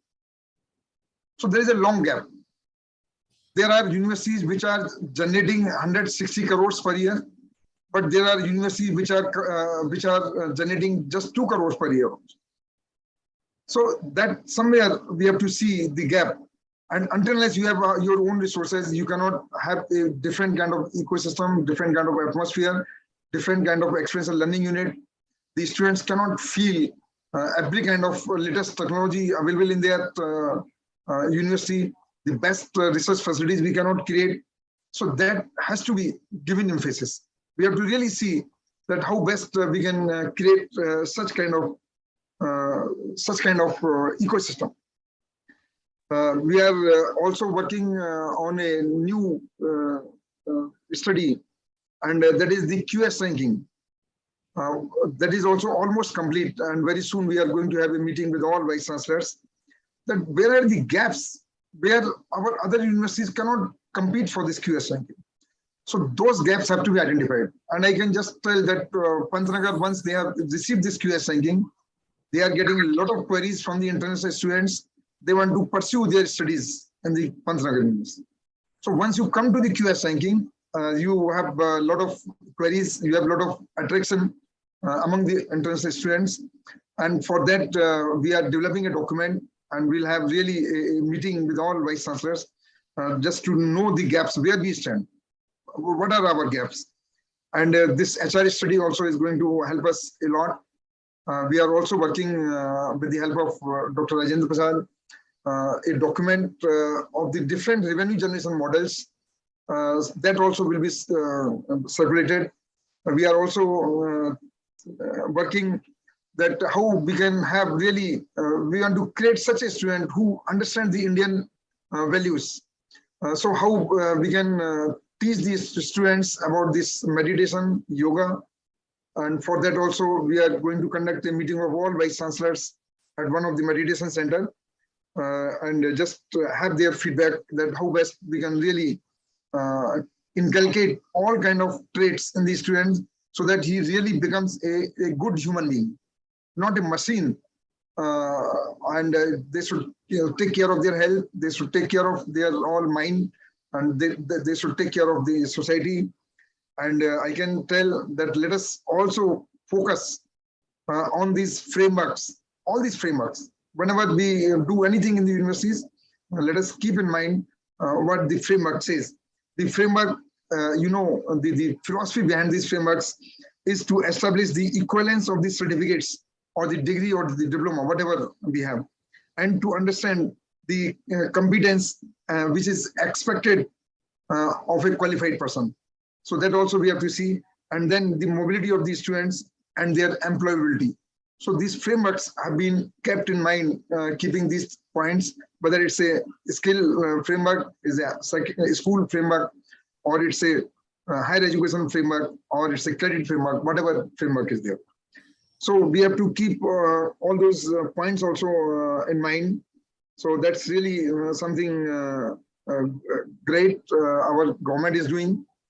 They have already started working on all these frameworks, and I think very soon we are going to implement the national education policy in totality, including these frameworks, including all these 4 verticals of the NEP, and many more things. So thank you very much for giving me this opportunity to chair this session, and I thank all the speakers and the organizers for having this excellent session on this higher education. And I think the recommendations of this session can go a long way in further improving our system. So thank you very much again for this kindness and for this opportunity. Namaskar. So on behalf of the organizing committee, I would like to profusely thank our respectful DDG Saab. So he has highlighted about the 2-year-old infant, that is a national educational policy, the action mode, the need for inculcating agricultural education in school curriculum, visits by school children to SAUs and CAUs, then community connect, researchable issues, national priorities, and he has also emphasized that 400 such research problems have been addressed by the PG scholars of various SAUs and CAUs. And he has also highlighted the role of NAS system during the COVID-induced lockdown. He has also highlighted that the gross enrollment ratio is 1:10, which should be ideal for the NEP. And he has also highlighted about the shortages of the PG accommodations, attraction of international students, increase in infrastructure for international student hostels. Then he has also told about the resource crunch faced by state governments and the points to be useful for addressing these issues. And one major highlight about his address is that is by 2035, the SAUs and CAUs should go into self-sustainable mode. And of course, the major point was the introduction of yoga and meditation to reduce the stress levels among the faculty and the student community, and make so that all the students are empowered spiritually and physically.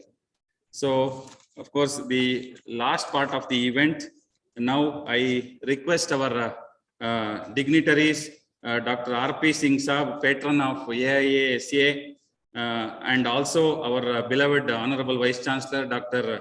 S. Rajendra Prasad Ji, to give the certificates for the panelists and the speakers of this session. And I please invite them to the dais, sir.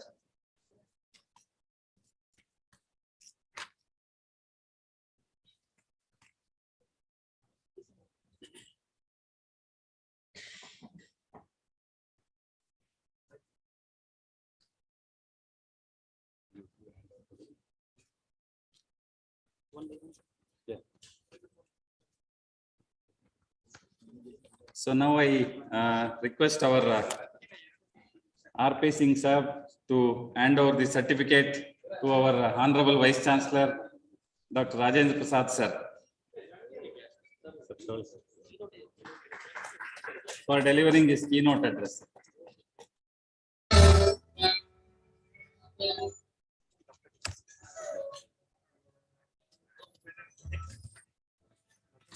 Next, I request the dignitary to hand over the certificate to Dr. D.K. Singh Saab.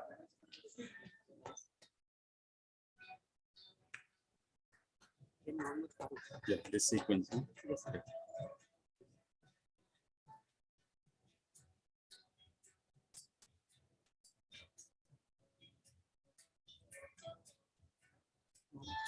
Thank you, sir. So now I call upon Dr. Mohammad Farooq Bakwalji, Associate Dean, Kashmir, to receive the certificate.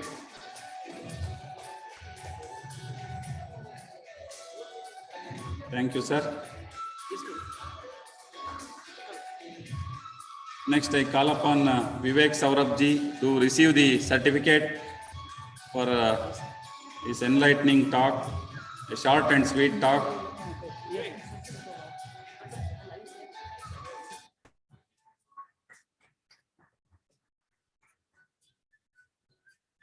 The next participant to receive the certificate will be Vivek Saurabhji. And of course, it is Sandeep Kumar, Founder President, ISA, to receive the certificate.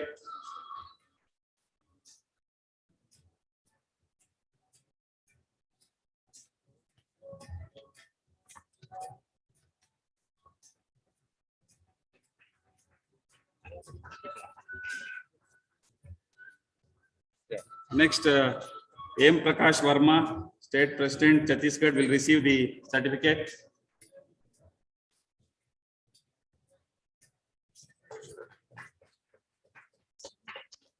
Now our scientific officer, Dr. K.G. Banu Prakash Ji, will receive the certificate.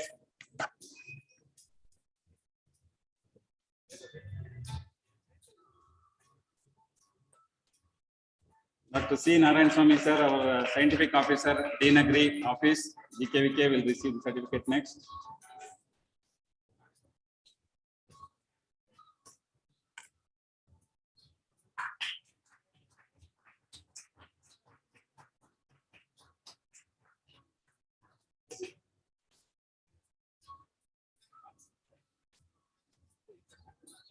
So pleasure to introduce Dr. Jagdish, who has convened this particular session in an efficient manner.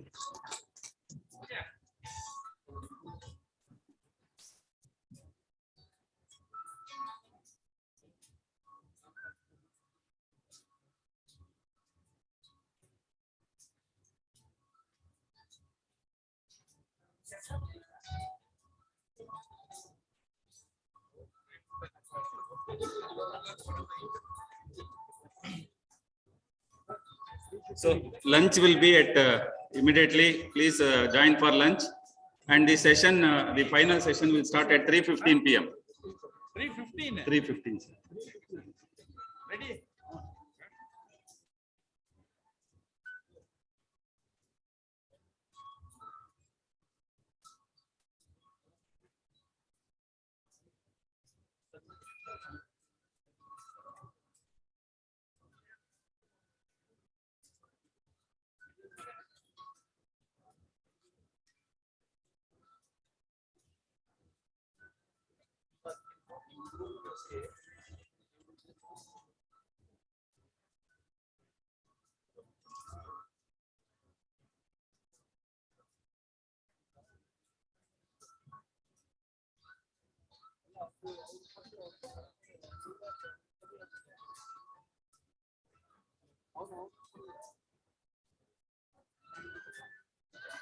Come here, I'll show you.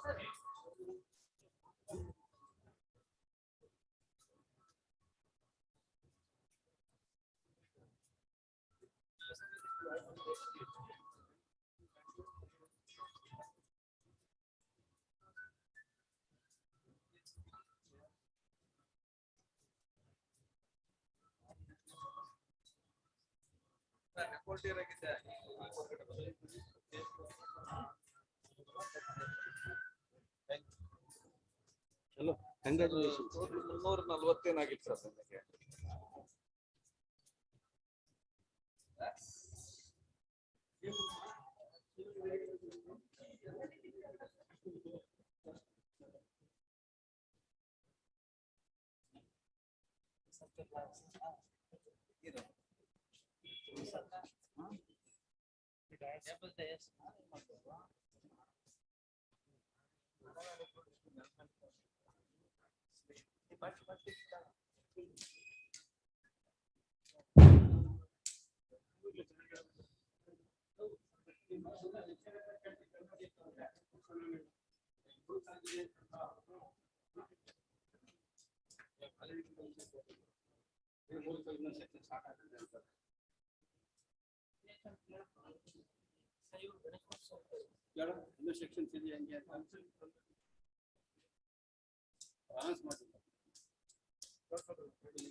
ಏನಂತ ಇಲ್ವಂತ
ಐವಿ private share ಆಗ್ತದೆ ಸುದೇಶ್ ಕಳ್ಳ ಅಷ್ಟೇ ಕಳ್ಳ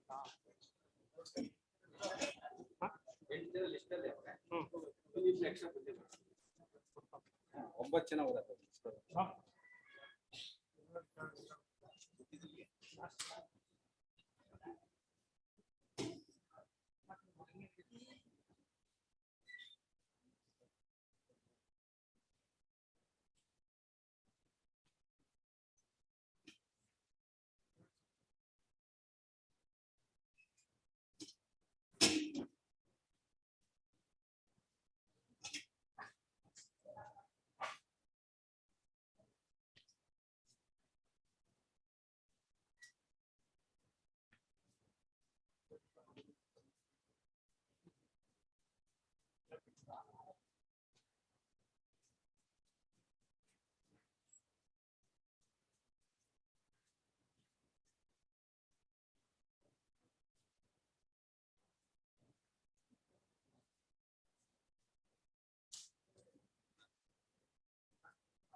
Sorry, the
Mahesh.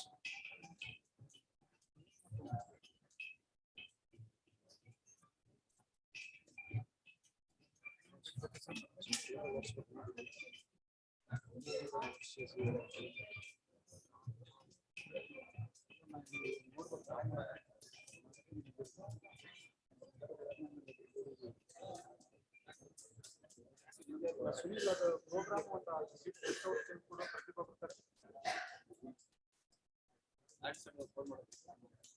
Very big ನಾವು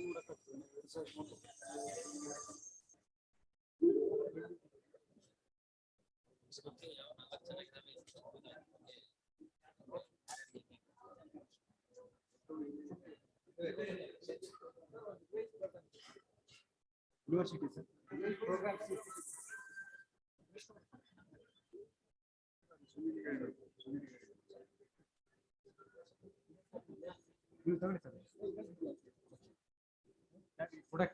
ಕೊಡಕ್ಕೆ ಒಂದು 2 ನಿಮಿಷ ತರ್ತಾರೆ ಸರ್. ನಾವು ಅಷ್ಟೊಂದು ತರಲಿಲ್ಲ ಅವರು. ಇನ್ನೊಂದು ಕಾಪಿ ಇಟ್ಕೊಡ್ತೀನಿ.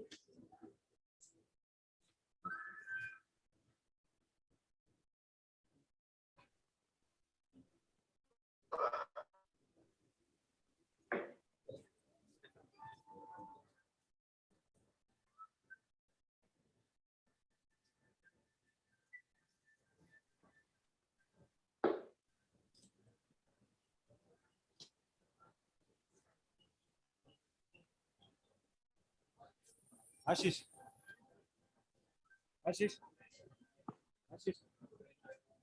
ಒಂದು 15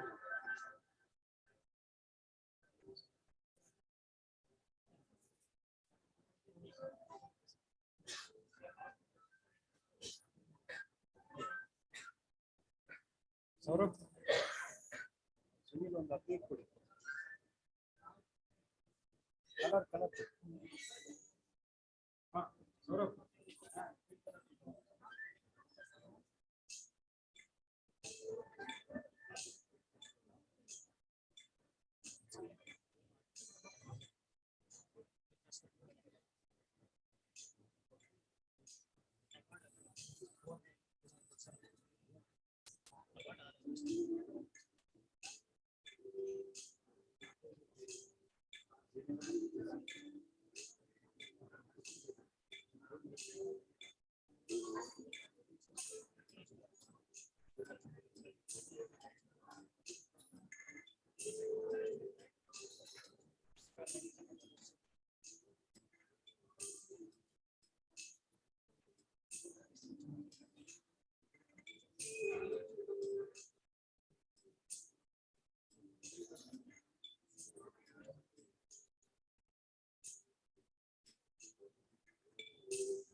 Spotlight ಕೊಟ್ಟಿದ್ದೀರಾ sir?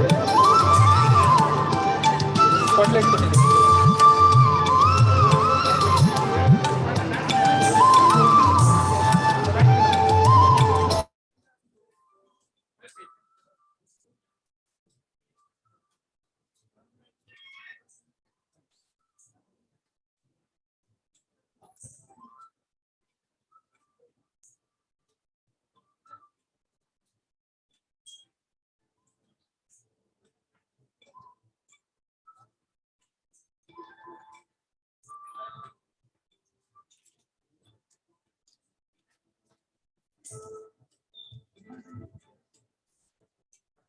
The time has come to draw a curtain to our program. Every beginning has an end, and every end is a new beginning. A very good afternoon, ladies and gentlemen, galaxy of intellectuals, Your Excellency, distinguished delegates, honorable chief guests, esteemed dignitaries, faculty members, and all the participants from different prestigious colleges across the country. My name is Sindhu Basvegowda, pursuing PhD in the Department of Food Science and Nutrition, hosting the today's program. I warmly welcome you all to the valedictory session of this international conference on Advances in Agriculture and Food System towards Sustainable Development Goals, AAFS 2022, which has been held from 22nd to 24th of August 2022. I greet each one of the unique and talented participants who are extremely enthusiastic. I'm thankful to all the participants for participating and attending the international conference AAFS 2022. I'm sure that each one of you have been benefited by attending this remarkable, memorable, and knowledgeable conference. An eventual welcome sets the tone for the program. It makes everyone feel welcome and creates a conducive environment. With this, I request Registrar and Local Organizing Secretary, UAS Bangalore, Dr. Basvegowda sir, to welcome the gathering.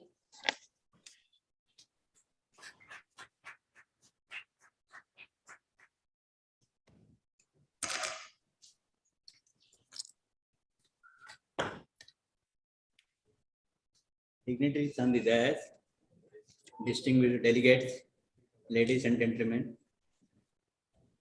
Finally, we are at the concluding session of the international conference on advances in agriculture and food system towards sustainable development goals, conducted at US Bangalore in collaboration with All India Students Association, New Delhi and ICR between September 22nd to 21st, sorry, August 21st. Firstly, I offer my warmest congratulations to all the ISA members first, actually, because the students have taken a lot of effort in organizing this one, and also our US team and ICR this one for organizing this prestigious event at US Bangalore. This is the first international conference organized by ISA. For this, a lot of people are supported this one, sponsors and all. Also on behalf of that, I will welcome all the sponsors and stakeholders and this one actually. This conference mainly concentrated on the integrated approaches actually. Now that is the area actually for doubling the income and actually. It is covered agriculture, horticulture, animal husbandry, fisheries and entrepreneurship also. That is the idea actually for the advances in agriculture and food system towards the sustainable development goals. We hope actually a lot of deliberations, key speakers are actually useful to our participants and all actually. With this actually that we would pleasure to welcome our Honorable DDG sir, mostly is on online actually. DDG sir, not there, okay. Dr. We're highly grateful to Dr. Dalwai, Ashok Dalwai sir, Chief Executive Officer, National Rainfed Authority of India, and also alumni of US Dharwad actually. He is joining virtually. And also morning he is given a very good topic on the evaluation of food system actually. On behalf of the organizing committee and myself actually, thank you. Welcome sir, welcome. It gives me great pleasure to welcome Dr. R.P. Singh sir, advisor AARDO and patron ISA actually, New Delhi. Welcome you sir for this program.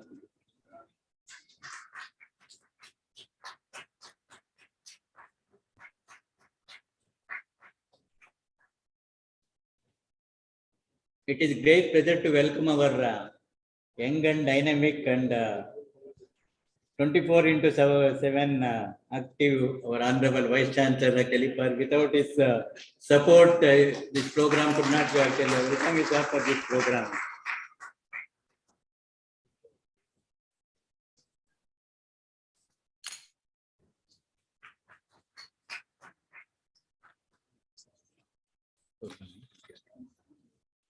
I am delighted to welcome our respected Director of Education, Dr. K.R.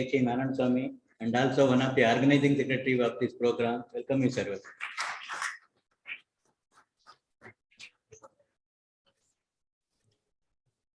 It is our pleasure to welcome Dr. Ashish Kandawala, sir, National Organizing Secretary. He has taken a lot of effort in organizing this. Welcome you all.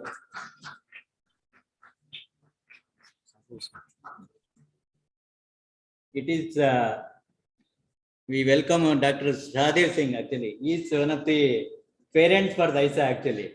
Because of his senior support and all actually we made this program very time. Welcome you sir, welcome.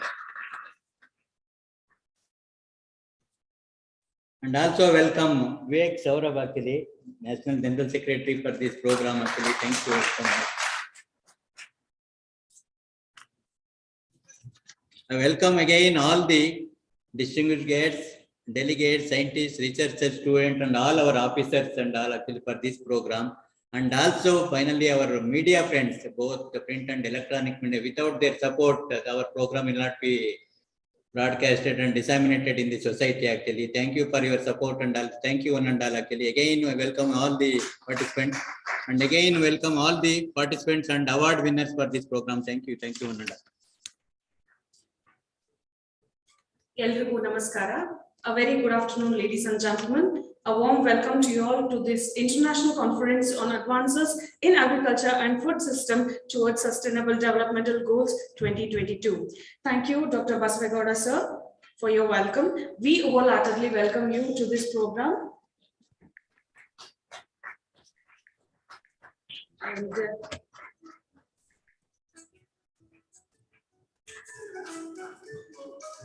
thank you. We all know Masanobu Fukuoka. Can anybody guess who is he? He's known as the father of natural farming, right? He once quoted that the ultimate goal of farming is not just growing crops, but the cultivation and perfection of human being. With these, now I would like to request Dr. Ashish Khandelwal, National Organizing Secretary, AAFS 2022, to deliver a brief note about the conference. Sir, I welcome you.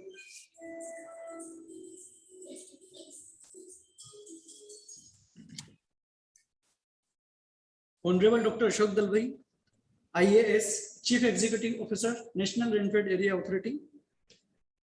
Dr. RP Singh, Advisor, Asian African Research Development Organization and Patron ISA.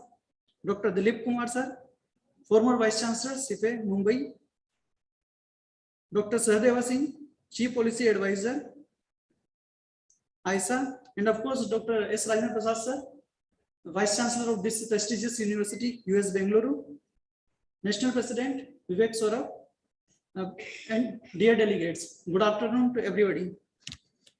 At the last day of the conference, I am happy to let you know to all of you that more than 1,000 participants registered for the conference and 86% were belong to students or youth category. During the conference, all programs were divided into main session, oral and poster session. Overall, conference included 9 sessions and that belongs to sustainable transformation in agriculture and food system, technological innovation in high-tech horticulture, precision farming and agri startup, advances in aquaculture research, climate change resilient agriculture, post-harvest technology, agri-value chain and supply chain for sustainable production, advances in dairy and veterinary sectors, role of agrochemicals, biological and technological intervention towards safe food and nutritional security, global and regional policy transformation, role of new education policy in international perspective. Among 9 different sessions, main session where 50 resource persons joined the session and out of 50, 11 participants were from foreign country that belongs to Kenya, USA, Bangladesh, Africa, Canada, Australia and Thailand. We received total 875 abstract. Among them, 152 paper belongs to oral presentation. In addition, 36 paper received from resource person and that was published in the souvenir. Besides this, 53 full paper were received from the youth and from the professionals of different SAUs and ICR Institute that published in a special issue in the International Journal of Agriculture, Environment and Biotechnology. And also 12 papers were published in Journal of Cereal Research. This event was jointly organized by University of Agriculture Science Bangalore, All India Agricultural Student Association New Delhi and Indian Council of Agriculture Research New Delhi. The event was supported by and sponsored by EPEDA, SERB India, NABARD, CIMMIT, All State Agriculture University of Karnataka, Canara Bank, Karnataka Bank, IFCO, Association for Agriculture, Environment and Biotechnology, Society for Wheat and Wildlife Research, IFDC, YPRD, KOF, INDUSID. Thank you, everybody.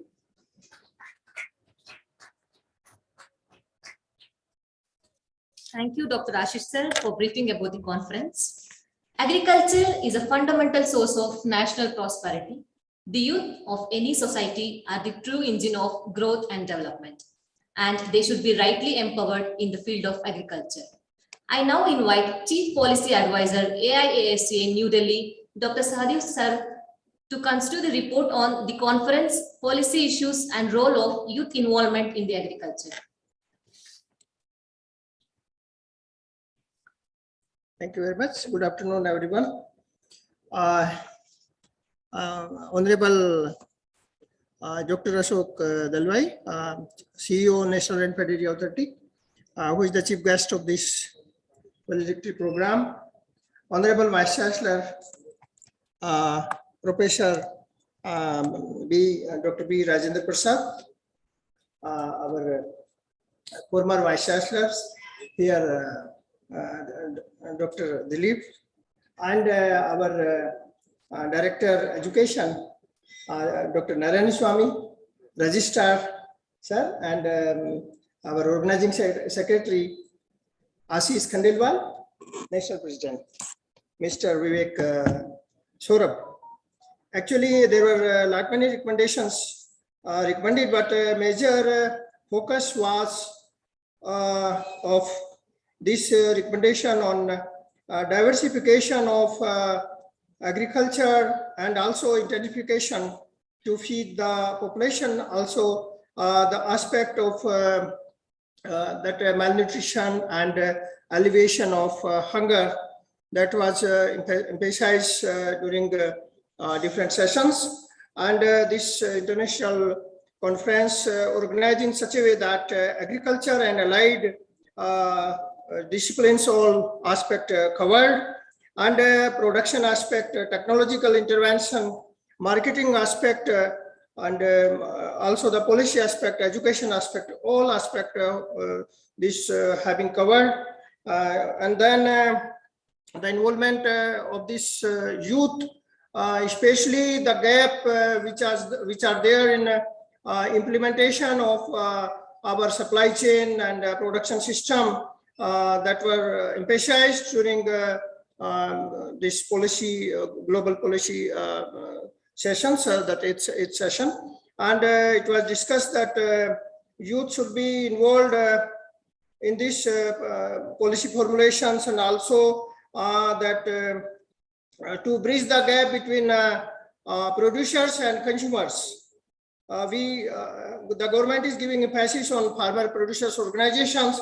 At the same time, the focus was also given for organizing these consumers. And to bridge the gap between producer and consumers, the youth involvement was focused so that agriculture youth could play a role by taking different startup program. And it was discussed that SAUs and educational institutions should provide them to facilitate for providing the practical training, and should coordinate with the implementing agencies and also different marketing and other stakeholders, so that after gaining the academic qualifications and during that time some practical aspect is covered, and youth can play a significant role, especially in input delivery system which are required in our supply chain management system, and also establishing about outlets in urban cities and also at block level, where our agriculture youth could play a major role in that standardizations, and also this collection and packaging and others. So they need training aspect, and like Vivek and others, they have told that like mushrooming, if they want to start such type of practice, honey, bee and others, then they require where to get loan, where to get facilities, where to get raw materials, how to start this. So now a lot of startup program have been initiated at many places, but mostly our agriculture youths are not involved. So it was focused during this seminar that educational institution, SAU, can have good collaboration with our different community boards, and also the state governments and other stakeholders, private sectors, where youth can be fitted in the system, where input delivery system and production system produce outlets on the basis of like milk cooperative movements are there. Similarly, the youth can be fitted in the agriculture system also. So there is a fragmentation of lands, and it was also emphasized that these lands either by pooling or by cooperative movement, by establishing the custom hiring centers where youth can play a major role for providing input to the farmers at required time and with the lesser cost effectiveness of the supply management system was emphasized, and also for production aspect that traceability was emphasized when we start up any program.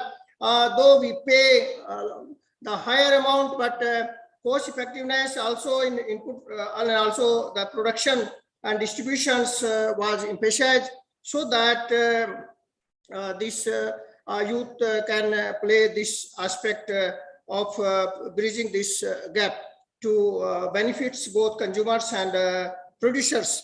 Many examples are there where organic produce are made possible and provided to the consumers at reasonable prices by societies, consumer forums. When we talk about farmer producer organizations, we also require the organization of consumers, and this too can bridge the gap and there play a major role for providing the produce and also the inputs at reasonable prices, because the cost of inputs is also very high. And when farmers they sell their produce, they get the less price, but we consumer we pay more. So these youth can really play a significant role in this, and this facilitation center also should be focused. And besides that, adoption of precision farming by use of AI and robotics drone was emphasized, and new education. This our agriculture education should be aligned with new education policy, and empowerment of youth and women in agriculture system, including the investment system, was emphasized. These were the major recommendations giving focus on empowerment of youth and women. Thank you very much.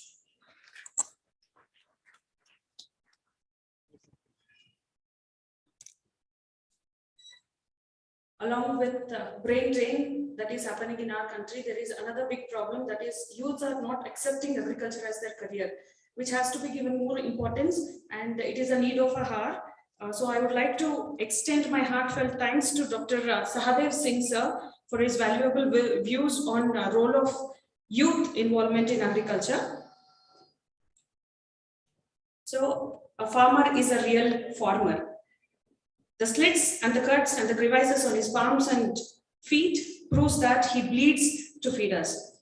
It feels really honored to have and privileged to have our chief guest of today, Dr. R.C. Agarwal sir. Sir, thank you so much for making time in your busy schedule to address us all. So with no much delay, I would like to request Dr. R.C.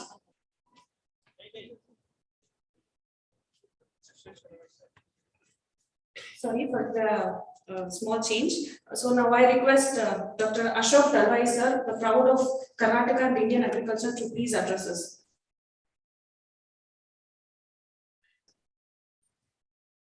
Thank you very much. Respected Vice Chancellor of US Bangalore and my dear friend Dr. Rajendra, Dr. Basve Gowda, another friend of mine, Dr.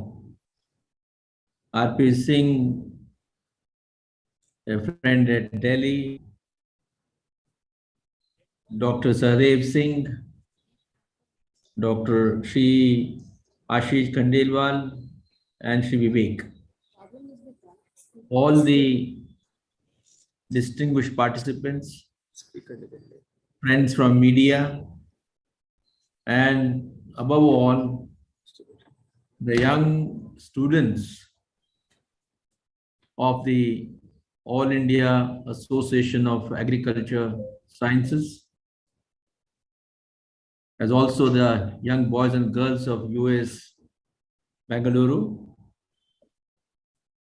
Good evening to all of you. And some of you might be attending from across the border. Namaskar to all of you too. Let me begin by thanking the Vice Chancellor and the students' body who have given me this opportunity of being with you all at this valedictory function of the 3 days conference, which invited people from across the country.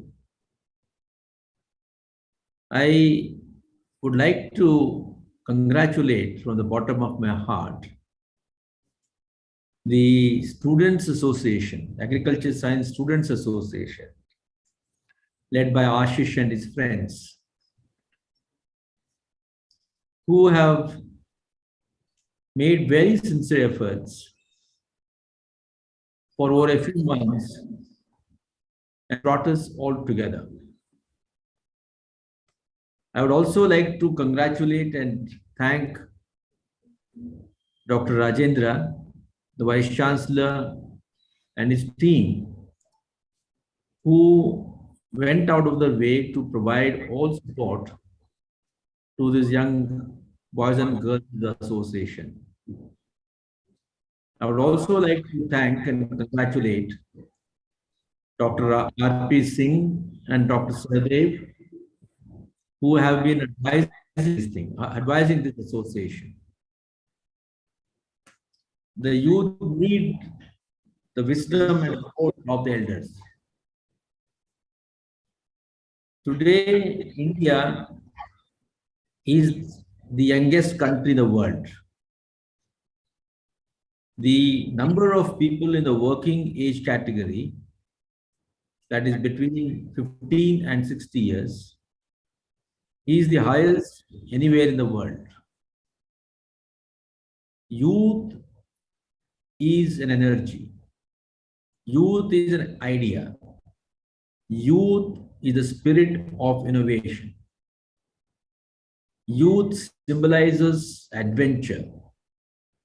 Youth represents experimentation. Youth stand for unconventional approach to life, supported by courage and conviction. Only when somebody is mad, only when somebody has a blind faith in himself or herself, no matter when one is going to succeed or fail, will that society make a change. When we say that 21st century belongs to India, that confidence comes from one single evidence, that India houses the youngest population. India will continue to enjoy this young population up to 2050. The next 25 years belong to India to make the basic transformation in every aspect of our society. I'm therefore very happy that this All India Association of Agriculture Science Students has been year after year contributing to building a platform for the young and old concerned with agriculture to come on one platform. I'm aware that it is not easy doing so. That you have been able to succeed speaks of your ability to lead, ability to organize, both of which come from your conviction that we must come together. So congratulations to all of you young boys and girls, and may you continue this effort. As I advise you to continue this effort, I would like to give you one single piece of advice. An organization has to be institutionalized for it to sustain. And institutionalization means that we must build systems, must build structures, so that no matter who comes to lead it, the structures and the systems will take care of the continuity of the organization. And associated with this is, while celebrating the leadership qualities is good, we should be able to celebrate the success of the institution, which means that we must provide opportunities for as many people as possible within the organization to contribute and grow the organization according to a vision, according to its mission, objectives, and goals. I would therefore suggest here that this ISA should be led by a vision, guided by a mission, and work according to the goals and objectives. Today, what can be our vision? According to me, agriculture has been the basis of our civilization. Agriculture is the basis of our civilization, and agriculture will be the basis of our civilization. Please remember that the 21st century will still belong to agriculture, but a transformed agriculture. Any economic domain is supposed to generate jobs, generate incomes, and provide an opportunity for social and community living. Agriculture is that domain which is capable of generating jobs and associated incomes, and simultaneously providing a platform for people to live together. And we in the 21st century will require simply these three things. India's growing working population is demanding gainful jobs. How do we ensure the welfare of the people? Either there is a very strong welfare basket and the people are getting welfare support from the government, or the people are enabled to generate their own jobs and associated income. Man, or the Homo sapien, is one species that is very different from all other species. Man does not like to be fed on charity. Man likes to live a dignified life where he feels self-reliant.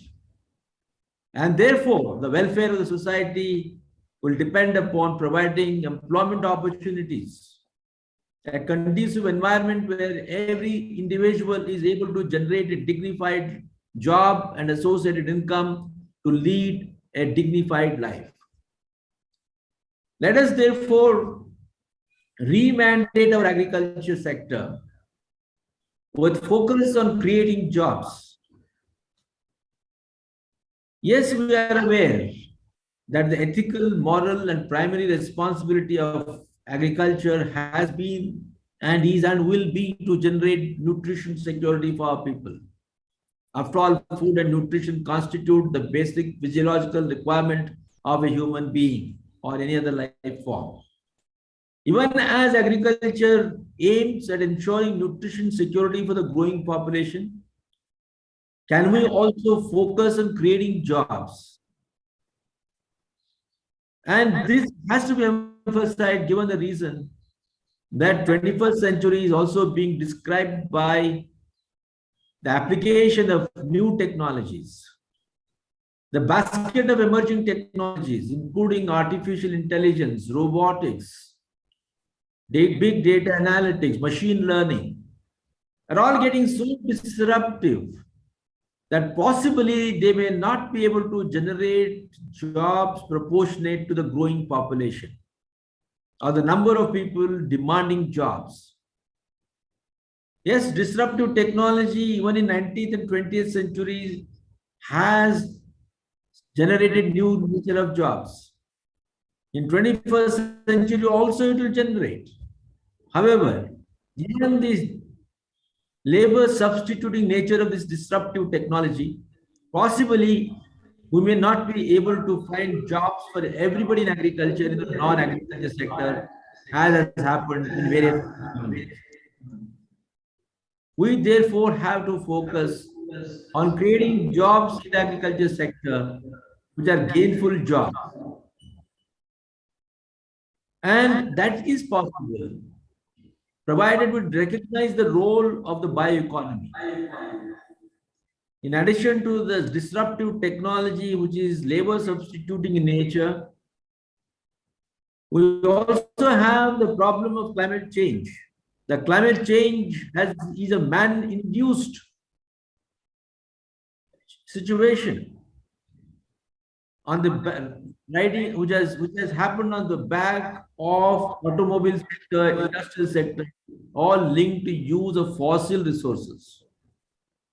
Fossil resources contribute to greater quantum of greenhouse gas emissions. And we're also towards the end of this use of these renewable resources, sorry, non-renewable resources, whether it is coal or bauxite or iron ore or various other fossil fuels. These always have an end period. Whereas bioeconomy, based on the advantages of the new technology, biotechnology, bioprocessing, bioengineering, and of course, digital technology and the basket of emerging technologies, should be able to have the machines fed by the biologically generated material in the agriculture sector. That includes crop husbandry, horticulture, livestock, dairy, fishery, aquaculture. Because the compounds, whether of the final output of the food, or the biomass, or the skin, or the bone, or the viscera, they're all this of the same nature. By applying proper technology and bioprocessing applications, we should be able to generate new kinds of biomaterials, bioenzymes, biofuels, and lay a new foundation for a new civilization. Which means that agriculture now will not be just on farm, it will go outside the farm, into the industrial sector, into the consumption sector, in the near range and the far range markets. I therefore would like to appeal to the youngsters in particular, those in the research and development domain, those in the extension domain, those in the academic domain, those in the private sector domains catering to various services, to look at agriculture through a new perspective. An agriculture revised, which is generating food and nutrition, but more importantly, jobs and incomes, and serves to feed the new industrial revolution, service sector revolution of this country. So bioeconomy being the future, according to me, all those who are associated with agriculture in different ways have a very bright future, a new challenge, and a challenge is always exciting. You have something to look forward to in your life to make it fulfilling. We get this human life as a gift of nature or a gift of God. We should be able to bring meaning to that. And that meaning can be brought if all of us adopt a purpose. Each of you must make your life purposeful by adopting one particular vision and mission for yourself. Happiness is not going to depend just upon the wealth that you're going to acquire. We need to go beyond the wealth, beyond the materialism, and then see how you can become an active and responsible member of our society. Our society is still suffering from poverty. Our society is suffering from unemployment. Our society is suffering from anomie. Our society is suffering from so many natures of social evils. And the youth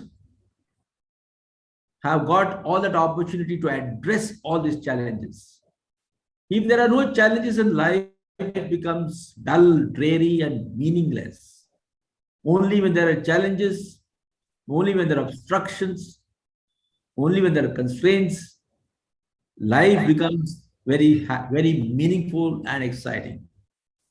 So in the 21st century, when India is aiming to be one of the top nations of the world, the youth in their 20s and 30s and their 40s have an exciting opportunity to contribute to the transformation that India is looking at. After 5 years of decolonized, independent country that we are, we have many things to look back and feel happy about it. But we also have challenges on hand which we need to take up and priority and address. So the new education policy, which is talking about a broadened horizon for the students of the college and universities, must continue to learn not only relating to their domain, but beyond their domains. We are talking about multiple entries and multiple exits. We're talking about cross-discipline, cross-subject, cross-domain knowledge acquisition. And going beyond knowledge acquisition and becoming creative. Creativity, innovativeness are the new mantras of the new education policy. India today needs that. We are not just going to acquire some information. We need to convert that information to knowledge, which means we know how to apply that information in a proper manner, given the different situations. We need to acquire the ability to analyze, interpret, and use it to make a change in the society from what it is to what it should become. So the associations like ISA, which are doing a great job, must look at the new avenues that are available in the 21st century. We are all talking about sustainable development goals. I must share with you that sustainable development goals 2030 are meant for every human being, for every nation, irrespective of the denomination. These denominations called caste, religion, race, color do not have any meaning. We need to connect with one another seamlessly through mind and heart. In contrast to sustainable development goals, the Millennium Development Goals that were closed by 2015 were meant for the developing countries, because they were talking of certain things which were the obligations of the developing countries. But sustainable development goals recognize that every nation, whether rich or poor, has the responsibility to make a change, because we now realize that climate change encompasses everybody. Climate change does not differentiate between the artificial constructs called nations. Nations share commonly various natural resources.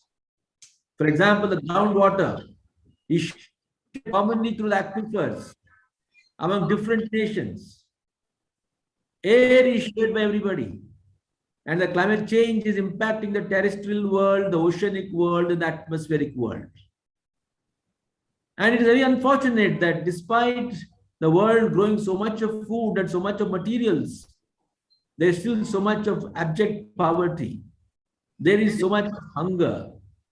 There is so much of discrimination.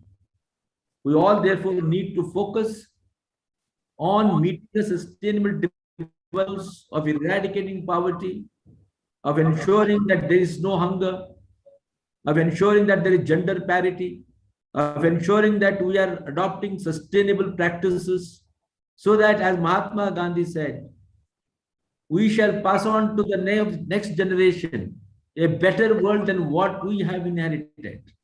He very clearly said that never think that this earth that we have today with us is an inheritance. It is not an inheritance.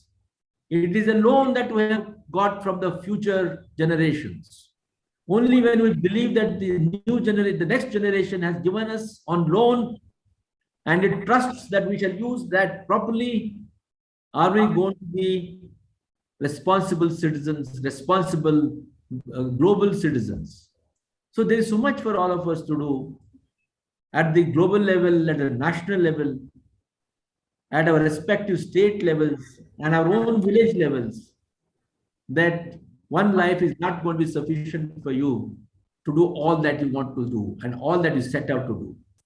So friends, guided by the elders who are here, you, the youngsters, must own the responsibility of building a new India, a new society. Agriculture provides you that opportunity to make basic contributions, as I said, of building a civilization that it has built in the last 12,000 years. So you have this wonderful life to look forward to.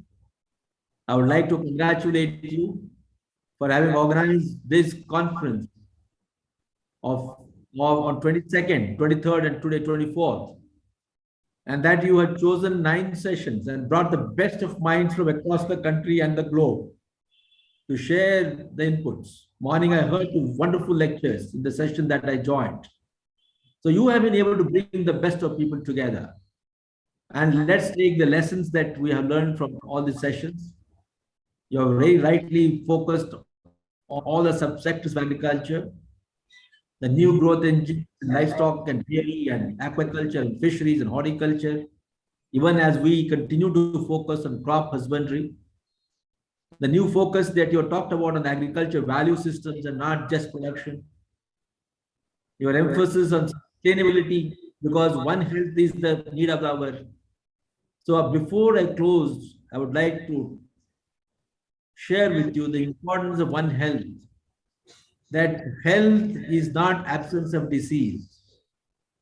Health is dependent on good nutrition, good practices. Only that environment that nurtures the soul and the body can ensure good health. And it is not just the health of the human beings. Only when we recognize that we are living in an integrated organic system, that the ecosystem, which consists of different subcomponents, are all organically linked, are going to enjoy good health. So today, when you talk of one health, it's the health of the people, health of the domesticated animals, health of the plant world, health of the wild animals, health of the forest, and health of all other components of the ecosystem. So let's recognize the organic linkages that describe this Mother Earth, and then nurture it and do our bit to hand over a healthy and rich world, rich earth to the next generation. So thank you very much and congratulations to all of you. And thank you personally for giving me this opportunity. And I'm extremely sorry that I'm in another meeting with Niti Aayog. So I would be taking leave of you, Dr. Rajendra, with your permission, and of course, Dr. R.P. Singh Saab, with your permission, Ashish, with your permission. And if I finish that, I'll come back and join you. Thank you very much once again to everybody. Namaskar.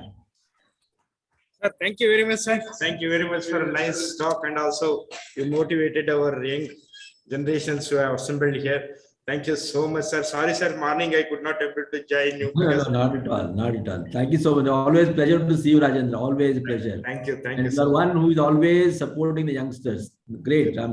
Congratulations to you. Appreciate you. Thank you. Thank you. Okay. So I would like to say something. I completed my graduation from University of Agricultural Sciences, Rajur. We were there for an UB meet, for a UB rehearsal. There, the seniors called us, nobody calls that, but our seniors, 3 to 4 members called that, Ashok Dadwai sir will be there and you should never miss his talk. And we did that. And fortunately, that was my first time. And I completed my master's in UHS Shumaga.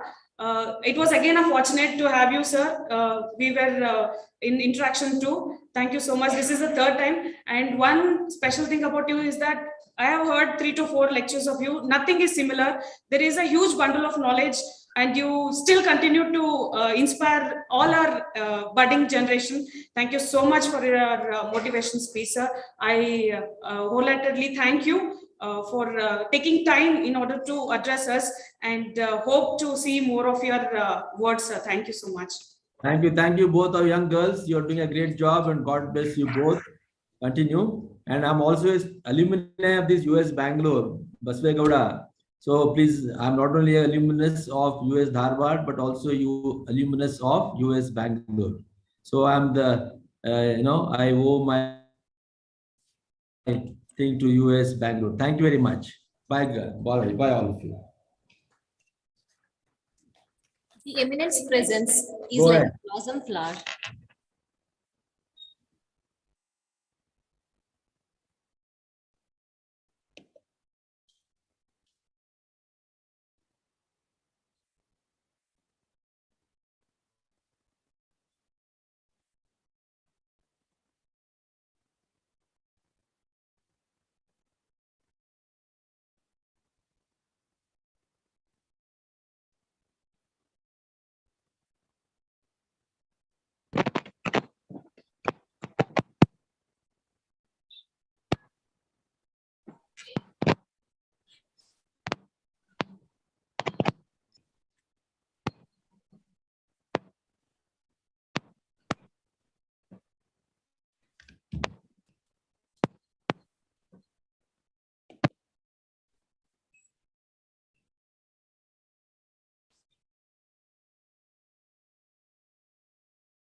Hello.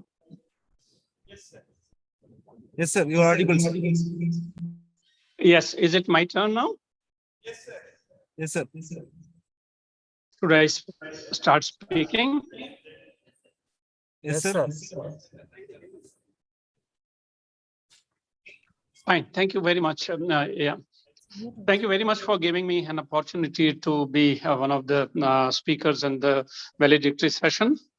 Honorable Vice Chancellor of US, Rajendra Ji, all of you organizers, the students, youth representing, being represented by Ashish and his colleagues, and ICR. Everybody, let me first compliment everyone for coming together to put up a wonderful show for 3 days.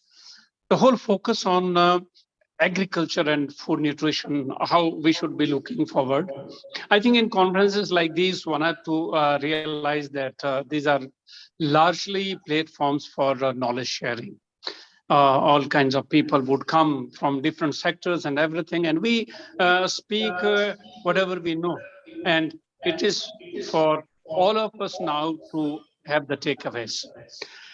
And from that angle, I think the past practice, I would like to advise here that has been that, okay, you put up the proceedings together and other things.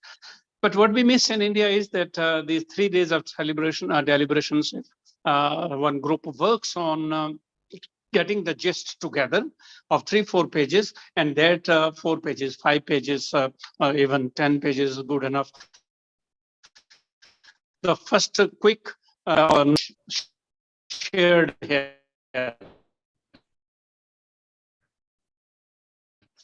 It's not about conferences. We don't expect like workshops, a complete outcome that is probably it would be wonderful to put together. Let me myself, it's about agriculture and food nutrition, how we look at the future. Since all of us being from ICR system, universities and ICR put together, there's one thing for us. How do we look in the future with respect to agriculture research and education? Because we are not on the development domain side, then we should have been having online departments and others. Our planning, whatever we say, is about thinking strategies and thinking about new research areas, the systems that we put up. When we see from that angle, there is one thing, as this morning's session, it was about education, new education policy. It's aimed at bringing change. I would encourage here that in 3 days deliberations, whatever has come out, you will have one thing. That would be actually the sparks that you need to now summarize and synthesize, put together. What is it that will lead the direction of future research towards the goals that you had set in this conference? Once that is set, it is largely defining their search domain area. And this would be the takeaway from this conference for those who really want to set up things for the future. There is one thing also that we have history of and past. The research in agriculture focused on food self-sufficiency. We did that. Research focused on green revolution, and then moving slowly. It's no more production. It's no more other things. It's about it is about sustainability, that we follow the ecological principle, others. So the domain area of future agriculture research is changing. First, with respect to agriculture scientists, from production to actually it is about what farmers want now, how much money I get. Whosoever is in agriculture, his focus is not that how many quintals I produce, it is how much money I get out of it. I think that is very important, one. So if we bring in this in our mind, that the future agriculture research will talk less about production. Production remains there. Productivity remains there. The goal changes. Goal changes in the sense that if the production increases, the money should also increase. It's not that we focus on that. I remember talking about in different platforms, humanizing agriculture. For us research scientists, there is one thing I had always loved to talk about, and that is that we talk about agriculture research in terms of agriculture development, production, productivity. How many of you have ever really used the word farmer? In meetings, humanizing agriculture means start talking about put the farmer in the center stage. So once you put that, then you bring the context in there. Which farmer research would benefit, and you will be bringing him inside. These are kind of mantras. If you keep farmer in mind, is it Karnataka farmers? Is it a rich farmer or a small farmer? Well, we focus on small farmers, that's one thing, but India needs all kinds of farmers.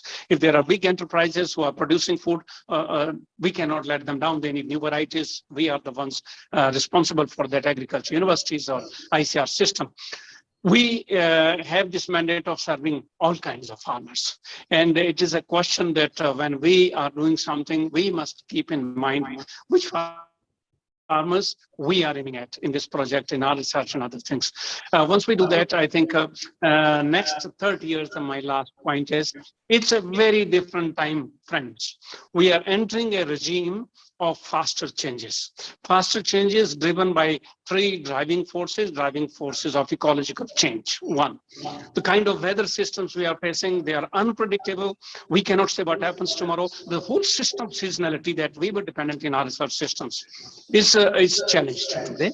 We will face more and more such challenges, and it will become very difficult to say in which season what. So the responsibility with scientists tomorrow is going to be, as a first thing, actually, the seeds. We cannot have one seed of one variety that we can sell. Get the rain, sometimes we get too much of rain, and the shift of seasons is one casualty. Then getting drought is another one, excess water is another one. So climate, then there would be a warmer word, and any crop that needed some kind of, we have several crops in temperate region, they need this chilling period.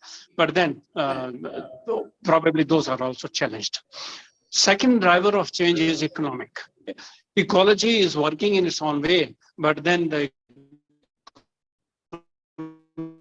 economic environment is changing. So because our stakeholders are entrepreneurs, they are actually big producers. If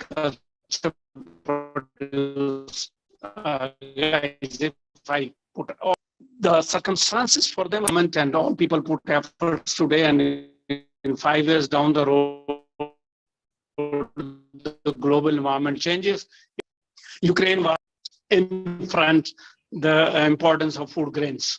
And now everybody talking about it. Suddenly farmers say, well, some farmers are getting benefited because of price rise, but then we have consumers also to shift.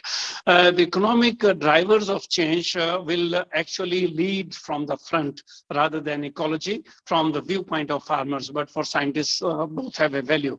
The third, equally important also, is the social change that we are entering in. The new farmer, we must accept the fact that we are no longer in the 20th century regime. We have kind of youth who is the farmer, and this is an educated youth, even middle-aged guy. So these three drivers of change are bringing in circumstances, conditions, which will change the whole scenario for us in agriculture research. And that has to be taken care. So it's not that you put these components in a project, but before setting the research agenda, program, everything, consider these drivers of change. You will increase significance of your research.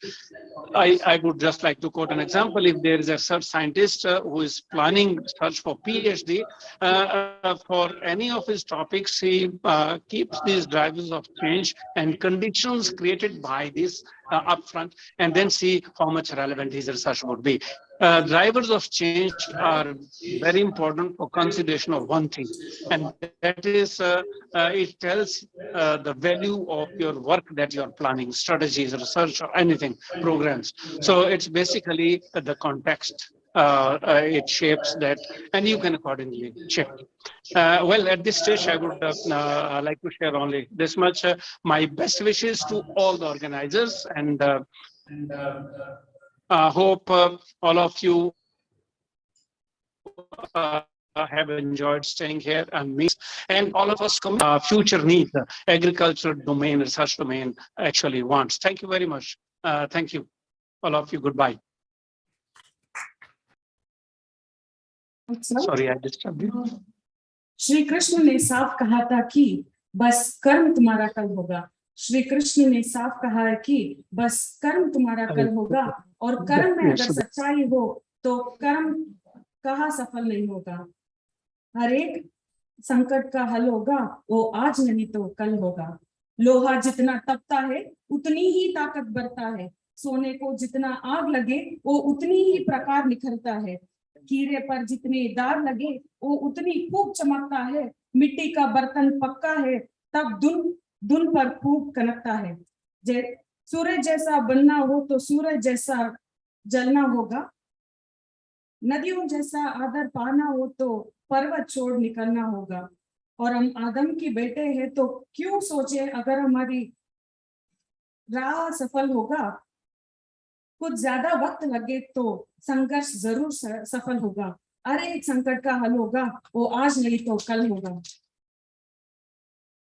Now I would like to request Dr. R.P. Singh, sir, advisor AARDO and patron ISA, New Delhi, to please address the gathering.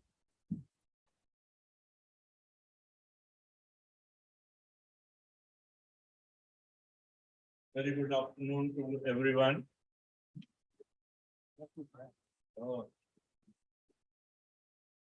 Honorable Dr.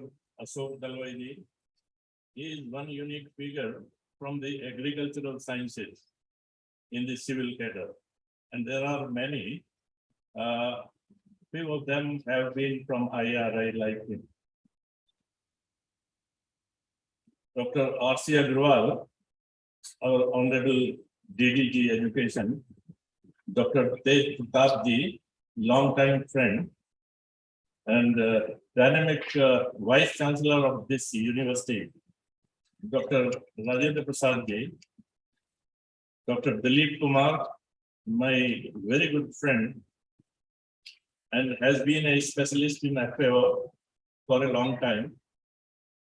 All other youngsters in our team, Dr. Saidel Singh, a unique hardworking person, Ashish Khandelwal, and the authorities of US Darwar, who has been day and night thinking for the success of this international conference.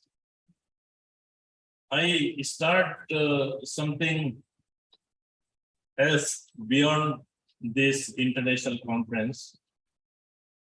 Many of the people take a quote that agriculture is backbone of India. I do not know where is the back and where is the bone. This has been misused. No implication of that has been taken up so far, that I will narrate little later. Another slogan has been very important. The farmers who produce food are Annadata. And all our system is being governed by non-agriculturists. Somehow I will take you back. In the initial stages, when I joined IRI in 1964, ARS was conceptualized by Dr. Swaminathan. I joined with him in 1964 when he was head botany, and he was one of the miraculous person to think day and night about improvement in agriculture only. The thought has been development and recreation of ARS services. These were amounted to be that in each tehsil, assistant commissioner will be there separately dealing with agriculture setup. In each district, Deputy Commissioner will be there to take care of the development of agriculture. And each commissary will be having a overall in charge of the, as a commissioner, to take care of the agricultural system. Leave aside administration. Our system should be governed by the agricultural technocrats only. This is what we have been thinking. ARS system was involved only for that purpose. It has been misled, and now you cannot compare those civil service people with ARS. Competent people. So the things have been not taken care of. In spite of that, India achieved miraculous jump 3-4 times more through Green Revolution. And now in 1975, we became self-sufficient. We became surplus in 1985, another 10 years. And now we are a very strong country exporting the agricultural commodities. What else you need? Because we are doing the best in all other components. Let us see the industry. We are not getting as much as our agricultural production. So much of money has been earned. If you see the chart of earnings through agriculture, now we are spending a lot of money to the defense also. To each sector, money is going from the earnings of agriculture. Now this has been the dilemma. I just wanted to indicate and wondering, so far we have not involved Indian Agricultural Research Service, Indian Agricultural Services, so far. And nobody is thinking of these lines. I'm sure this association must take up this cause, and we should press forward on this to achieve agricultural services of India. It should not coincide with any other nomenclature. Agricultural services of India. So this should take up, and we will be maybe in due course of time with the support of every one of you, particularly our 40,000 members of the ISA. So we have to be prepared to take up this very important sequence of change in Indian agriculture. Another part has been, in spite of our resistance and more resistance through Agricultural Universities Association, I enacted that association right from 2000. I left it with a very rich 7 crore funds in 21 January. So through that, we have been pressing hard not to create any sectorial universities. Horticulture, animal sciences, fisheries, and all that. Why? If you need a university anywhere, where are the campuses of any university, you replicate that university at least more than 150 kilometers. The same university should be replicated. And if you see, horticulture crop is more important for that area, give much more importance and leverage to deal with that important commodity and commodity, so that we keep intact our farming systems approach for which all the universities are working. Now we are doing deliberately this damage to our infrastructure. Anybody who comes with a political band can get any university opened in any sector. In spite of our very good appreciation to the president, prime minister, and all the state chief ministers and chief secretaries also. In spite of that, it has not stopped as yet. It has slowed down little bit. This is one of the biggest dilemma. Another part is we have like US campus, well-known university. IRI has been established from 1905. It was at Bihar, then it was shifted in 1937 at Delhi. One of the premier institutes, Pantnagar, has been a very strong university on land grant system. Opened in 1960, was conceptualized in 1958.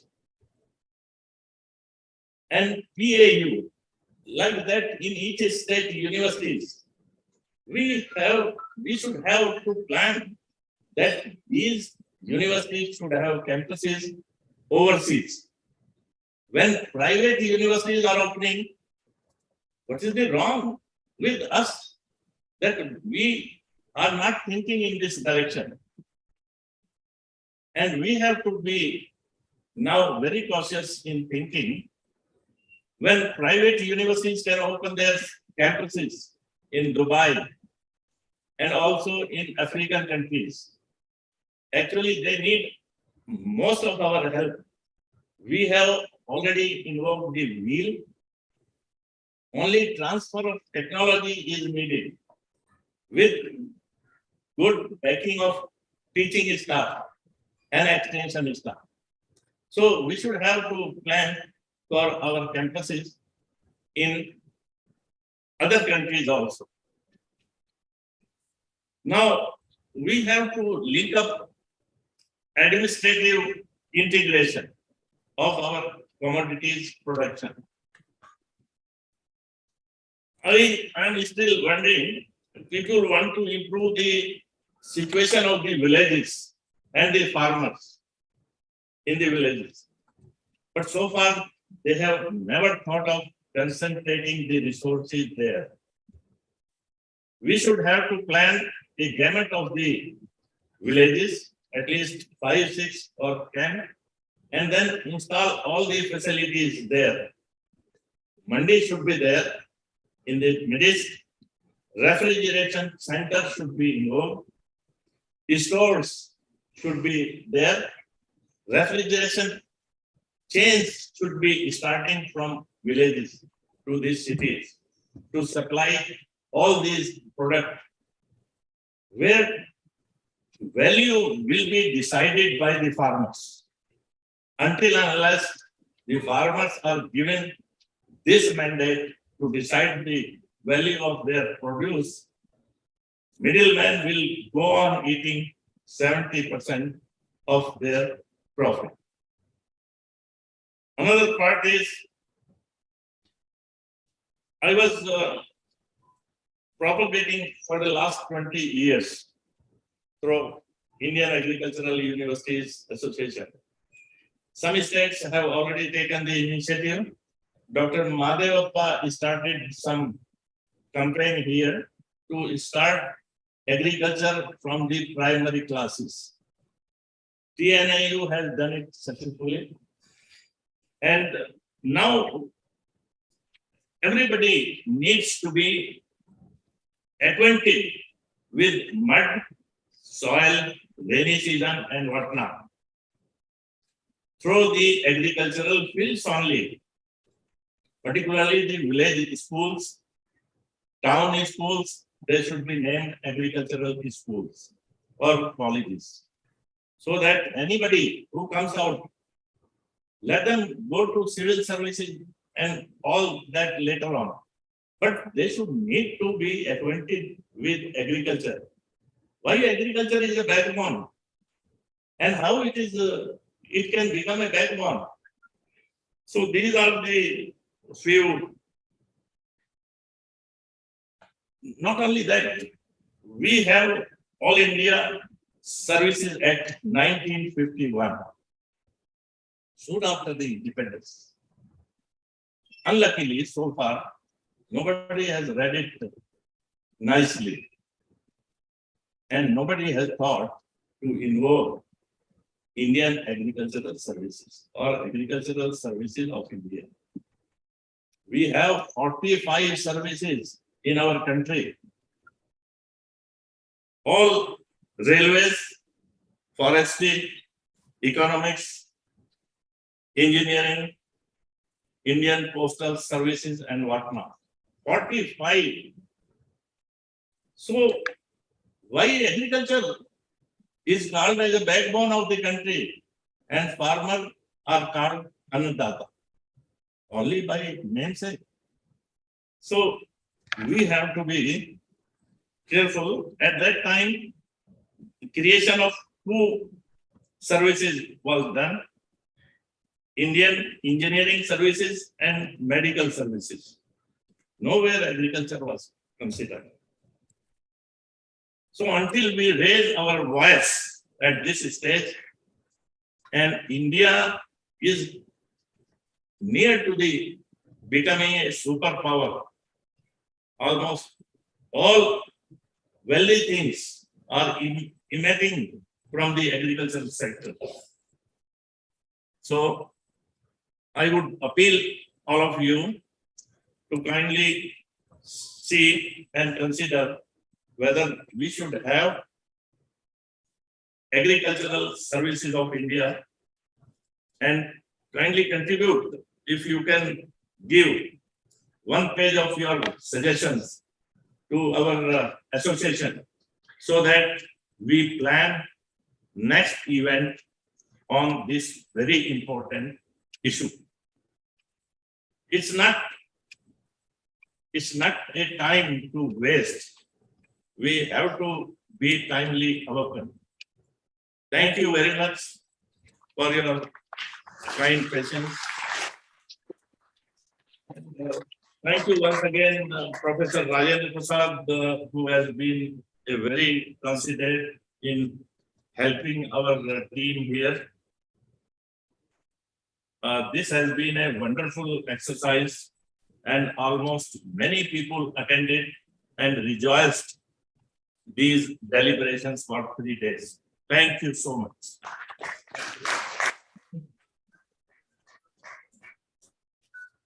I'm glad to thank our guest of honor, Dr. R.P. Singh sir, for his valuable words and confirmed speech. Finally, wait is over, and now we have the moment of most exciting and awaited, that is prize distribution. If you believe in yourself and have dedication, pride, and never quit, you will be a winner. The price of victory is high, but so are the rewards. Now it's time to acknowledge and encourage the talent of our participants by presenting the awards and certificates to the winners of International Conference AAFS 2022. I request our eminent chief guest to please honor the winners. Before distributing the certificates and awards, there is a special award, and I request the dignitaries in the dais to do the honors. The award is for Harit Ratna Award, and the winner is Dr. Mohandan, Senior Scientist, NBISM. Ladies and gentlemen, please put your hands together for him.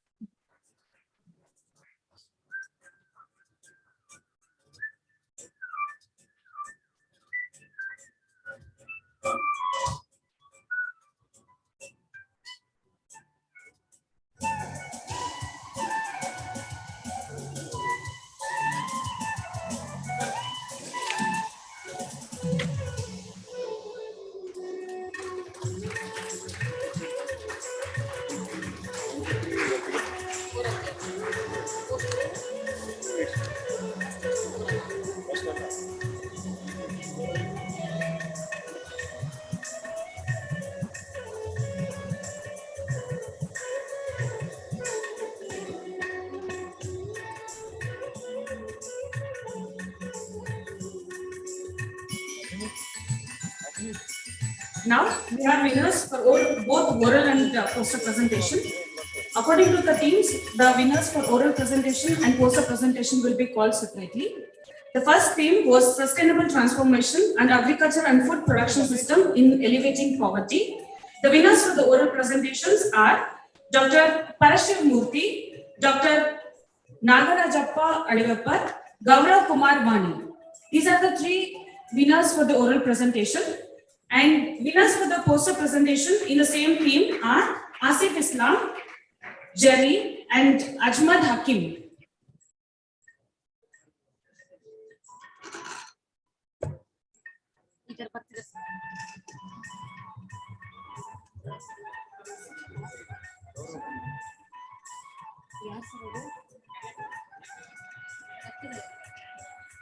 I request all the participants or the winners to please make it fast because there are many winners.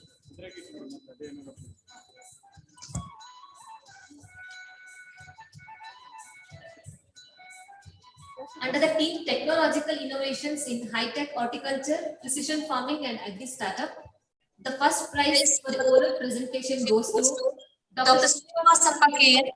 The second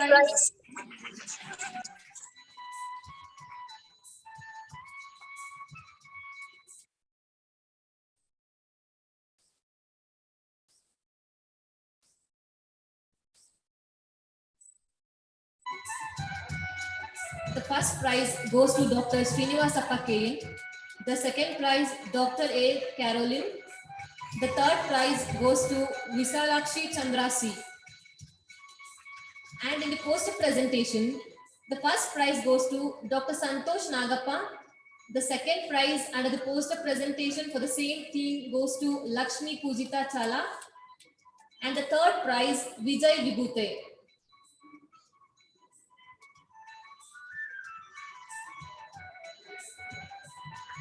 Please greet them with a big round of applause.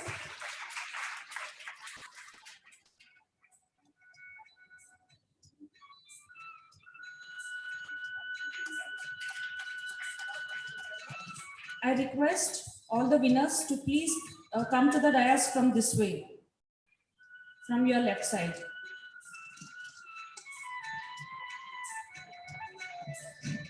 The next theme is Advances in Aquaculture Research towards Food and Nutritional Security. The winners for the oral presentations are Priya Maria, Anant Raju, and Mandakini Devi.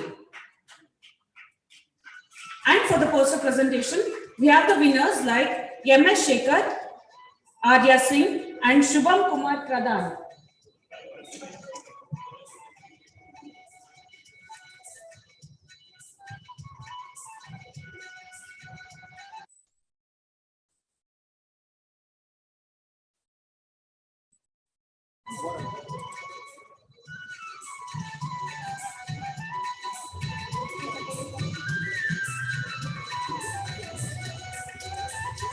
The winners for the oral presentations are Priya Maria, K. Anant Raju, Mandakini Devi.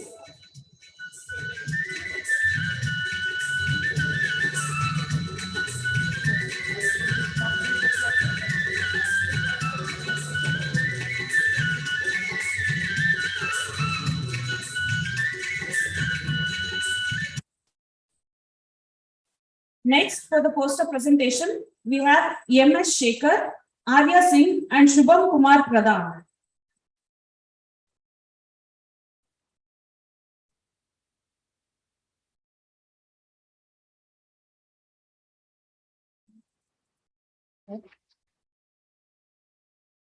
Vijay Vibhute and the team 2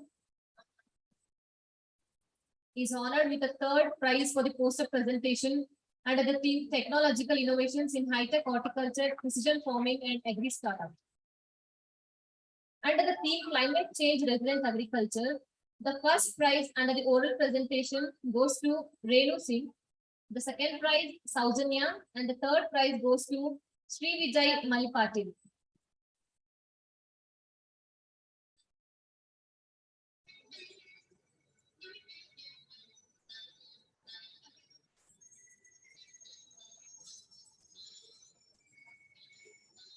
Under the same theme, the poster presentation, the first prize goes to Dr. Anu Susan Sam, M.R. Umesh, and the third prize goes to Jasdeep Kaur.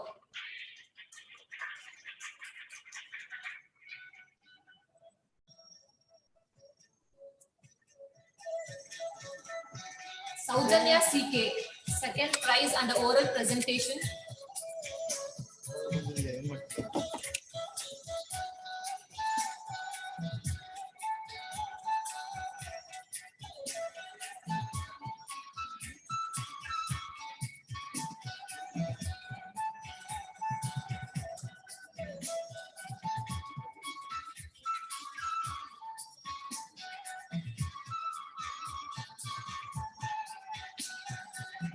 Dr. Anu Susan Sam, first prize for the poster presentation.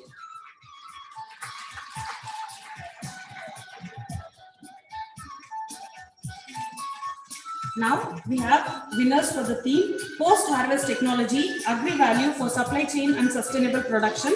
Under the oral presentation, we have winners namely Namrata Ankush, Radha Lakshmi and Sinchana Yash Shetty. I repeat, the winners for the oral presentation, Namrata Ankush, Radha Lakshmi and Sinchana Yash Shetty.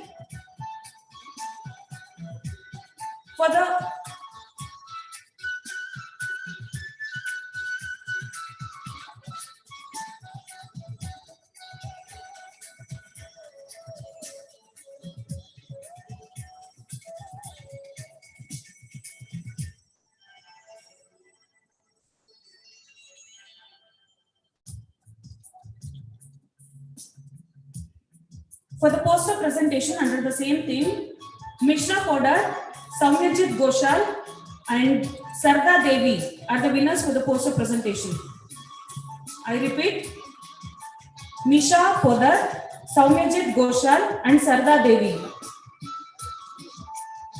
Under the theme Advances in Dairy and Veterinary Sector towards Sustainable Development Goals, for the oral presentation, the first prize goes to Satish Kumar MH, and the second prize Manjunatha Reddy GB, third prize Sachin Kumar.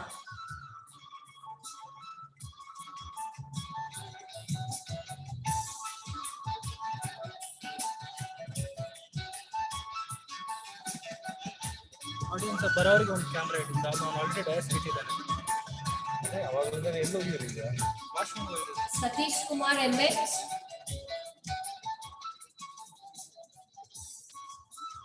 ಬರೋರೆಲ್ಲ ಏನು ಕಾಣುತ್ತೆ Manjunatha Reddy GB, ಇಲ್ಲಿಂದ ನೋಡ್ಬೇಕು ಇಲ್ಲಿ ಯಾರು ಒಂದು ಹೇಳಿದ ಮೇಲೆ ಗೊತ್ತಾಗಲ್ಲ. the first prize for oral presentation Satish Kumar MH.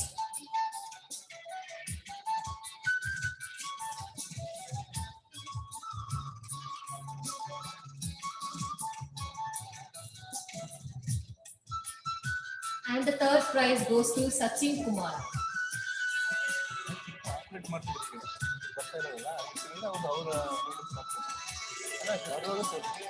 Winners for the poster presentation under the same theme are the first prize for Naveen Jose, the second prize for Dr. Sunil R, and the third prize for Priyanka Singh Rao.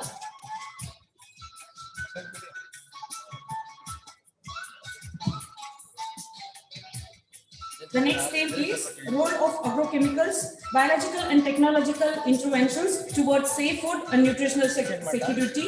And the winners under the oral presentations are Dr. Madhu TN, Gayatri Heta and Biswa Ranjita Biswal. I repeat, the winners for the oral presentation under the theme 7, Dr. Madhu TN, Gayatri Heta, Biswa Ranjita Biswal.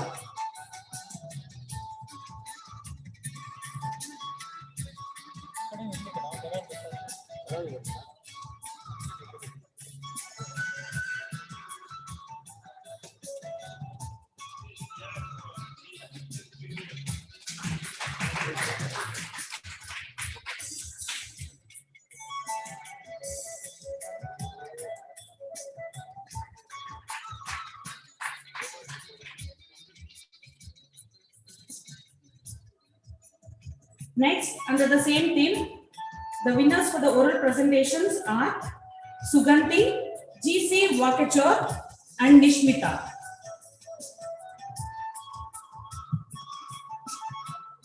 Under the theme Global and Regional Policy Transformation,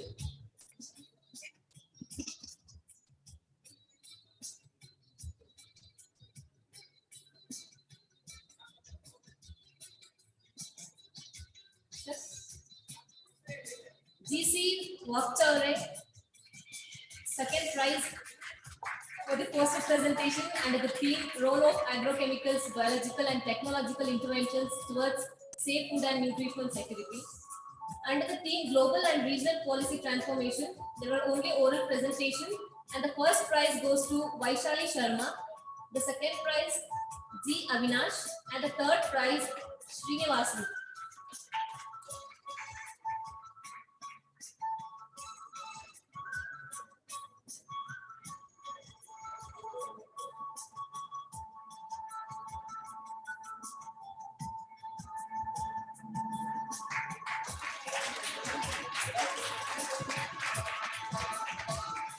The last theme, that is role of new education policy on international perspective. We have winners only for the oral presentation. And the first winner is Mato Virami V, Divya G, and Naveen P.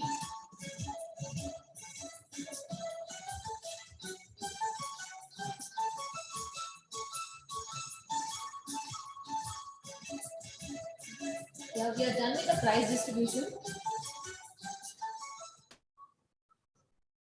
To all the winners, your hard work and perseverance have paid off. Congratulations on your well-deserved success. You are an inspiration. And now I request the man of distinct vision, a fountainhead of illuminating ideas, an idol of knowledge, experience, and inspiration to all of us. That is our Honorable Vice Chancellor, Sir, Dr. Rajendra Prasad, US GKVK Bengaluru, to deliver the presidential address.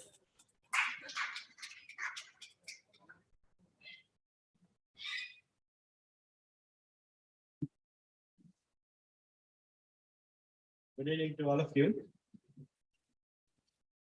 Respected Honorable CEO,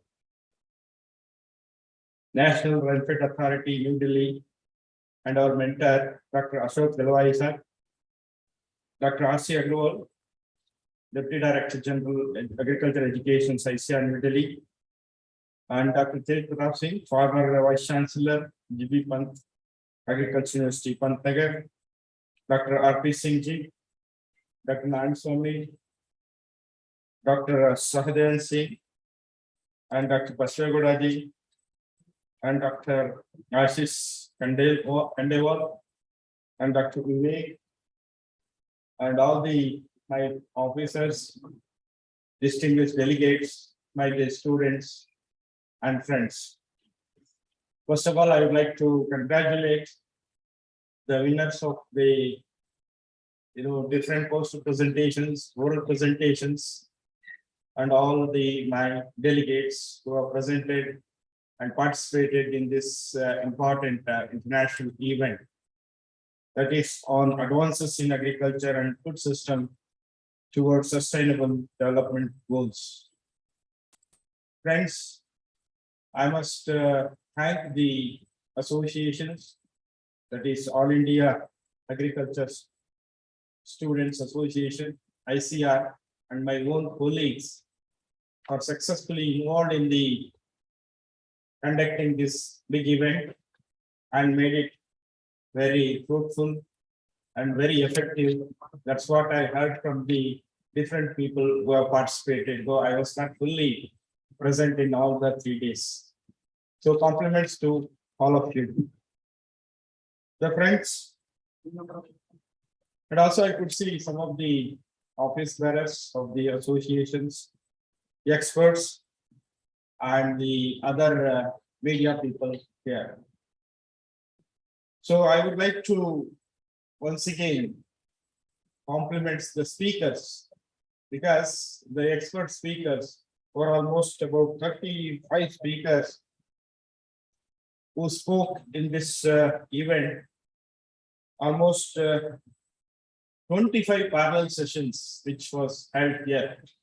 Just I was remembering the Indian Science Congress, where we had almost 40 concurrent sessions, a gathering of almost 15,000 students, faculty, international delegates, and also the noble, the winners. So almost same way we could see the kind of involvement from the participants and also the good speakers which I could see. In fact, I had a discussion with Dr. Abhishek, Ashish, and also Dr. Vivek when we were preparing for this. I asked how many people are there physically. He said around 250. But then I changed. In fact, this was planned in the other, auditorium where we can accommodate 2,000, delegates. That is called International Convention Center. Then I asked him, the last moment I changed the venue. Because in the big venue, if you sit about 200, 300, it may not look nice. So then we can have it here. But after seeing that on that day, inaugural session, it was jam-packed. Then I thought it should have been there. Even yesterday for the cultural program, it was very jam-packed. So that means the last moment, there was a lot of the participants. And we got a good momentum, and it was a great success. I really thank them. And another thing which I noticed here is about 689 abstracts, almost 181, oral presentations. When I asked how many oral presentations are there, they said 18, 20, 25. What is this? Why you are not given the priority are chosen? Because if you keep on presenting everybody, so when we can complete, I think 3 days may not be sufficient. But the concerned, experts, the chairmen have made it, and they have come out with a fruitful, outcome from each session. In fact, Dr. Sahadev Singh has mentioned about the output and outcome of each session, and it was really worth. My humble request to the organization is to make those points very crisp and very focused. And it may be, as our Dr. Tej Pratap was mentioning, it should be 3 pages, 4 pages, 5 pages, good enough. But the pages is not important, the matter is important. And to whom to convey, that is again these things. In the inaugural session, I mentioned how the proceeding should be. It should be related to the policymakers. It should be related to the R&D. It should be related to the farming community. And also it should be related to those who are working on the sustainable development goals. So that way our proceeding should be focused. Friends, after the discussion and the deliberations, I could see some of the, output from this one. The one is which I could gather from the development, the presentations. That is the genetic improvement in yields, water use efficiency, and drought tolerance is the need of the hours of the climate in this changing scenario. In that sense, out of 9, there are 2-3 sessions focused on this area. I think there will be a concrete suggestions from this. Then another thing is adoption of hydroponics, then aquaculture. I could see some of the girls who have taken the award now. Aquaculture, aquaponics, and also indoor-based growing of plants, then automated greenhouse temperature management, and also the climate mitigating technologies. So I must compliment those who have presented and come out with these things. Then again, promoting the new startups. See, Honorable the CEO, Dr. Dalwai Saab has mentioned, today we are the #1 in the world as the youngest country. In the sense, we are having the maximum number of youngsters. That is our strength. So that was he has mentioned in his speech. He has mentioned the youth is the energy, youths are the ideas, youths are the spirit of innovations, youths are the adventurous, and also they are experimenting. That means you people. And again, Mr. Ashish has mentioned in this, gathering, the maximum number of participants are youngsters, and also equally the gender representation is also there. More girls from in this station. So that means youths can make a lot of changes. Again, he has made one more point in his speech. You should, give opportunity to these youngsters to contribute. So that way, this association has created a platform. I think this is the first international,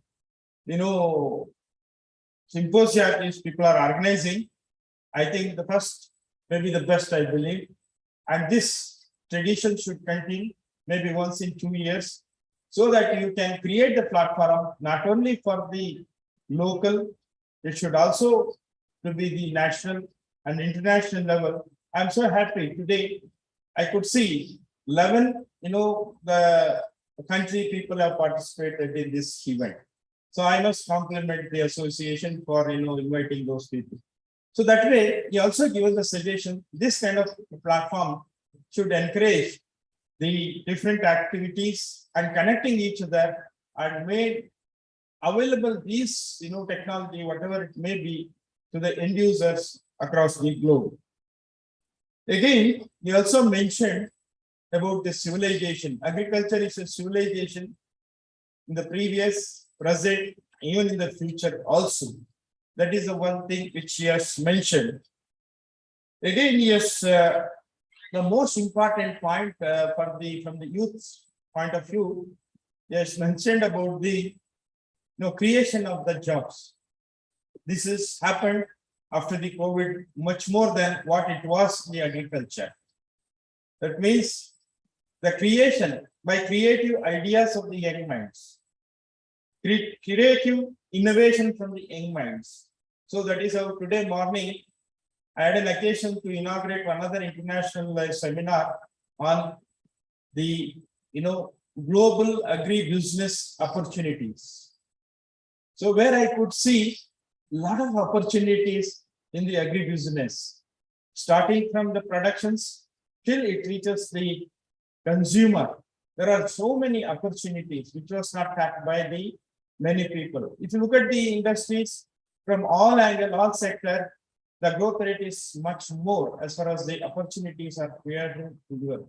But here, though it is there, but the people have not come forward to venture in the agriculture. So today morning, one of the media person was saying, teasing me when we started this media. That is when the media started only exclusively on the agriculture. Today you are saying, sir, this is the one area where you can create a lot of jobs to our younger generations. People can create a lot of things so that they can be the farmers. So this is the kind of message. In a sense, what I wanted to give the take-home message, there is no area where there is no scope for the agriculture. Every aspect, even industries. If we want to start any industry, the raw product should be from the agriculture. So every sector is one or the other way it is connected. If you look at your the 17 sustainable development goals, 12 goals are related to the agriculture. That is the goal number 2. That is zero hunger. This is connected to the another 12 goals, that is sustainable goals. That means you are there in every field. So that you must encash by connecting each other in the platform like this. So friends, another thing which the deliberations also I believe has been addressed, that is the target monitoring program to quantify the impact of climate change in the hydrology and water resources. Because our natural resources has to be maintained, preserved for the future generations to maintain the ecosystem. So that way, there will be some deliberations and outcome. Then again, the policies for coordinated individuals and the institutional efforts in the agriculture than operating in the isolations. as I mentioned, today we have to work with the medical field, engineering field. To quote one example, we are consuming the food. We don't know how much the availability of the individual proteins or the minerals to our body. For instance, we are talking about the proteins. Yes, if you take the pulses, there will be an improvement in our availability of the proteins, though it is more in the proteins, but it is not true. What exactly the bioavailability of each nutrients to our body, that is more important. In these directions, we have to work with the medical field. Again, we have to work with the engineers, because today we are working on the all AOTs, ICT tools, and Internet of this one. So many things, machine learning. So that means we need to join these hands for their application in the field of the agriculture. So we have talked about, in fact, our RP Singhs was mentioned about the green revolutions and food sufficiency, self-sufficiency. Now we are in the position of export. Yes. As our, the advice have mentioned, still there is a hunger, there is a malnutrition. Then what is our challenge? So our challenge is to address the nutritional security also equally. Not only to address only the food security, and also our focus, the challenges on the nutritional security. Friends, if you go to the Western countries, when you look at their packet, that is food packets, everything, what is its content, what is the nutrients availability in each product is being mentioned. That is the stage we have to reach, we have to consume. It is not just bulky things which we have to eat. We have to eat the nutritional so that we can address the malnutrition. Actually, I read in this one of the recent the goal number 2, sustainable development goal number 2, where they have mentioned the data. Every 10%, 1% is not getting the sufficient food. This is the one thing. Every 3%, 1% is not just getting the food. So this is the kind of thing. That means there are a lot of things. After the Ukraine war, there is still a lot of the damage has been made, because they are exporting almost 30% of the total wheat and almost the 80% of the sunflower seeds. Do you know what is the situation in the sunflower seed today? It was costing around 200 rupees per kilo of sunflower seed for the growing. Today they are selling at the cost of 1,500 rupees because of this. So these are all the challenges we are facing now. We have to address. I hope during these 3 days deliberations, there was some kind of points to address these issues. Friends, again, the most important thing in the inaugural session, Dr. Ravinda has mentioned biosafety of foods. We are talking about the nanotechnology, we are talking about so many technology. At the same time, our focus is on the biosafety of these things.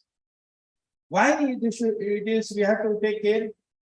When we are self-sufficient, we have to export the material, the food grains, our food products. When you start doing this, they look at the quality of the food. What is the residuals, so that is pest residues, the other insecticide residues, and also other content. So like that, everything they are going to check, because the quality standards are so much. That way, we have to look at the biosafety measures so that we can export a lot. There is a huge potentiality of Indian foods and the products, the export potentiality. So that way, especially we are celebrating 2023 as a year of millets. There we need to focus our millet, because now we are worldwide. Worldwide, we are talking about the millets. You go to anywhere in the world, we are getting the products of the millets. So that means we are the pioneers. So we must encourage. There are so many technologies which are deliberated in this session to take it forward, to scale up our focus on these millets also, because they are nutrient-rich cereals. Friends,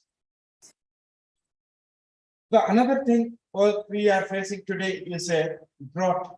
Earlier drought, today we are facing the flood. See, We have received the rains during the May, starting from April, June, and till last 15 days we have received heavy rains. But farmers have taken the sowings. But now we wanted rains, but there is no rains. So how to address these situations? Can we have the mechanism? Can we have the kind of seed treatment where which can remain as it is till it gets a sufficient quantity of what it is required for the germination? Yes, there are technology. How to use this technology and at which situations we have to use the technology. So that way we need to, deliberate, and for every situations, we need to develop the solutions.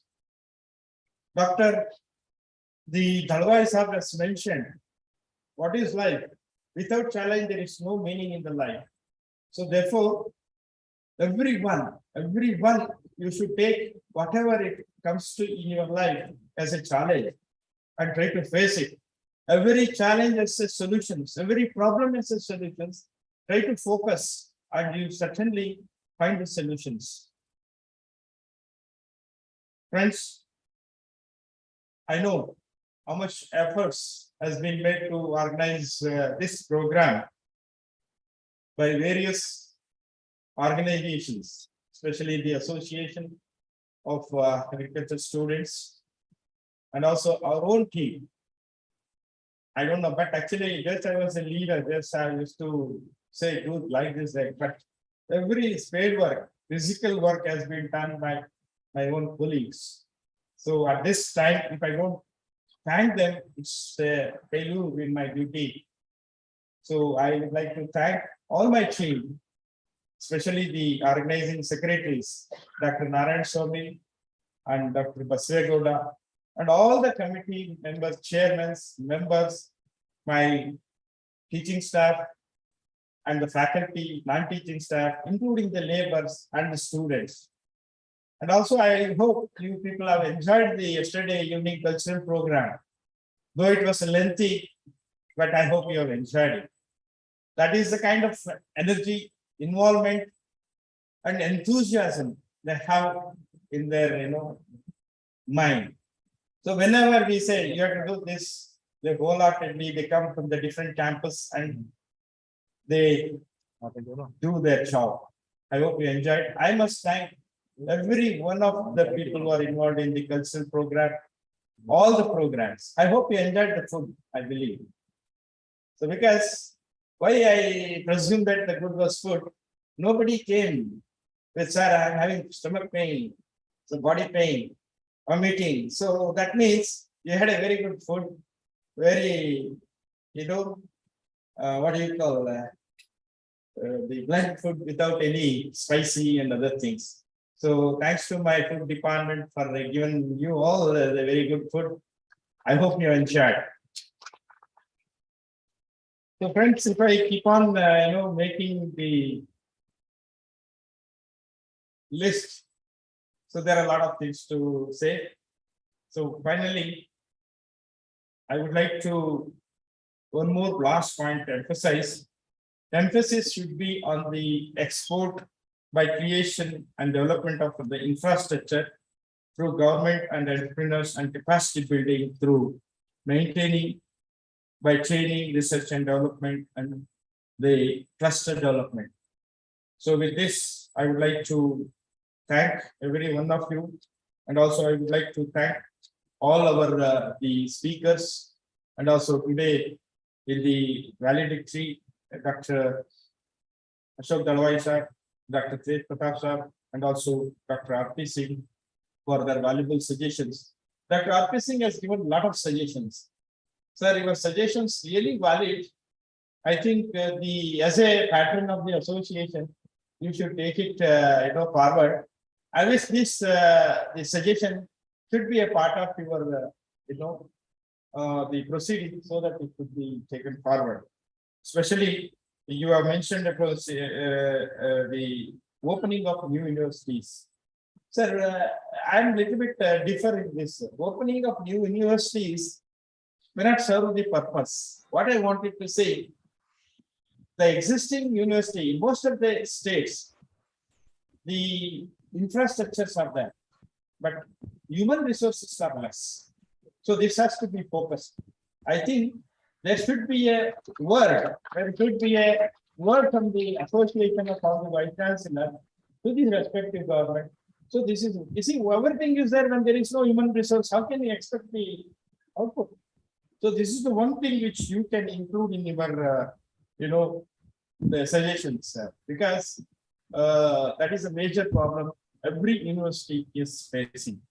So with this, I would like to once again thank every one of you and all my colleagues and all the participants and also the participants online also for the lot of inputs. With this, once again, thank you and wish you a happy journey to back home. Thank you.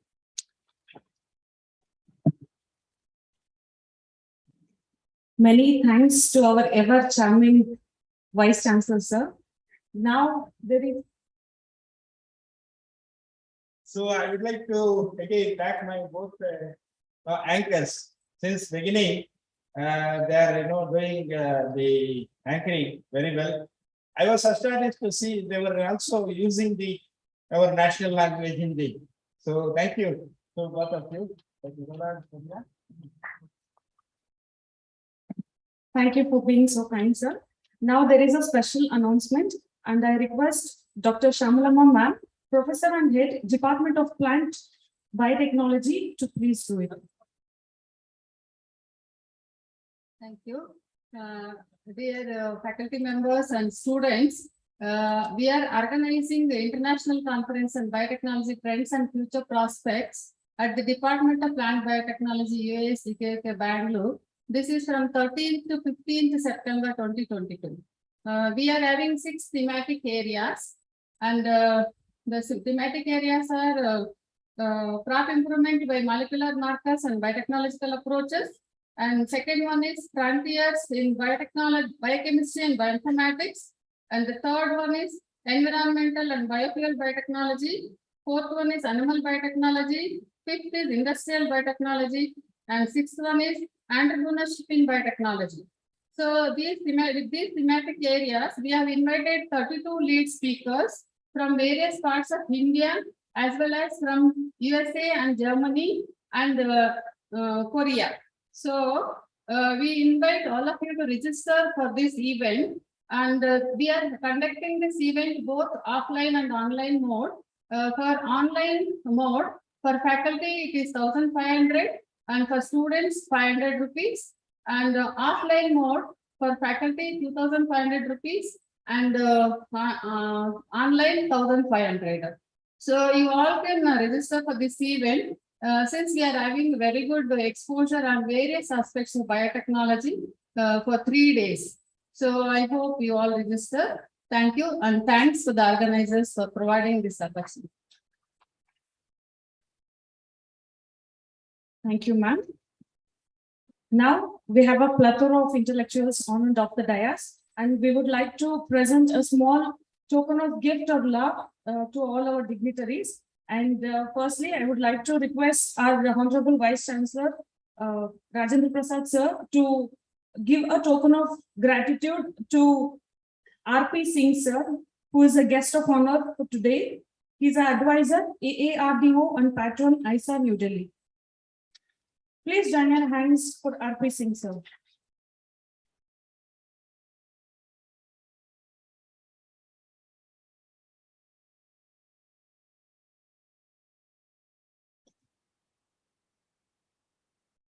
I would now request Ashish and Saurabh sir to please give away the token of love to our beloved Vice Chancellor sir, that is Dr. S. Rajendra Prasad.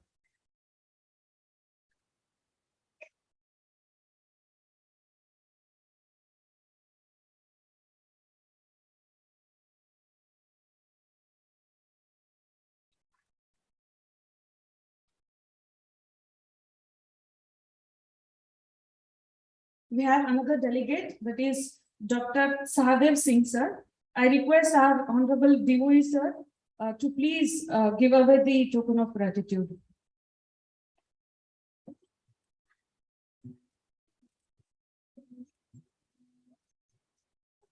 As our Vice Chancellor was rightly mentioning about the food, we have an excellent food that too fulfilling all our stomachs.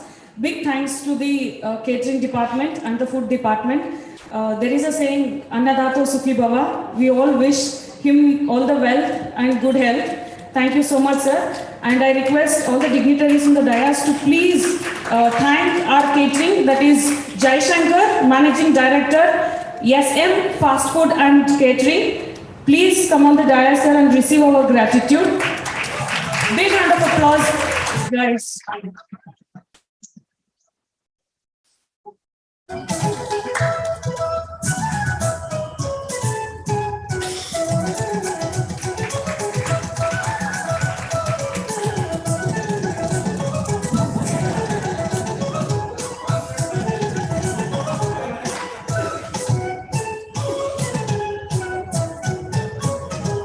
So we are almost at the end of this program. There is a famous line. I still believe in amber waves of grain, man on his knees praying for rain. That grew this country strong and keeps us moving on. They get tougher as they live, their lives are getting harder. Oh, I think it's time to thank our farmer. With this, now I am profoundly delighted to welcome Dr. K.C. Narayan Swamy sir, Local Organizing Secretary and the Director of Education, US Bangalore, to render his vote of thanks.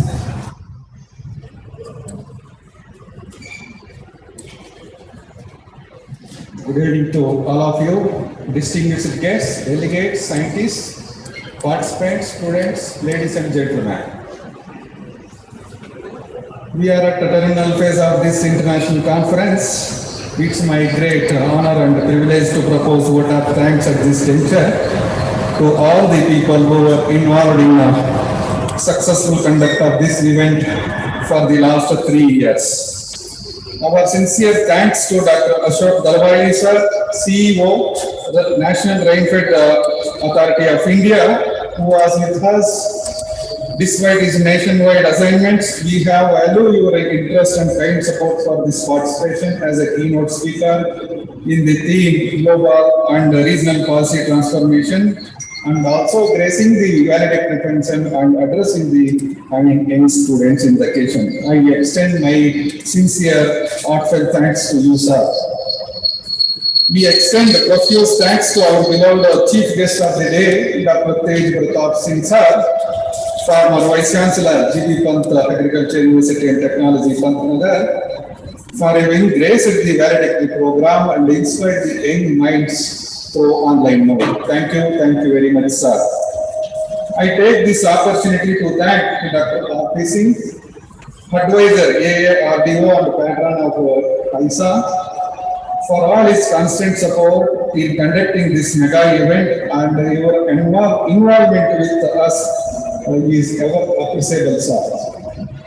It is my duty to remember the man behind this mega event, who is none other than our Honorable Vice Chancellor Dr. S. Rajendra Prasad sir, also the Chairman of the Organizing Committee. Without his guidance, involvement, probably this event may not have taken this way.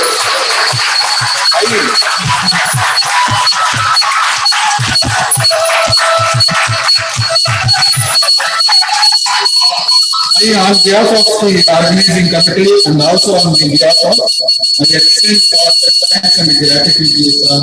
Thank you very much. We are highly obliged to express our sincere thanks to